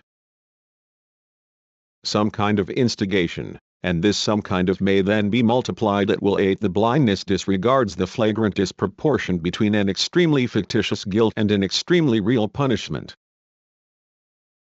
At times the victors are made responsible for what the vanquished did when they themselves were still beyond reach, and responsibility for the atrocities of Hitler is shifted onto those who tolerated his seizure of power and not to the ones who cheered him on.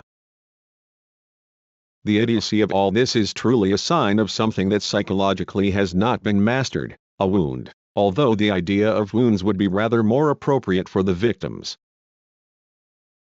Despite all this, However, talk of a guilt complex has something untruthful to it. Psychiatry, from which the concept is borrowed with all its attendant associations, maintains that the feeling of guilt is pathological, unsuited to reality, psychogenic, as the analysts call it.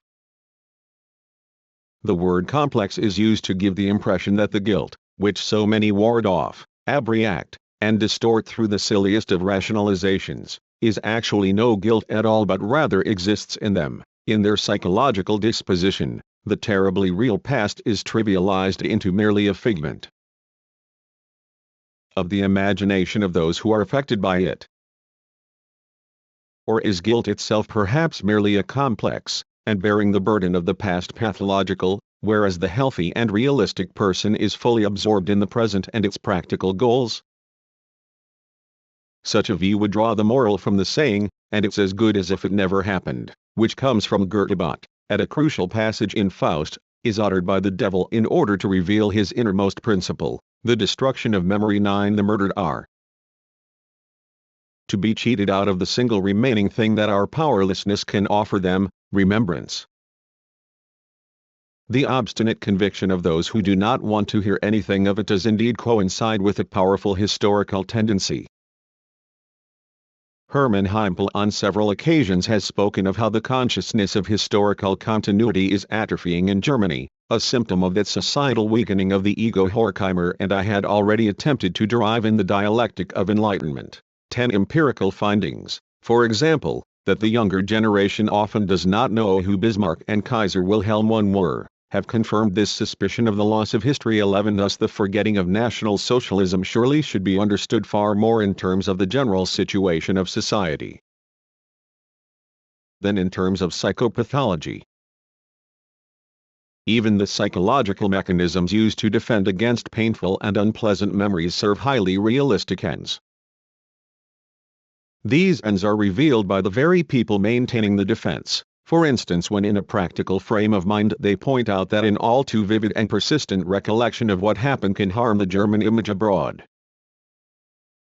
Such zeal does not accord well with the declaration of Richard Wagner, who was nationalistic enough, to the effect that being German means doing something for its own sake, provided that it is not defined a priori as business. 12 The effacement of memory is more the achievement of an all too alert consciousness than its weakness when confronted with a superior strength of unconscious processes. In the forgetting of what has scarcely transpired there resonates the fury of one who must first talk himself out of what everyone knows, before he can then talk others out of it as well. Surely the impulses and modes of behavior involved here are not immediately rational insofar as they distort the facts they refer to. However, they are rational in the sense that they rely on societal tendencies and that anyone who so reacts knows he is in accord with the spirit of the times. Such a reaction immediately fits in well with the desire to get on with things. Whoever doesn't entertain any idle thoughts doesn't throw any wrenches into the machinery. It is advisable to speak along the lines of what Franz Bohm so aptly called non-public opinion. 13 Those who conform to a general mood, which to be sure is kept in check by official taboos but which for that reason possesses all the more virulence, simultaneously qualify both as party to it and as independent agents. The German resistance movement after all remained without a popular base, and it's not as if such a base was magically conjured up out of Germany's defeat just like that. One can surely surmise that democracy is more deeply rooted now than it was after the First World War. 14 In a certain sense National Socialism, anti-feudal and thoroughly bourgeois, by politicizing the masses even prepared, against its will, the ground for democratization. The Junker caste as well as the workers' movement have disappeared. For the first time something like a relatively homogeneous bourgeois milieu has developed. But the belated arrival of democracy in Germany, which did not coincide with the peak of economic liberalism and which was introduced by the Allied victors, cannot but have had an effect on the relationship of Germans to democracy.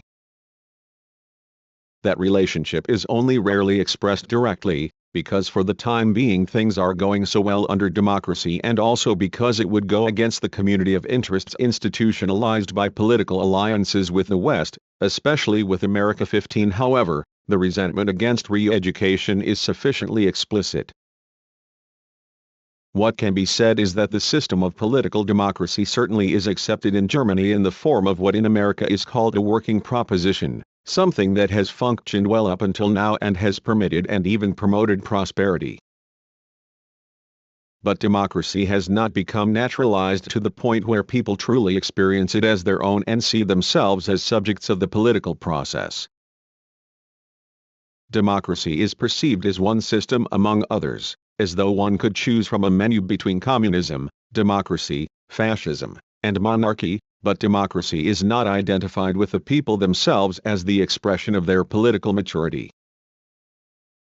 It is appraised according to its success or setbacks, whereby special interests also play a role, rather than as a union of the individual and the collective interests, and the parliamentary representation of the popular will in modern mass democracies already makes that difficult enough. In Germany one often hears Germans among themselves making the peculiar remark that they are not yet mature enough for democracy. They make an ideology out of their own immaturity, not unlike those adolescents who, when caught committing some violent act, talk their way out of it with the excuse that they are just teenagers. The grotesque character of this mode of argumentation reveals a flagrant contradiction within consciousness. The people who play up their own naivete and political immaturity in such a disingenuous manner on the one hand already feel themselves to be political subjects who should set about determining their own destiny and establishing a free society. On the other hand, they come up against the limits strictly imposed upon them by the existing circumstances. Because they are incapable of penetrating these limits with their own thought, they attribute this impossibility, which in truth is inflicted upon them, either to themselves, to the great figures of the world, or to others. It is as though they divide themselves yet once more into subject and object. Moreover, the dominant ideology today dictates that the more individuals are delivered over to objective constellations, over which they have, or believe they have, no power, the more they subjectivize this powerlessness. Starting from the phrase that everything depends on the person, they attribute to people everything that in fact is due to the external conditions, so that in turn the conditions remain undisturbed. Using the language of philosophy, one indeed could say that the people's alienation from democracy reflects the self-alienation of society. Among these objective constellations, the development of international politics is perhaps the most salient. It appears to justify retrospectively Hitler's attack against the Soviet Union. Since the Western world essentially defines itself as a unity in its defense against the Russian threat, it looks as though the victors in 1945 had foolishly destroyed the tried and tested bulwark against Bolshevism, only to rebuild it a few years later. It is a quick jump from the obvious statement "Hitler always said so" to the extrapolation that he was also right about other things.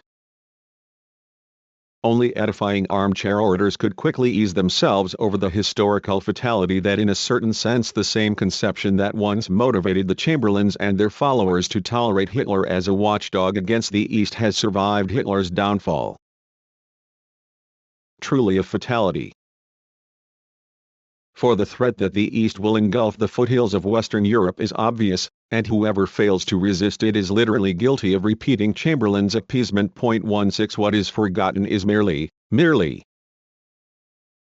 the fact that precisely this threat was first produced by Hitler's campaign, who brought upon Europe exactly what his expansionist war was meant to prevent, or so thought the appeasers. Even more than the destiny of single individuals, it is the destiny of political entanglements that constitutes the nexus of guilt. The resistance to the East contains its own dynamic that reawakens the German past.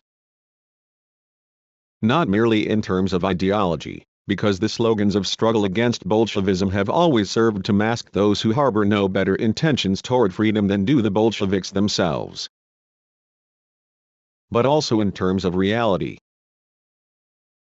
According to an observation that had already been made during the era of Hitler, the organizational power of totalitarian systems imposes some of its own nature upon its adversaries. As long as the economic disparity persists between East and West, the fascist variety has better chances of success with the masses than the East's propaganda has, whereas admittedly, on the other hand, one is not yet pushed to the fascist Ultima ratio. However, the same character types are susceptible to both forms of totalitarianism. Authoritarian personalities are altogether misunderstood when they are construed from the vantage point of a particular political economic ideology. The well-known oscillations of millions of voters before 1933 between the National Socialist and Communist parties is no accident from the social-psychological perspective either. American studies have shown that this personality structure does not correlate so easily with political economic criteria. It must be defined in terms of character traits such as a thinking oriented along the dimensions of power and powerlessness, a rigidity and an inability to react, conventionality, the lack of self-reflection, and ultimately an overall inability to experience. Authoritarian personalities identify themselves with real existing power per se, prior to any particular contents. Basically, they possess weak egos and therefore require the compensation of identifying themselves with, and finding security in, great collectives. The fact that one meets figures everywhere who resemble those in the film Wir Wunderkinder is neither due to the depravity of the world as such nor to the supposedly peculiar traits of the German national character 17. It is due rather to the identity of those conformists, who before the fact already have a connection to the levers of the whole apparatus of political power, as potential followers of totalitarianism. Furthermore, it is an illusion to believe that the National Socialist regime meant nothing but fear and suffering, although it certainly was that even for many of its own supporters. For countless people life was not at all bad under fascism. Terror's sharp edge was aimed only at a few and relatively well-defined groups.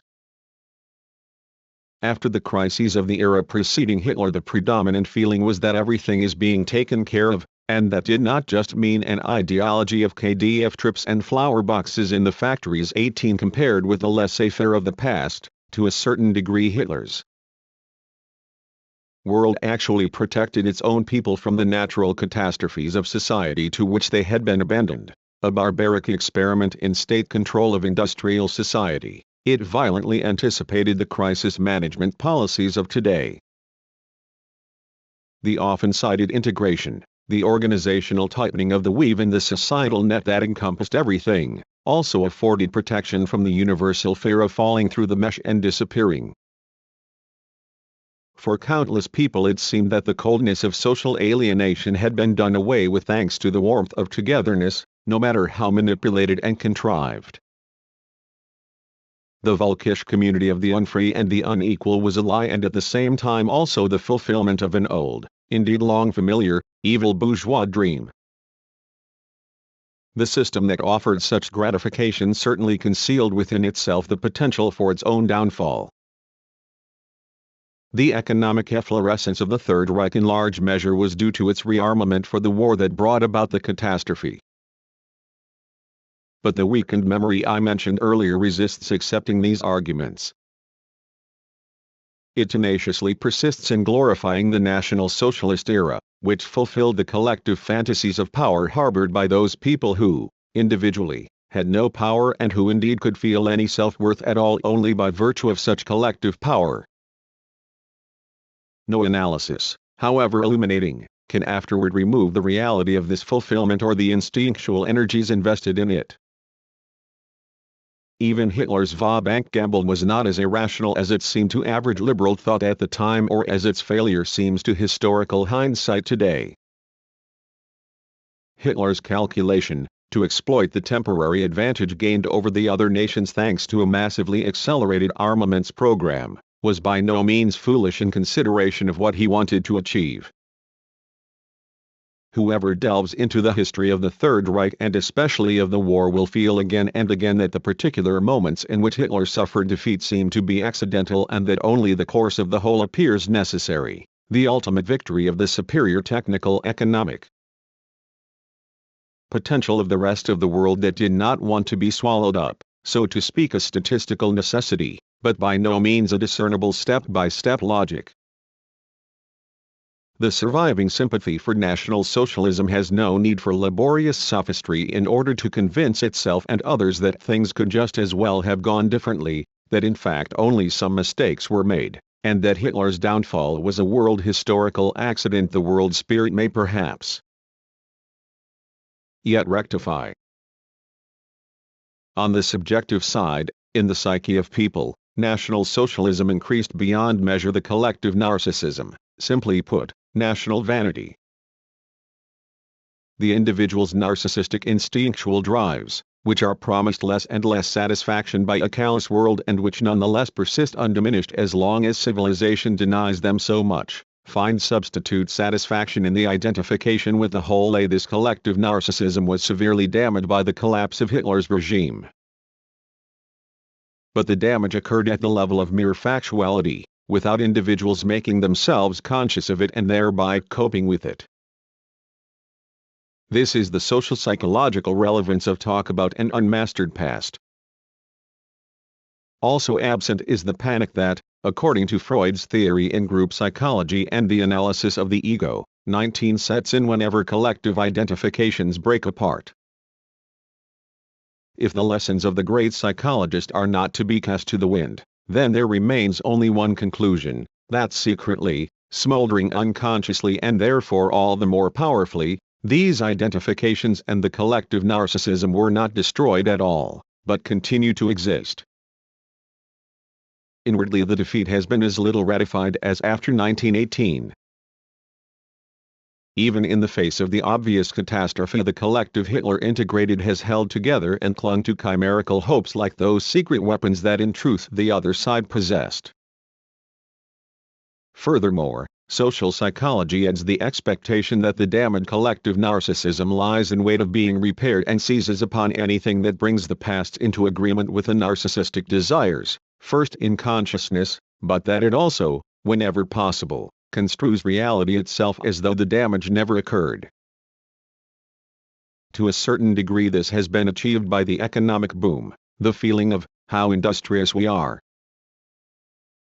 But I doubt whether the so-called economic miracle, in which, to be sure, everyone participates even while speaking of it with some disdain, social psychologically really reaches as deeply as one might suppose in times of relative stability. Precisely because famine continues to reign across entire continents when technically it could be eliminated, no one can really be so delighted at his prosperity. Just as individually, for instance in films, there is resentful laughter when a character sits down to a very good meal and tucks the napkin under his chin, so too humanity begrudges itself the comfort it all too well knows is a cf. Opinion delusion society. Still paid for by want and hardship. Resentment strikes every happiness, even one's own. Satiety has become an insult a priori, whereas the sole point of reproach about it would be that there are people who have nothing to eat. The alleged idealism that especially in today's Germany so pharisaical sinks its teeth into an alleged materialism frequently owes its self-proclaimed profundity merely to repressed instincts. Hatred of comfort engenders in Germany discomfort at prosperity, and it transfigures the past into a tragedy. However, this malaise does not at all issue solely from dark and troubled waters but rather once again from far more rational ones. The prosperity is due to an economic upswing, and no one trusts its unlimited duration. If one seeks consolation in the view that events like the Black Friday of 1929 and the resultant economic crisis could hardly repeat themselves, then this already implicitly contains the reliance on a strong state power that, one then expects, will offer protection if economic and political freedom no longer work. Even in the midst of prosperity, Even during the temporary labor shortage, the majority of people probably feel secretly that they are potentially unemployed, recipients of charity, and hence really objects, not subjects, of society. This is the fully legitimate and reasonable cause of their discomfort. It is obvious that at any given moment this discomfort can be dammed up, channeled toward the past, and manipulated in order to provoke a renewal of the disaster. Today the fascist wish image unquestionably blends with the nationalism of the so-called underdeveloped countries, which now, however, are instead called developing countries. Already during the war the slogans about Western plutocracies and proletarian nations expressed sympathy with those who felt shortchanged in the imperialist competition and also wanted a place at the table. It is difficult to discern whether and to what extent this tendency has already joined the anti-civilization, anti-Western undercurrent of the German tradition and whether in Germany itself there exists a convergence of fascist and communist nationalism. Nationalism today is at once both obsolete and up-to-date. Obsolete, because in the face of the compulsory coalition of nations into great blocs under the supremacy of the most powerful country, which is already dictated by the development in weapons technology alone, the individual sovereign nations, at least in advanced continental Europe, have forfeited their historical substance. The idea of the nation, in which the common economic interests of free and independent citizens once united against the territorial barriers of feudalism, has itself become a barrier to the obvious potential of society as a totality. But nationalism is up to date insofar as the traditional and psychologically supremely invested idea of nation, which still expresses the community of interests within the international economy, alone has sufficient force to mobilize hundreds of millions of people for goals they cannot immediately identify as their own. Nationalism does not completely believe in itself anymore, and yet it is a political necessity because it is the most effective means of motivating people to insist on conditions that are, viewed objectively, obsolete. This is why, as something ill at ease with itself, intentionally self-deluded, it has taken on grotesque features nowadays. 21 Admittedly nationalism, the heritage of barbarically primitive tribal attitudes, never lacked such traits altogether, but they were reined in as long as liberalism guaranteed the right of the individual, also concretely as the condition of collective prosperity. Only in an age in which it was already toppling has nationalism become completely sadistic and destructive. 22 The rage of Hitler's world against everything that was different, nationalism as a paranoid delusional system, was already of this caliber. The appeal of precisely these features is hardly any less today. Paranoia, the persecution mania that persecutes those upon whom it projects what it itself desires, is contagious. Collective delusions, like anti-Semitism, confirm the pathology of the individual, who shows that psychologically he is no longer a match for the world and is thrown back upon an illusory inner realm. According to the thesis of the psychoanalyst Ernst Simmel, they may well spare a half-mad person from becoming completely so. 23 To the extent that the delusional mania of nationalism openly manifests itself in the reasonable fear of renewed catastrophes, so too does it promote its own diffusion. Delusional mania is the substitute for the dream that humanity would organize the world humanely, a dream the actual world of humanity is resolutely eradicating. Everything that took place between 1933 and 1945 goes together with pathological nationalism, that fascism lives on, that the oft-invoked working through of the past has to this day been unsuccessful and has degenerated into its own caricature, an empty and cold forgetting, is due to the fact that the objective conditions of society that engendered fascism continue to exist. Fascism essentially cannot be derived from subjective dispositions. The economic order, and to a great extent also the economic organization modeled upon it, now as then renders the majority of people dependent upon conditions beyond their control and thus maintains them in a state of political immaturity. If they want to live, then no other avenue remains but to adapt, submit themselves to the given conditions. they must negate precisely that autonomous subjectivity to which the idea of democracy appeals. They can preserve themselves only if they renounce their self.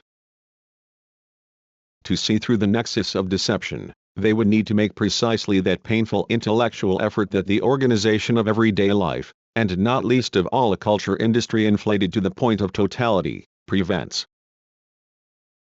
The necessity of such adaptation, of identification with the given, the status quo, with power as such, creates the potential for totalitarianism. This potential is reinforced by the dissatisfaction and the rage that very constraint to adapt produces and reproduces. Because reality does not deliver the autonomy or, ultimately, the potential happiness that the concept of democracy actually promises, people remain indifferent to democracy, if they do not in fact secretly detest it. 24 This form of political organization is experienced as inadequate to the societal and economic reality.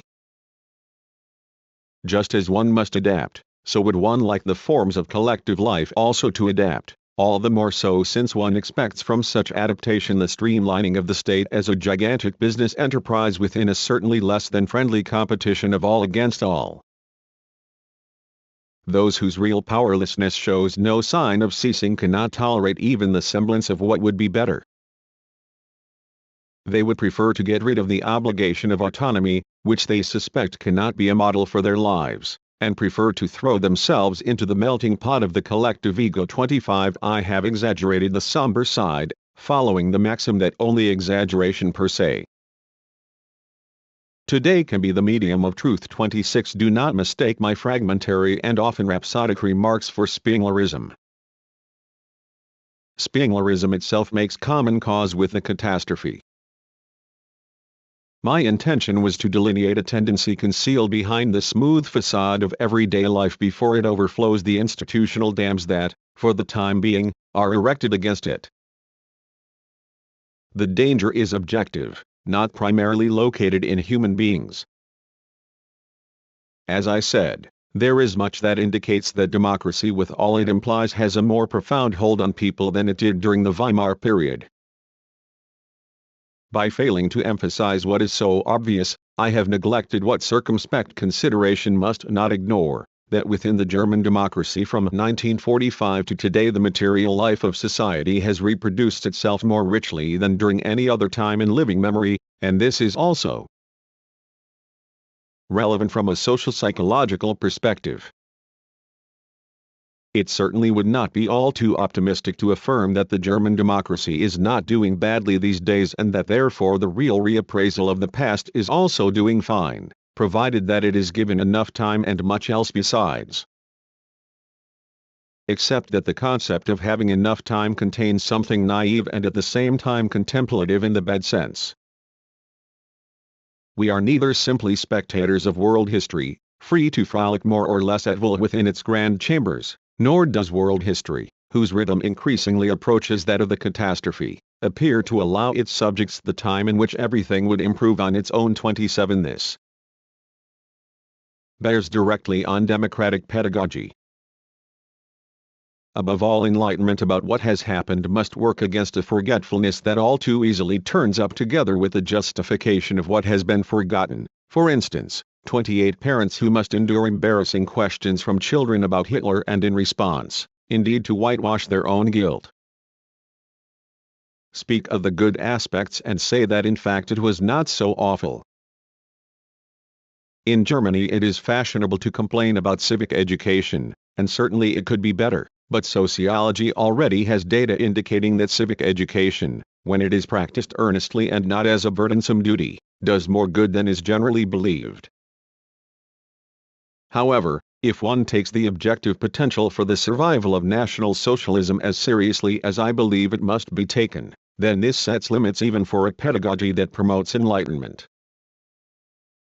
Whether it be sociological or psychological, such a pedagogy in practice will probably reach in general only those people who are open to it anyway and who therefore are hardly susceptible to fascism. 29 On the other hand, it is certainly not at all superfluous to fortify this group with enlightened instruction against the non-public opinion, on the contrary, One could easily imagine that from this group something like cadres could develop, whose influence in the most diverse contexts would then finally reach the whole of society, and the chances for this are all the more favorable, the more conscious the cadres become. Obviously, the work of enlightenment will not be limited to these groups. Here I will refrain from a question that is very difficult and laden with the greatest responsibility, namely, of how far it is advisable to go into the past when attempting to raise public awareness, and whether precisely the insistence on it does not provoke a defiant resistance and produce the opposite of what it intends. It seems to me rather that what is conscious could never prove so fateful as what remains unconscious, half-conscious, or preconscious. Essentially it is a matter of the way in which the past is made present. Whether one remains at the level of reproach or whether one withstands the horror by having the strength to comprehend even the incomprehensible. For this, however, it would be necessary to educate the educators themselves. But such education is gravely impaired by the fact that what in America are called the behavioral sciences are either not represented at all or woefully underrepresented in Germany at present. It is absolutely imperative that universities strengthen a sociology that would work together with the historical research about our own era. Instead of holding forth with second-hand profundities about the being of man, 30 pedagogy should set itself the task re-education is so vehemently accused of having superficially handled. Criminology in Germany is not yet up to modern standards at all. But above all one should think of psychoanalysis, which is still being repressed today as much as ever. Either it is altogether absent, or it is replaced by tendencies that while boasting of overcoming the much maligned 19th century, in truth fall back behind Freudian theory, even turning it into its very opposite. A precise and undiluted knowledge of Freudian theory is more necessary and relevant today than ever. The hatred of it is directly of a piece with anti-Semitism, by no means simply because Freud was a Jew but rather because psychoanalysis consists precisely of that critical self-reflection that makes anti-Semites livid with rage. Although it is so difficult to carry out something like a mass analysis because of the time factor alone, nonetheless if rigorous psychoanalysis found its institutional place, its influence upon the intellectual climate in Germany would be a salutary one, even if that meant nothing more than taking it for granted that one should not lash outward but should reflect about oneself and one's relation to whatever obdurate consciousness habitually rages against. In any case, however, attempts to work subjectively against the objective potential for disaster should not content themselves with corrections that would hardly approach the severity of what must be confronted. 31 Likewise, attention to the great achievements of Jews in the past, however true they may be, are hardly of use and smack of propaganda. And propaganda, the rational manipulation of what is irrational, is the prerogative of the totalitarians. Those who resist totalitarians should not imitate them in a way that would only do themselves a disservice. Panegyrics to the Jews that isolate them as a group already give anti-Semitism a running start. Anti-Semitism is so difficult to refute because the psychic economy of innumerable people needed it and, in an attenuated form, presumably still needs it today. Whatever happens by way of propaganda remains ambiguous. I was told the story of a woman who, upset after seeing a dramatization of the Diary of Anne Frank, said, "Yes, but that girl at least should have been allowed to live." To be sure, even that was good as a first step toward understanding. But the individual case, which should stand for, and raise awareness about, the terrifying totality, by its very individuation became an alibi for the totality the woman forgot. 32 The perplexing thing about such observations remains that even on their account one cannot advise against productions of the Anne Frank play and the like, because their effect nonetheless feeds into the potential for improvement, however repugnant they also are and however much they seem to be a profanation of the dignity of the dead. I also do not believe that too much will be accomplished by community meetings, encounters between young Germans and young Israelis, and other organized promotions of friendship.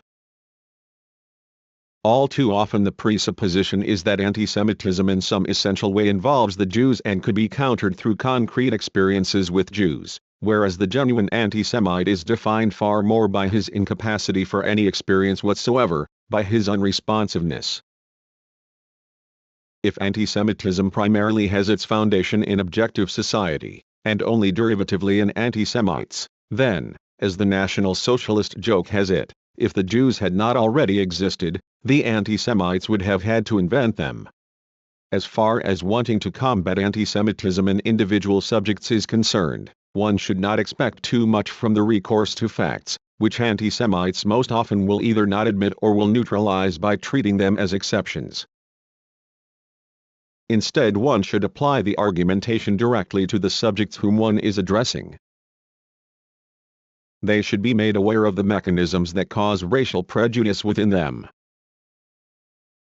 A working through of the past understood as enlightenment is essentially such a turn toward the subject, the reinforcement of a person's self-consciousness and hence also of his self.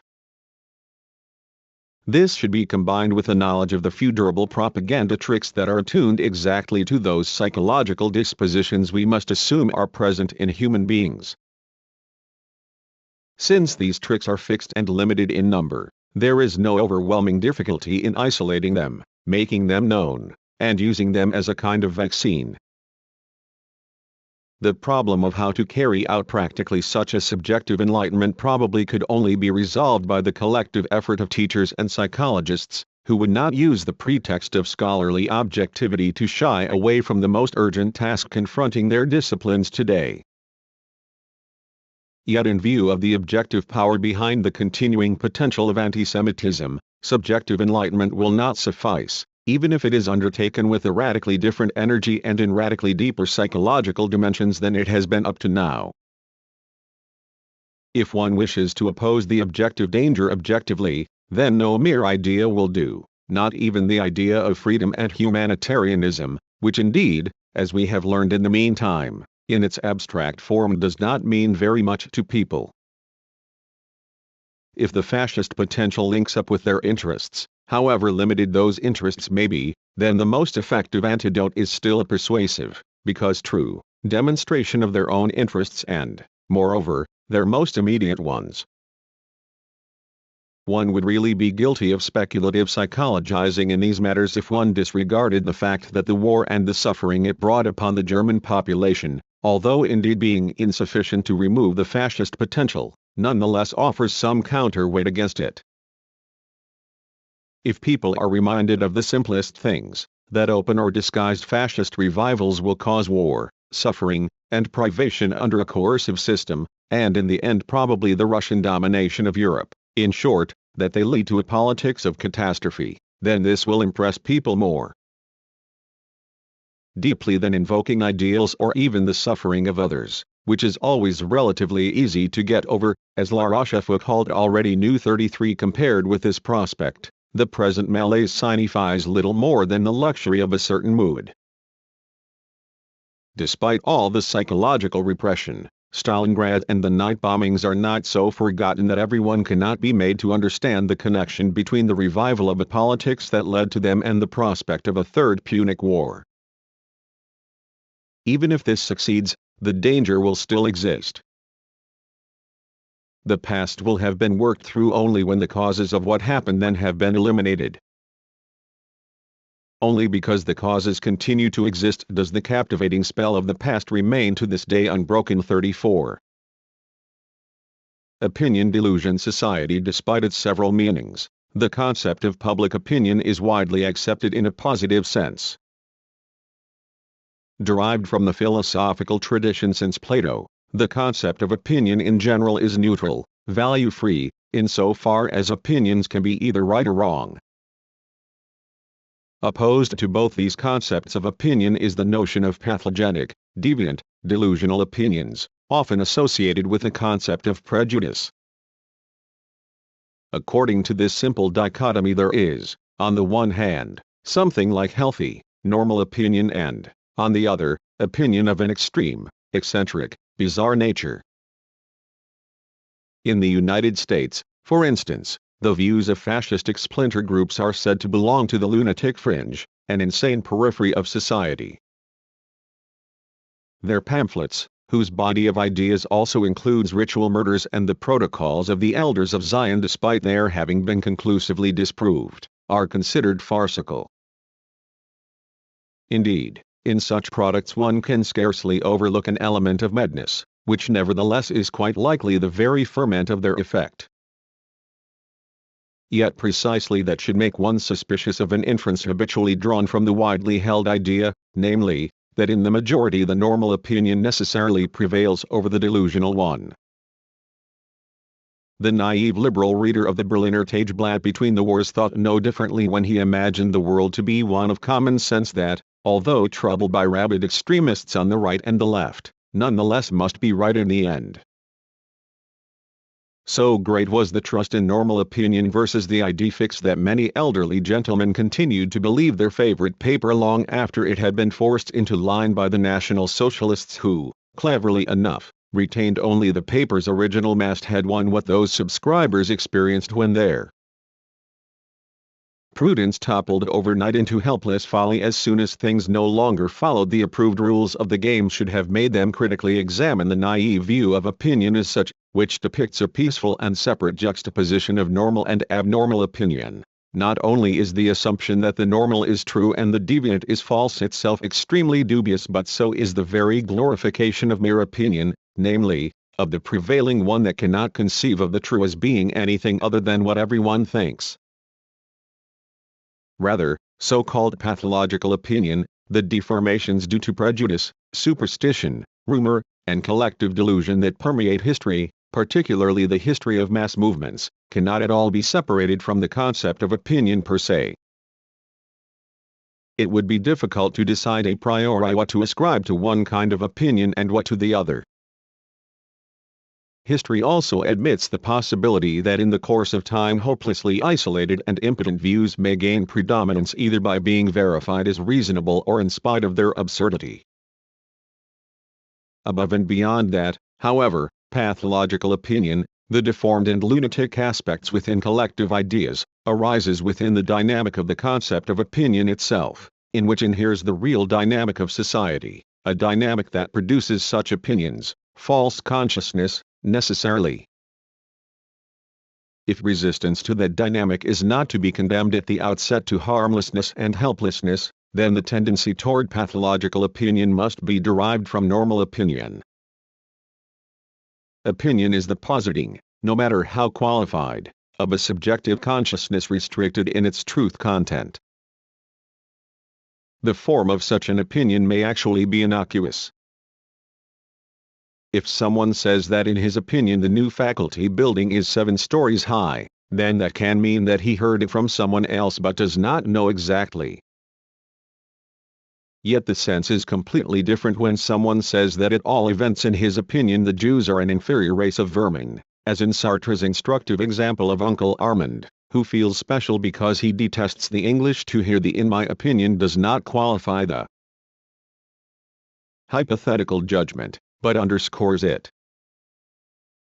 By proclaiming his opinion, unsound, unsubstantiated by experience, conclusive without any deliberation, to be his own, though he may appear to qualify it, simply by relating the opinion to himself as subject, he in fact lends it an authority, that of a profession of faith. What comes across is that he stands behind his statement with heart and soul. He supposedly has the courage to say what is unpopular but in truth all too popular. Conversely, when confronted with a convincing and well-grounded judgment that nevertheless is discomfiting and cannot be refuted, there is an all too prevalent tendency to disqualify it by declaring it to be mere opinion.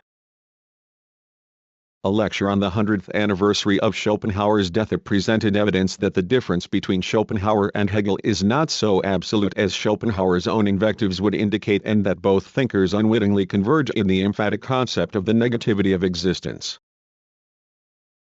A newspaper reporter, who may have known nothing about Hegel other than that Schopenhauer reviled him, qualified his account of the lecturer's thesis with the addendum in his view, thus giving himself an air of superiority over thoughts he in fact could hardly follow, let alone evaluate. The opinion was the reporter's, not the lecturer's. The latter had recognized something. Yet, whereas he suspected the lecturer of mere opinion, the reporter himself had for his own benefit already obeyed a mechanism that foists opinion, namely, his own unauthoritative one, on his readers as a criterion of truth and thereby virtually abolishes the latter. Things rarely remain at the level of such innocuous opinions as how many floors a new building might have. Of course, the individual can reflect upon his opinion and guard against hypostatizing it. Yet the very category of opinion, as an objective state of mind, is shielded against such reflection. This is first of all due to simple facts of individual psychology. Whoever has an opinion about a question that is still relatively open and undecided, and likewise the answer to which cannot be as easily verified as the number of floors in a building, tends to cling to that opinion or, in the language of psychoanalysis, to invest it with effect. It would be foolish for anyone to claim to be innocent of this tendency. The tendency is based on narcissism, that is, on the fact that human beings to this day are obliged to withhold a measure of their ability to love from, for instance, other loved ones, and instead to love themselves in a repressed, unacknowledged, and therefore insidious manner. Personal opinion becomes, as one's possession, an integral component of one's person, and anything that weakens that opinion is registered by one's unconscious and preconscious as though it were a personal injury. Self-righteousness, the propensity to insist on defending ridiculous opinions even when their falsity has become obvious to reason, attests to the prevalence of this cf. Max Horkheimer, Die Aktualität Schopenhauers, in Max Horkheimer and Theodor W. Adorno, Sociologica 2, Reden und Vorträge, 2d ed. 124 ff. Translator's note, English Schopenhauer Today, in the Critical Spirit, Essays in Honor of Herbert Marcuse, eds. Kurt H. Wolff and Barrington Muir, Jr. 55-71. Wation. Solely in order to ward off the narcissistic injury he undergoes in exposing his opinion, the self-opinionated person develops an acumen that often far surpasses his intellectual means. The cleverness that is expended in the world for the purpose of defending narcissistic nonsense would probably be sufficient to change what is being defended. Reason in the service of unreason, in Freud's language, rationalization, rushes to the aid of opinion and so hardens it that nothing more can affect it or reveal its absurdity. Three sublime theoretical systems have been built upon the most insane opinions. With regard to the genesis of such a hardened opinion, and its genesis is also its pathogenesis, one may go beyond psychology. The positing of an opinion, the mere statement that something is such and such, already implies the potential for fixation, reification, even before the psychological mechanisms come into play that bewitch the opinion into a fetish. The logical form of a judgment, regardless of whether it is right or wrong, has in it something lordly, proprietary, that is then reflected in the insistence upon opinions as though they were property. Having an opinion at all, judging, already to a certain extent seals itself off from experience and tends toward delusion, while on the other hand only the person capable of judging possesses reason. This is perhaps the most profound and irredeemable contradiction inherent in holding an opinion. Without a firmly held opinion, without hypostatizing something that is not fully known, that is, without accepting something as the truth while it is impossible to be completely certain that it is the truth, experience, indeed the very preservation of life, is hardly possible. The timid pedestrian who hesitates at the yellow light, judging that if he now crosses the street he will be hit by a car, is not completely sure that this will actually occur. The next automobile could be driven by a humane driver for once, who will not immediately step on the gas for but the moment the pedestrian were to rely on that and cross the street on the light he would, simply because he is no prophet, most probably be killed. In order to behave as the common sense of self-preservation dictates, the pedestrian must, as it were, exaggerate. All thinking is exaggeration, insofar as every thought that is one at all goes beyond its confirmation by the given facts. Yet this difference between thought and its factual confirmation harbors the potential for delusion as well as for truth. Delusion can then really appeal to the fact that, in general, no thought can ever be given the guarantee that the expectation it contains will not be disappointed. There are no discretely conclusive, absolutely reliable, independent criteria. The decision is taken only through a structure of complex mediations. Husserl once pointed out that the individual must presume the validity of innumerable propositions he can neither reduce to their conditions nor completely verify. The daily interaction with technology, which is no longer the privilege of a specialized training, incessantly gives rise to such situations. The difference between opinion and reasoned insight, namely that insight should be verified opinion, as the usual epistemological theory holds, was mostly an empty promise only rarely fulfilled by empirical acts of knowledge. Individually and collectively, human beings are also obliged to operate with opinions that are in principle beyond examination. Yet as the difference between opinion and insight itself thereby slips away from lived experience and hovers on the horizon as an abstract assertion, it forfeits its substance subjectively, in the consciousness of people. People have no means available to defend themselves readily against the suspicion that their opinions are in fact reasoned insights and their reasoned insights mere opinions. If philosophers since Heraclitus have carped at the many for remaining captive to mere opinion instead of knowing the true essence of things, then their elitist thinking only put the blame on the underlying population for what properly lies with the institution of society. For the authority that relieves people of the decision between opinion and truth, deferred ad calendas Graecas, is society. The communis opinio replaces truth, factually, ultimately indirectly even in many positivistic theories of epistemology. What is deemed true and what mere opinion, that is, chance and caprice, is not decided according to the evidence, as the ideology would have it, but rather by societal power, which denounces as mere caprice whatever does not agree with its own caprice. The border between healthy and pathogenic opinion is drawn in proxy by the prevailing authority, not by informed judgment. The more blurred this border becomes, the more unrestrained and rampant opinion grows. Its corrective, that is, the means by which opinion can become knowledge, is the relation of thought to its object. By satiating itself with its object, thought transforms and divests itself of the element of arbitrariness. Thinking is no mere subjective activity but, as philosophy at its height recognized, essentially the dialectical process between subject and object in which both poles first mutually determine each other.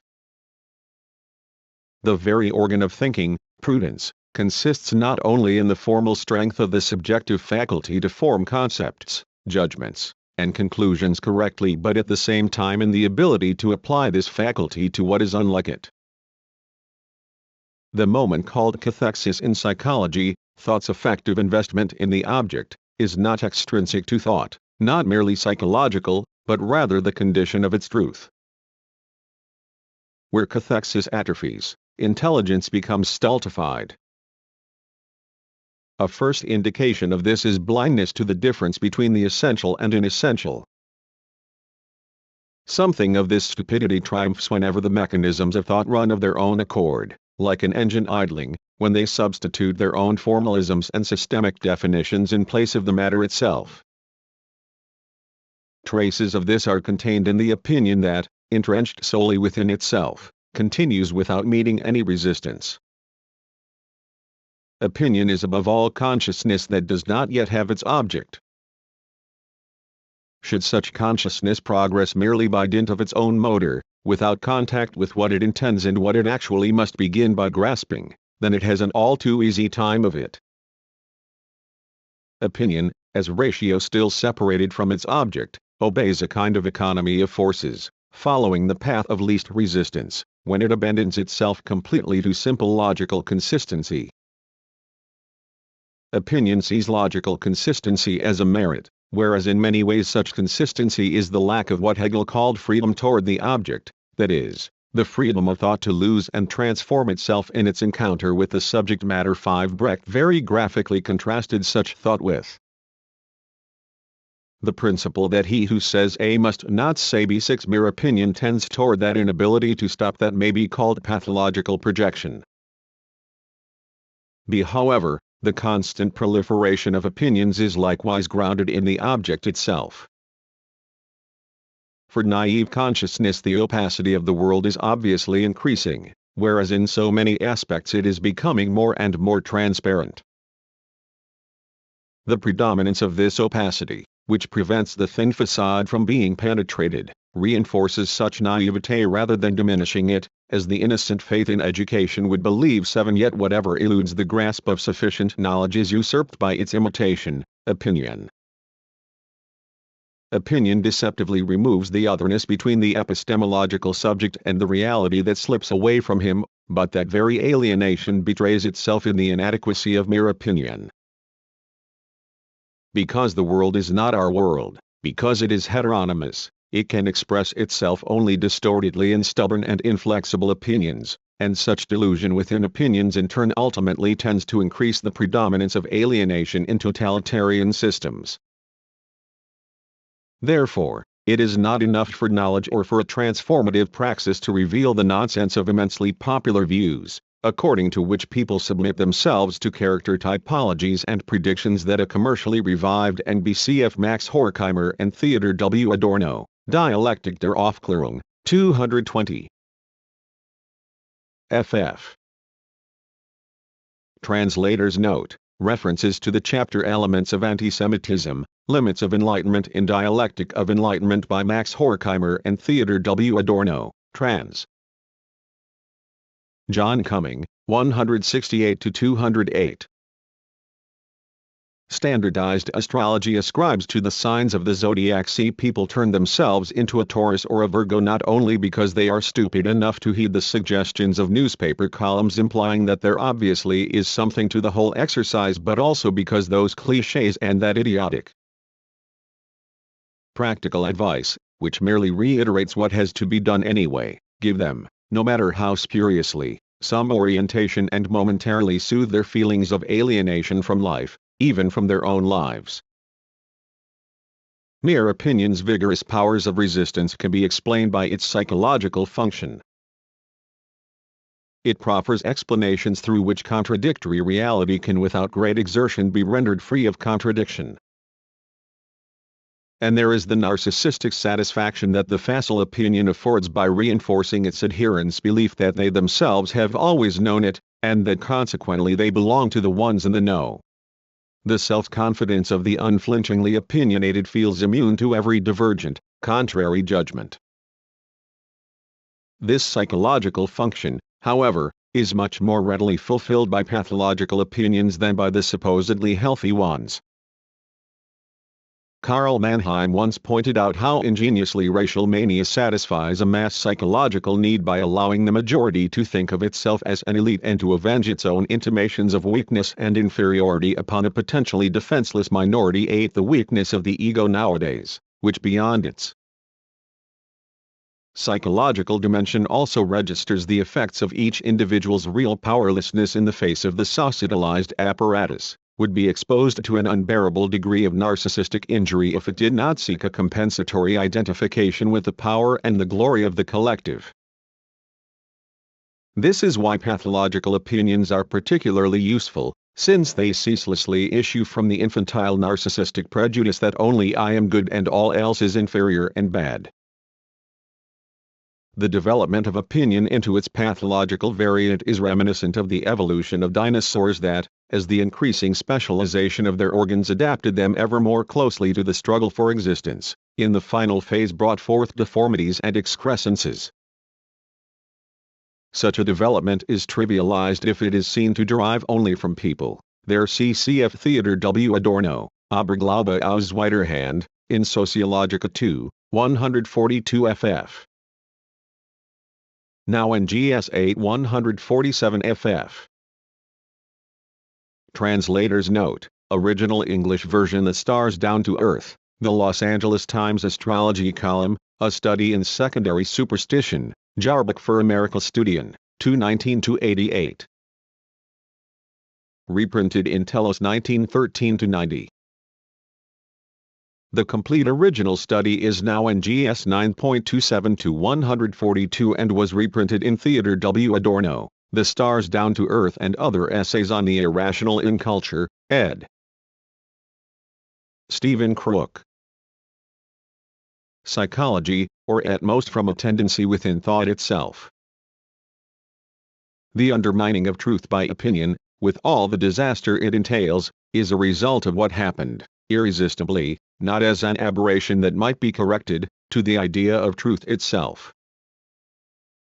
This idea of truth as an objective, unchanging, self-identical, unified being in itself, was the standard from which Plato derived the opposing concept of mere opinion, which he then criticized for being dubiously subjective. The history of spirit, however, has not left unchallenged this rigid opposition separating ideas as the true essence from the mere existence to which feeble opinions are enthralled. Very early on Aristotle objected that idea and existence are not separated by an abyss but are interdependent. The idea of autonomous truth in itself, which in Plato is opposed to opinion, doxa, has itself been increasingly criticized as mere opinion, and the question of objective truth has been turned back upon the subject who recognizes it, indeed who perhaps even produces such truth out of himself. At its height in Kant and Hegel, modern Western metaphysics tried to save the objectivity of truth by means of its subjectivization, finally equating truth's objectivity with the epitome of subjectivity, namely, mind. But this conception did not gain any acceptance with people, let alone in science. The natural sciences owe their most fascinating successes to their having abandoned the doctrine of the independence of truth, of pure forms, in favor of the unqualified reduction of what is true first and foremost to subjectively observed, and then processed, facts. Thus the doctrine of truth in itself was repaid with some of its own untruth by the arrogance of the subject that finally sets itself up as objectivity and truth and asserts an equality or reconciliation of subject and object that the contradictory nature of the world readily belies. Of late the aporia of the concept of objective reason is suffering obscurantist exploitation.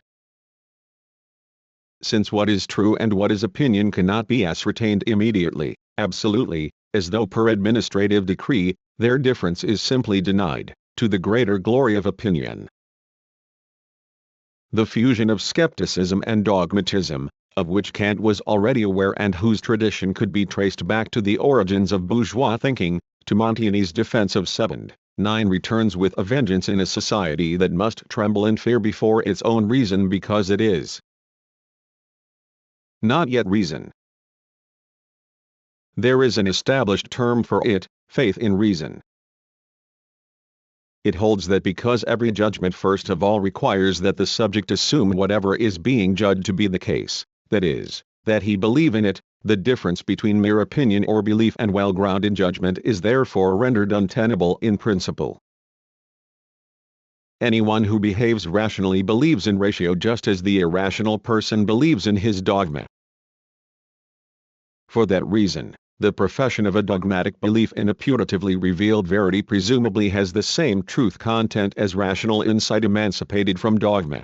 The abstractness of the thesis conceals its duplicity. Belief is completely different in the one case and in the other. In dogma, belief attaches itself to statements that are contrary to or incompatible with reason, whereas for reason, belief constitutes nothing other than the commitment to an intellectual posture that neither arrests nor effaces itself but advances determinately. In the negation of false opinion 10 reason cannot be subsumed under any more general concept of belief or opinion. Reason finds its specific content in the critique of what falls within and aligns itself with these categories. The individual act of holding something to be true, which, by the way, a refined theology itself rejects as insufficient, is inessential to reason. What interests reason is knowledge, not whatever knowledge considers itself to be. Reason's orientation leads the subject away from himself rather than reinforcing him in his ephemeral convictions. Only by a high-handed abstraction can opinion and reasoned insight be reduced to the commonality of a subjective appropriation of the contents of consciousness. Rather, this commonality, the subjective confiscation of the object, already is the transition to the false. In the kind of motivation underlying each individual proposition, no matter how erroneous it might be, the difference between opinion and reasoned insight emerges concretely.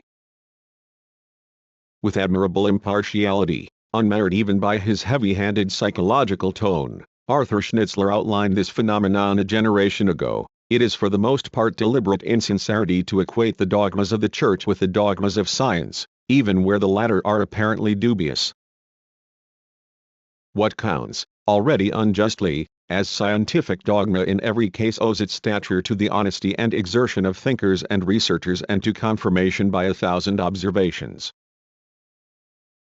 The Church dogma is in the best of cases the naive assertion of a visionary, the belief in which is often imposed upon thousands of people only through terrorism.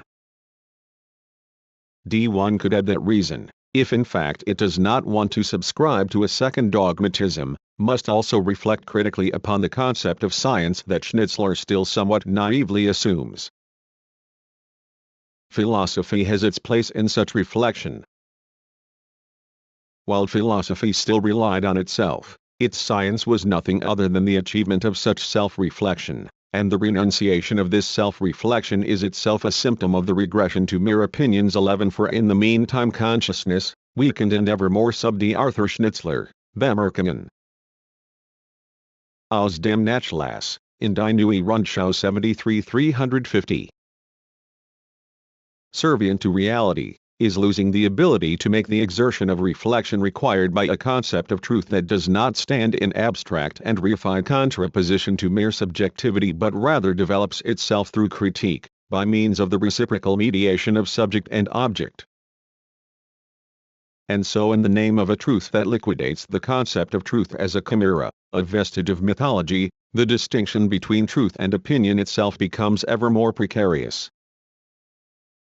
Of course, these considerations are not entertained by societal consciousness, which long ago took its leave from philosophical consciousness as though from a specialized department.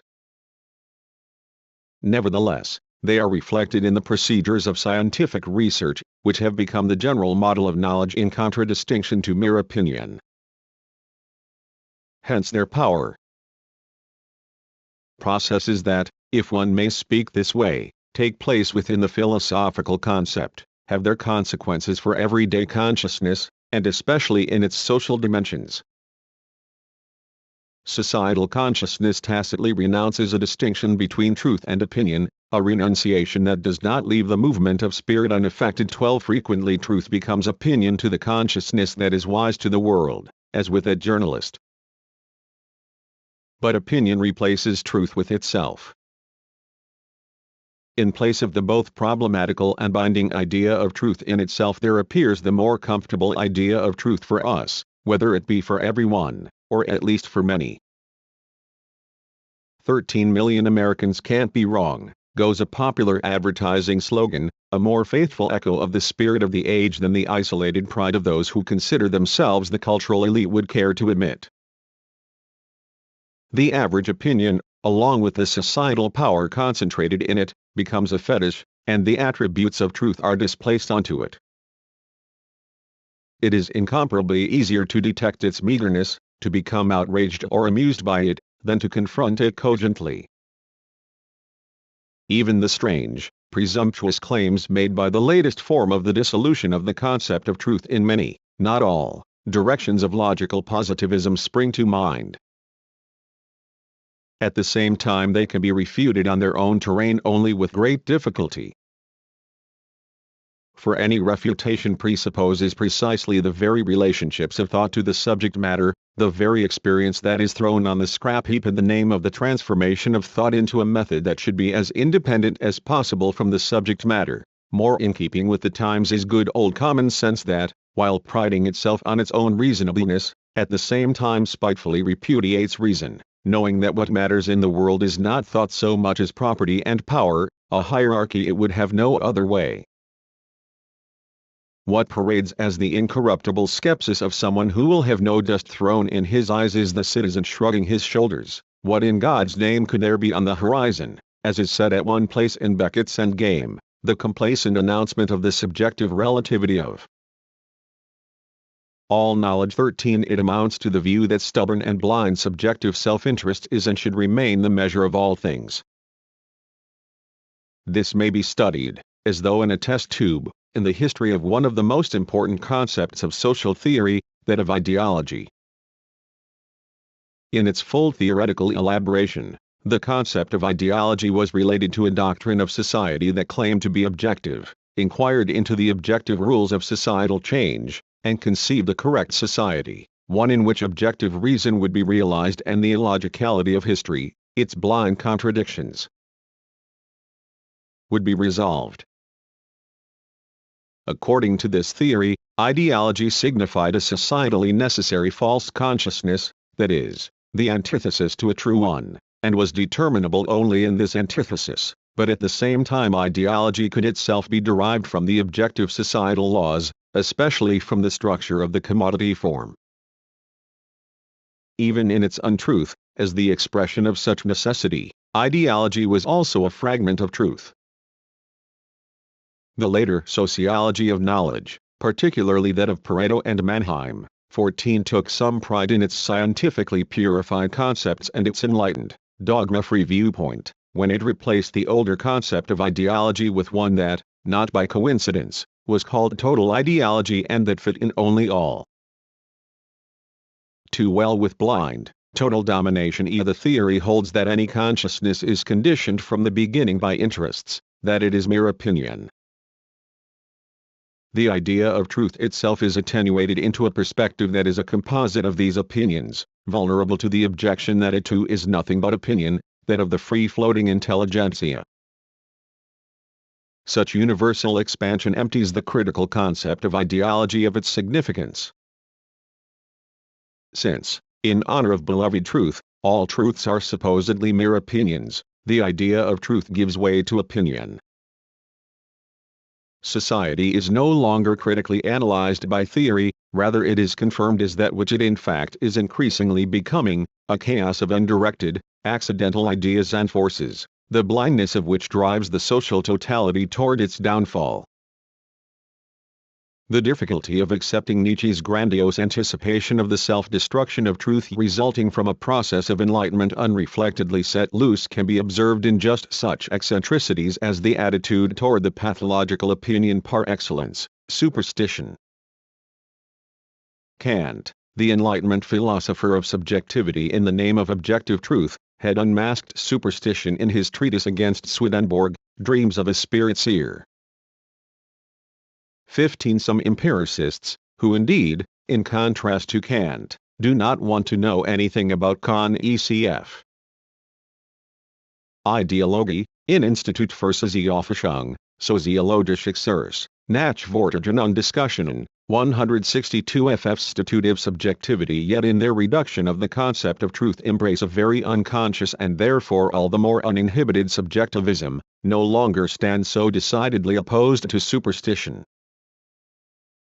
They would be inclined, even regarding superstition, to retreat to the neutrality of a scientific enterprise based on pure conceptless observation. Even occult facts could be approached patiently, through observation, without prejudice.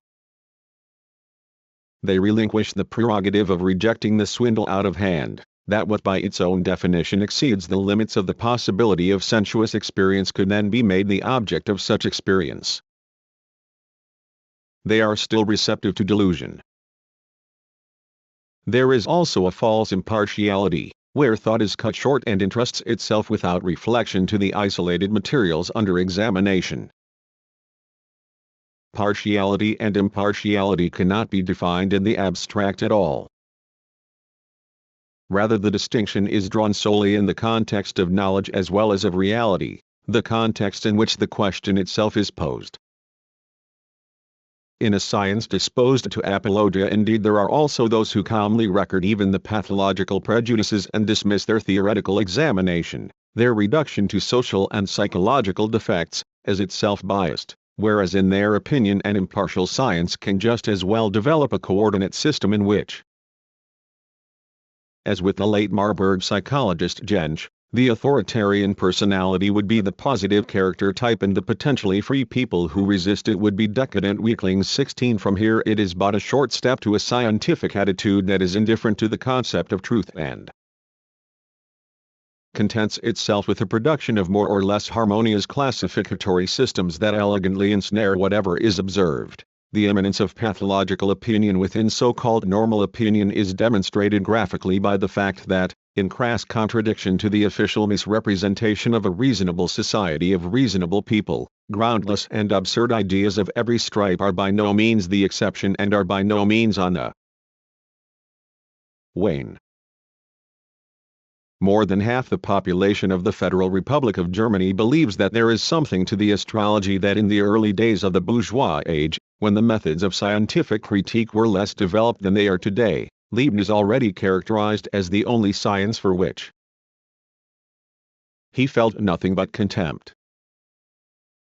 Exactly how many people still believe racial theories that have been refuted innumerable times, for instance, the conviction that certain distinctive marks on the skull coincide with character traits, probably cannot be ascertained, if only because of the prevailing fear in the Federal Republic of the outcome of such surveys, which leads to the result that they are not even undertaken. The conviction that rationality is normality is false. Under the spell of the tenacious irrationality of the whole, the very irrationality of people is normal. 17 This irrationality and the instrumental reason of their practical activity diverge widely, yet irrationality is constantly poised, ready in political attitudes to overflow even this instrumental reason. This touches upon one of the most serious of all difficulties encountered by the concept of public opinion in relation to private opinion. If public opinion legitimately exercises the control function that the theory of democratic society since Locke has attributed to it, then public opinion itself must be controllable in its truth. At present it is considered controllable only as the statistical mean value of the opinions of all individuals. In this mean value the irrationality of that opinion, its arbitrary and objectively gratuitous element, necessarily returns. Therefore, it is precisely not that objective authority it claims to be according to its own concept, namely, a corrective to the fallible political actions of individuals. However, if instead of this one wanted to equate public opinion with what are called its organs, which are supposed to know and understand more, then the criterion of public opinion would be the very same control over the means of mass communication, the criticism of which is not the least important task of public opinion. To equate public opinion with the very stratum of society that considers itself the elite would be irresponsible, because in such a group the actual expertise, and hence the possibility of a judgment that is worth more than mere opinion, is indissolubly entangled within particular interests that elite perceives as though they were universal. The moment when an elite knows and declares itself as such, it already makes itself into the opposite of what it claims to be and draws irrational domination from circumstances that could grant it a good deal of rational insight. One may be an elite, for heaven's sake, but one should never feel like one.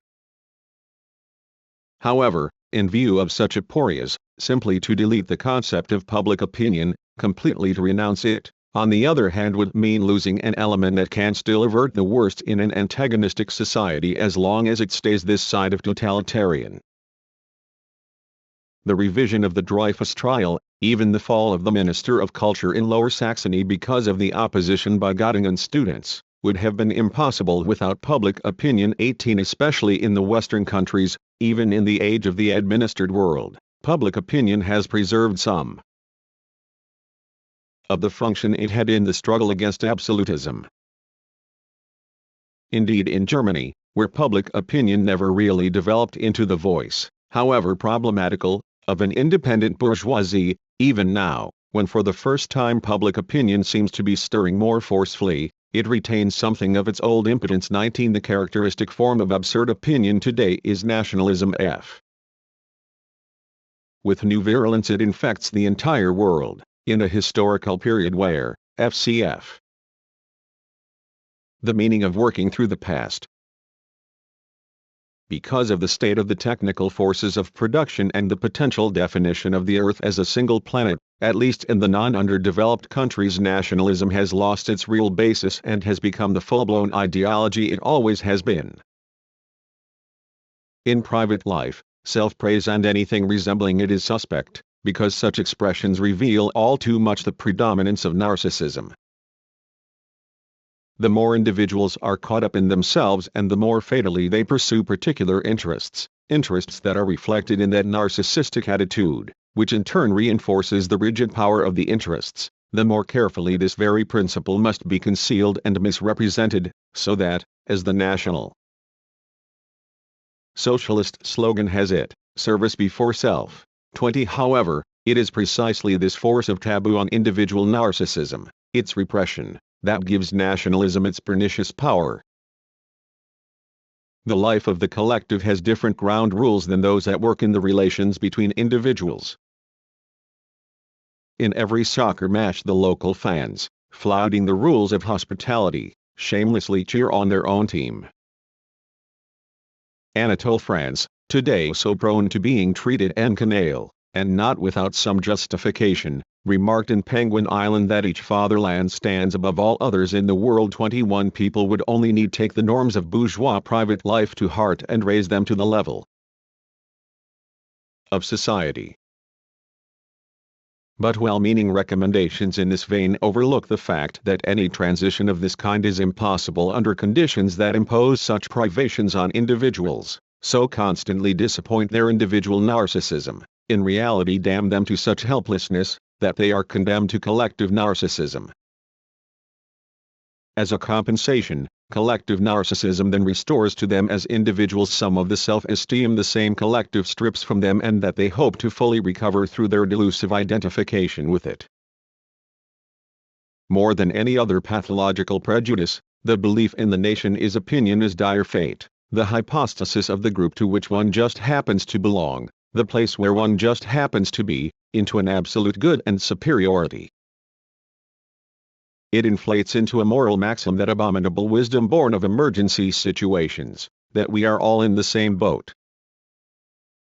It is just as ideological to distinguish healthy national sentiment from pathological nationalism as it is to believe in normal opinion in contrast to pathogenic opinion.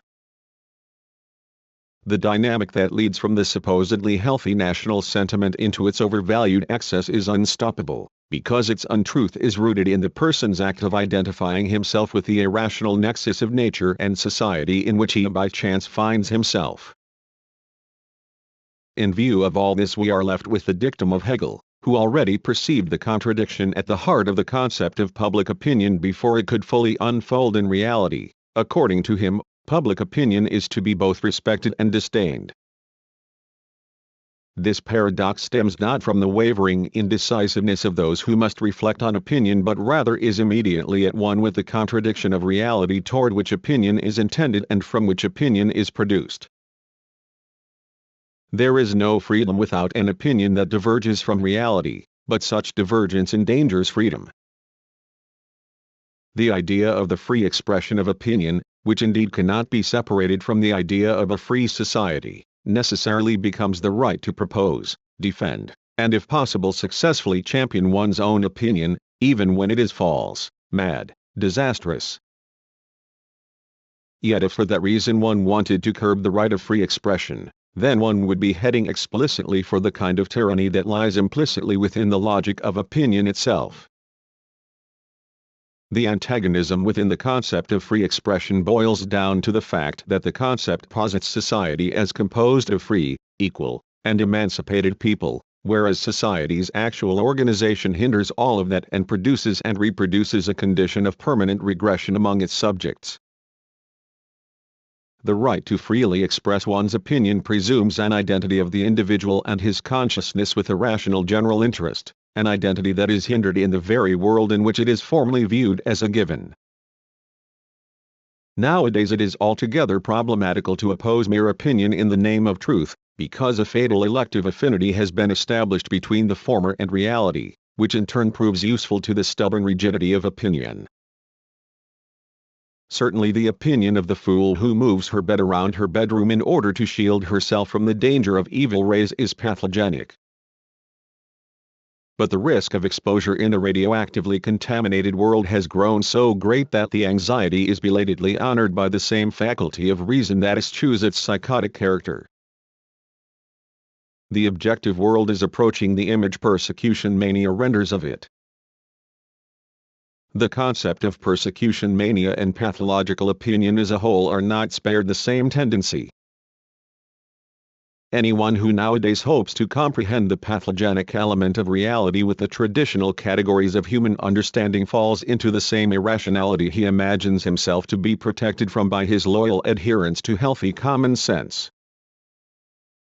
One may risk the general definition that pathological opinion is hardened opinion, reified consciousness, the damaged capacity for full experience. 22 The identification of doxa with mere subjective reason, repeated many times since the Platonic critique of the sophists, identifies only one aspect. Opinion, and certainly the pathological kind, is always also a lack of subjectivity and allies itself with this weakness. This is clearly inscribed in the Platonic caricatures of the swaggering adversaries of Socrates when the subject no longer has the strength of rational synthesis, or desperately denies it in the face of overwhelming power, then opinion settles in. And usually subjectivism does not count for much here. Rather, subjectivism is used almost automatically as an excuse by a consciousness that is precisely not the self-consciousness knowledge needs in order to become objective. What the subject, in the name of opinion, takes for his personal prerogative is in every respect merely the reproduction of the objective relations in which he is entangled. The supposed opinion of the individual repeats the congealed opinion of everyone. To the subject, who has no genuine relation to the matter at hand, who recoils from its otherness and coldness, everything he says about it, both for the subject and in itself, becomes mere opinion, something that is reproduced and registered and could just as easily be otherwise. The subjectivistic reduction to the contingency of individual consciousness submits itself perfectly to a servile respect for an objectivity that lets such a consciousness stand unchallenged and to which that consciousness still shows reverence in the assurance that whatever it thinks is not binding in view of the force of this objectivity. By its standard, reason is nothing at all. The contingent nature of opinion reflects the rift between the object and reason. The subject honors the elemental powers by degrading himself into his own contingency. For this reason the condition of pathological opinion can hardly be changed by mere consciousness.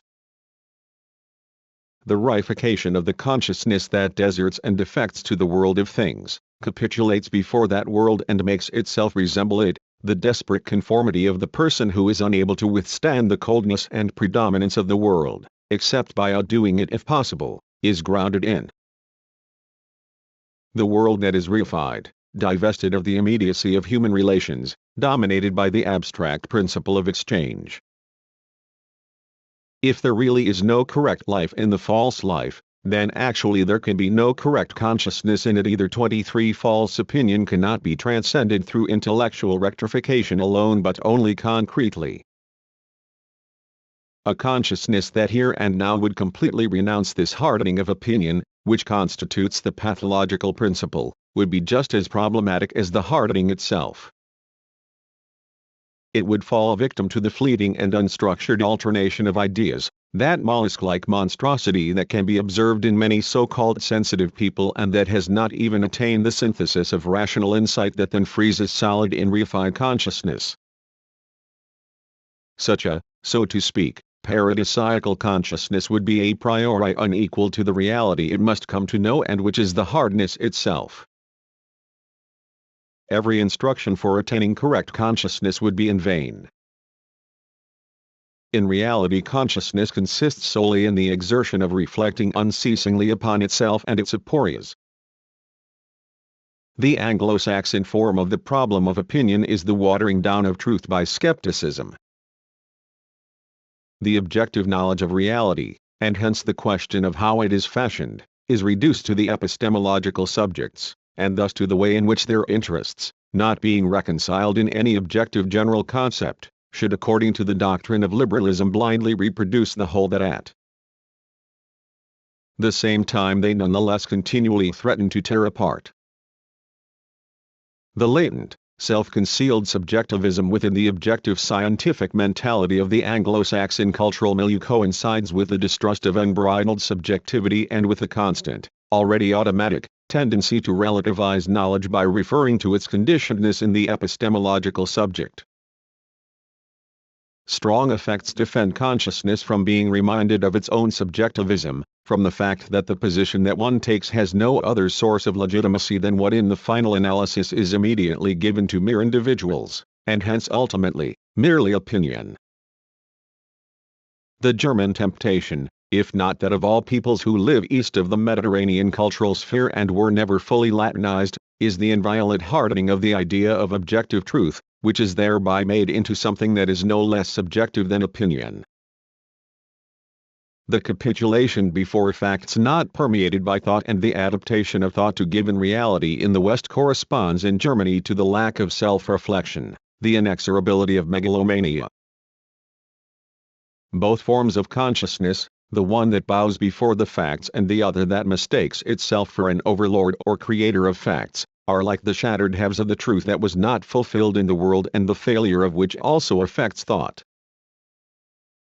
The truth cannot be patched together from its pieces. In effect, those pieces get along with each other fairly well. 24 Anyone who, in seeking out his spot in the world along with everyone else, leaves the world as it is, confirms it as the true reality, precisely as the law of the world is in the imperious mind.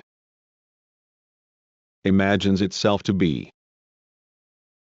Traditional German metaphysics, and the spirit that produced it and in which it lives on, latches onto the truth and tendentiously counterfeits it into an arbitrary opinion, an eternal pars pro toto. Positivism sabotages truth by reducing it to so-called mere opinion and, because nothing remains for it but opinion, sides with it. In both cases nothing helps but the unwavering exertion of critique. Truth has no place other than the will to resist the lie of opinion. 25 Thought, and probably not just contemporary thought, proves itself in the liquidation of opinion, literally the dominant opinion. This opinion is not due simply to people's inadequate knowledge but rather is imposed upon them by the overall structure of society and hence by relations of domination. How widespread these relations are provides an initial index of falsity. It shows how far the control of thought through domination extends. Its signature is banality. The belief that the banal is something self-evident and hence unproblematic and that levels of more sophisticated differentiation rise above it is itself a part of opinion that must be liquidated. The banal cannot be true. Whatever is universally accepted by people living under false social conditions already contains ideological monstrosity prior to any particular content, because it reinforces the belief that these conditions are supposedly their own. A crust of reified opinions, banality shields the status quo and its law. To defend oneself against it is not yet the truth and may easily enough deteriorate into abstract negation, but it is the agent of the process without which there is no truth. The force of thought, however, is measured by the extent to which, in its effort to liquidate opinion, thought does not gratify itself all too easily by sharpening only its outward edge. It should resist as well the opinion within itself, namely, the momentarily prevailing position or tendency, and that, in the stage of total societalization, also includes anyone who passionately struggles against it. Societalization constitutes within thought this element of opinion thought must reflect about, whose limitedness it must explode. Everything within thought that repeats a position without reflecting upon it, like those who from the very beginning share an author's opinion, is bad.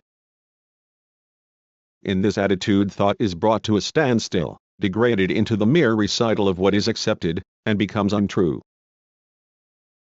For the thought expresses something it has not permeated yet as though it had reached its own conclusion. There is no thought in which the remnants of opinion do not inhere. They are at once both necessary and extrinsic to it. It is the nature of thought to remain loyal to itself by negating itself in these moments. That is the critical form of thought. Critical thought alone, not thought's complacent agreement with itself, may help bring about change. Catchwords critical models 2. Introduction Catchwords may be considered the second part of interventions. If possible, there is here an even greater tension between so-called philosophical and currently topical subjects, if that traditional distinction still has any meaning at all. The notes on philosophical thinking offer reflection upon the procedure that can provide an introduction to the content of thought. 1 Reason and revelation form the basis for a discussion with Eugen Kagan in Munster. Its theses help to protect the author's critique of positivism from reactionary misunderstanding. Progress, with all the deficiencies of a preliminary study, belongs within the complex of negative dialectics. 2. The gloss on personality sketches a concise model of the relationship of traditional categories to their downfall. It is connected with a text on progress. Free time is a resume, comparable to that on the culture industry in Own Lightbild. 3. The 2 essays on pedagogy were freely improvised and do not try to deny it. What was said about the teaching vocation in 1965 has only now gained its full relevance. The author was unable to revise the essay on Auschwitz and had to content himself with removing the crudest deficiencies of expression.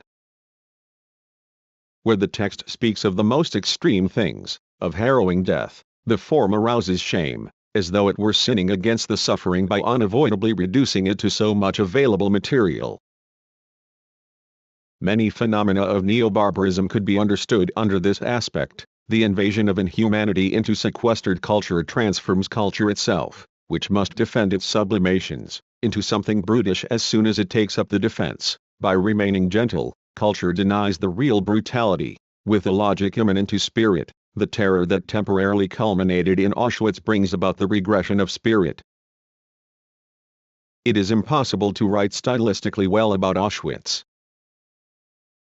One must renounce subtle nuances in order to remain faithful to the emotional impulses underlying them, and yet with this renunciation one in turn falls in with the universal regression.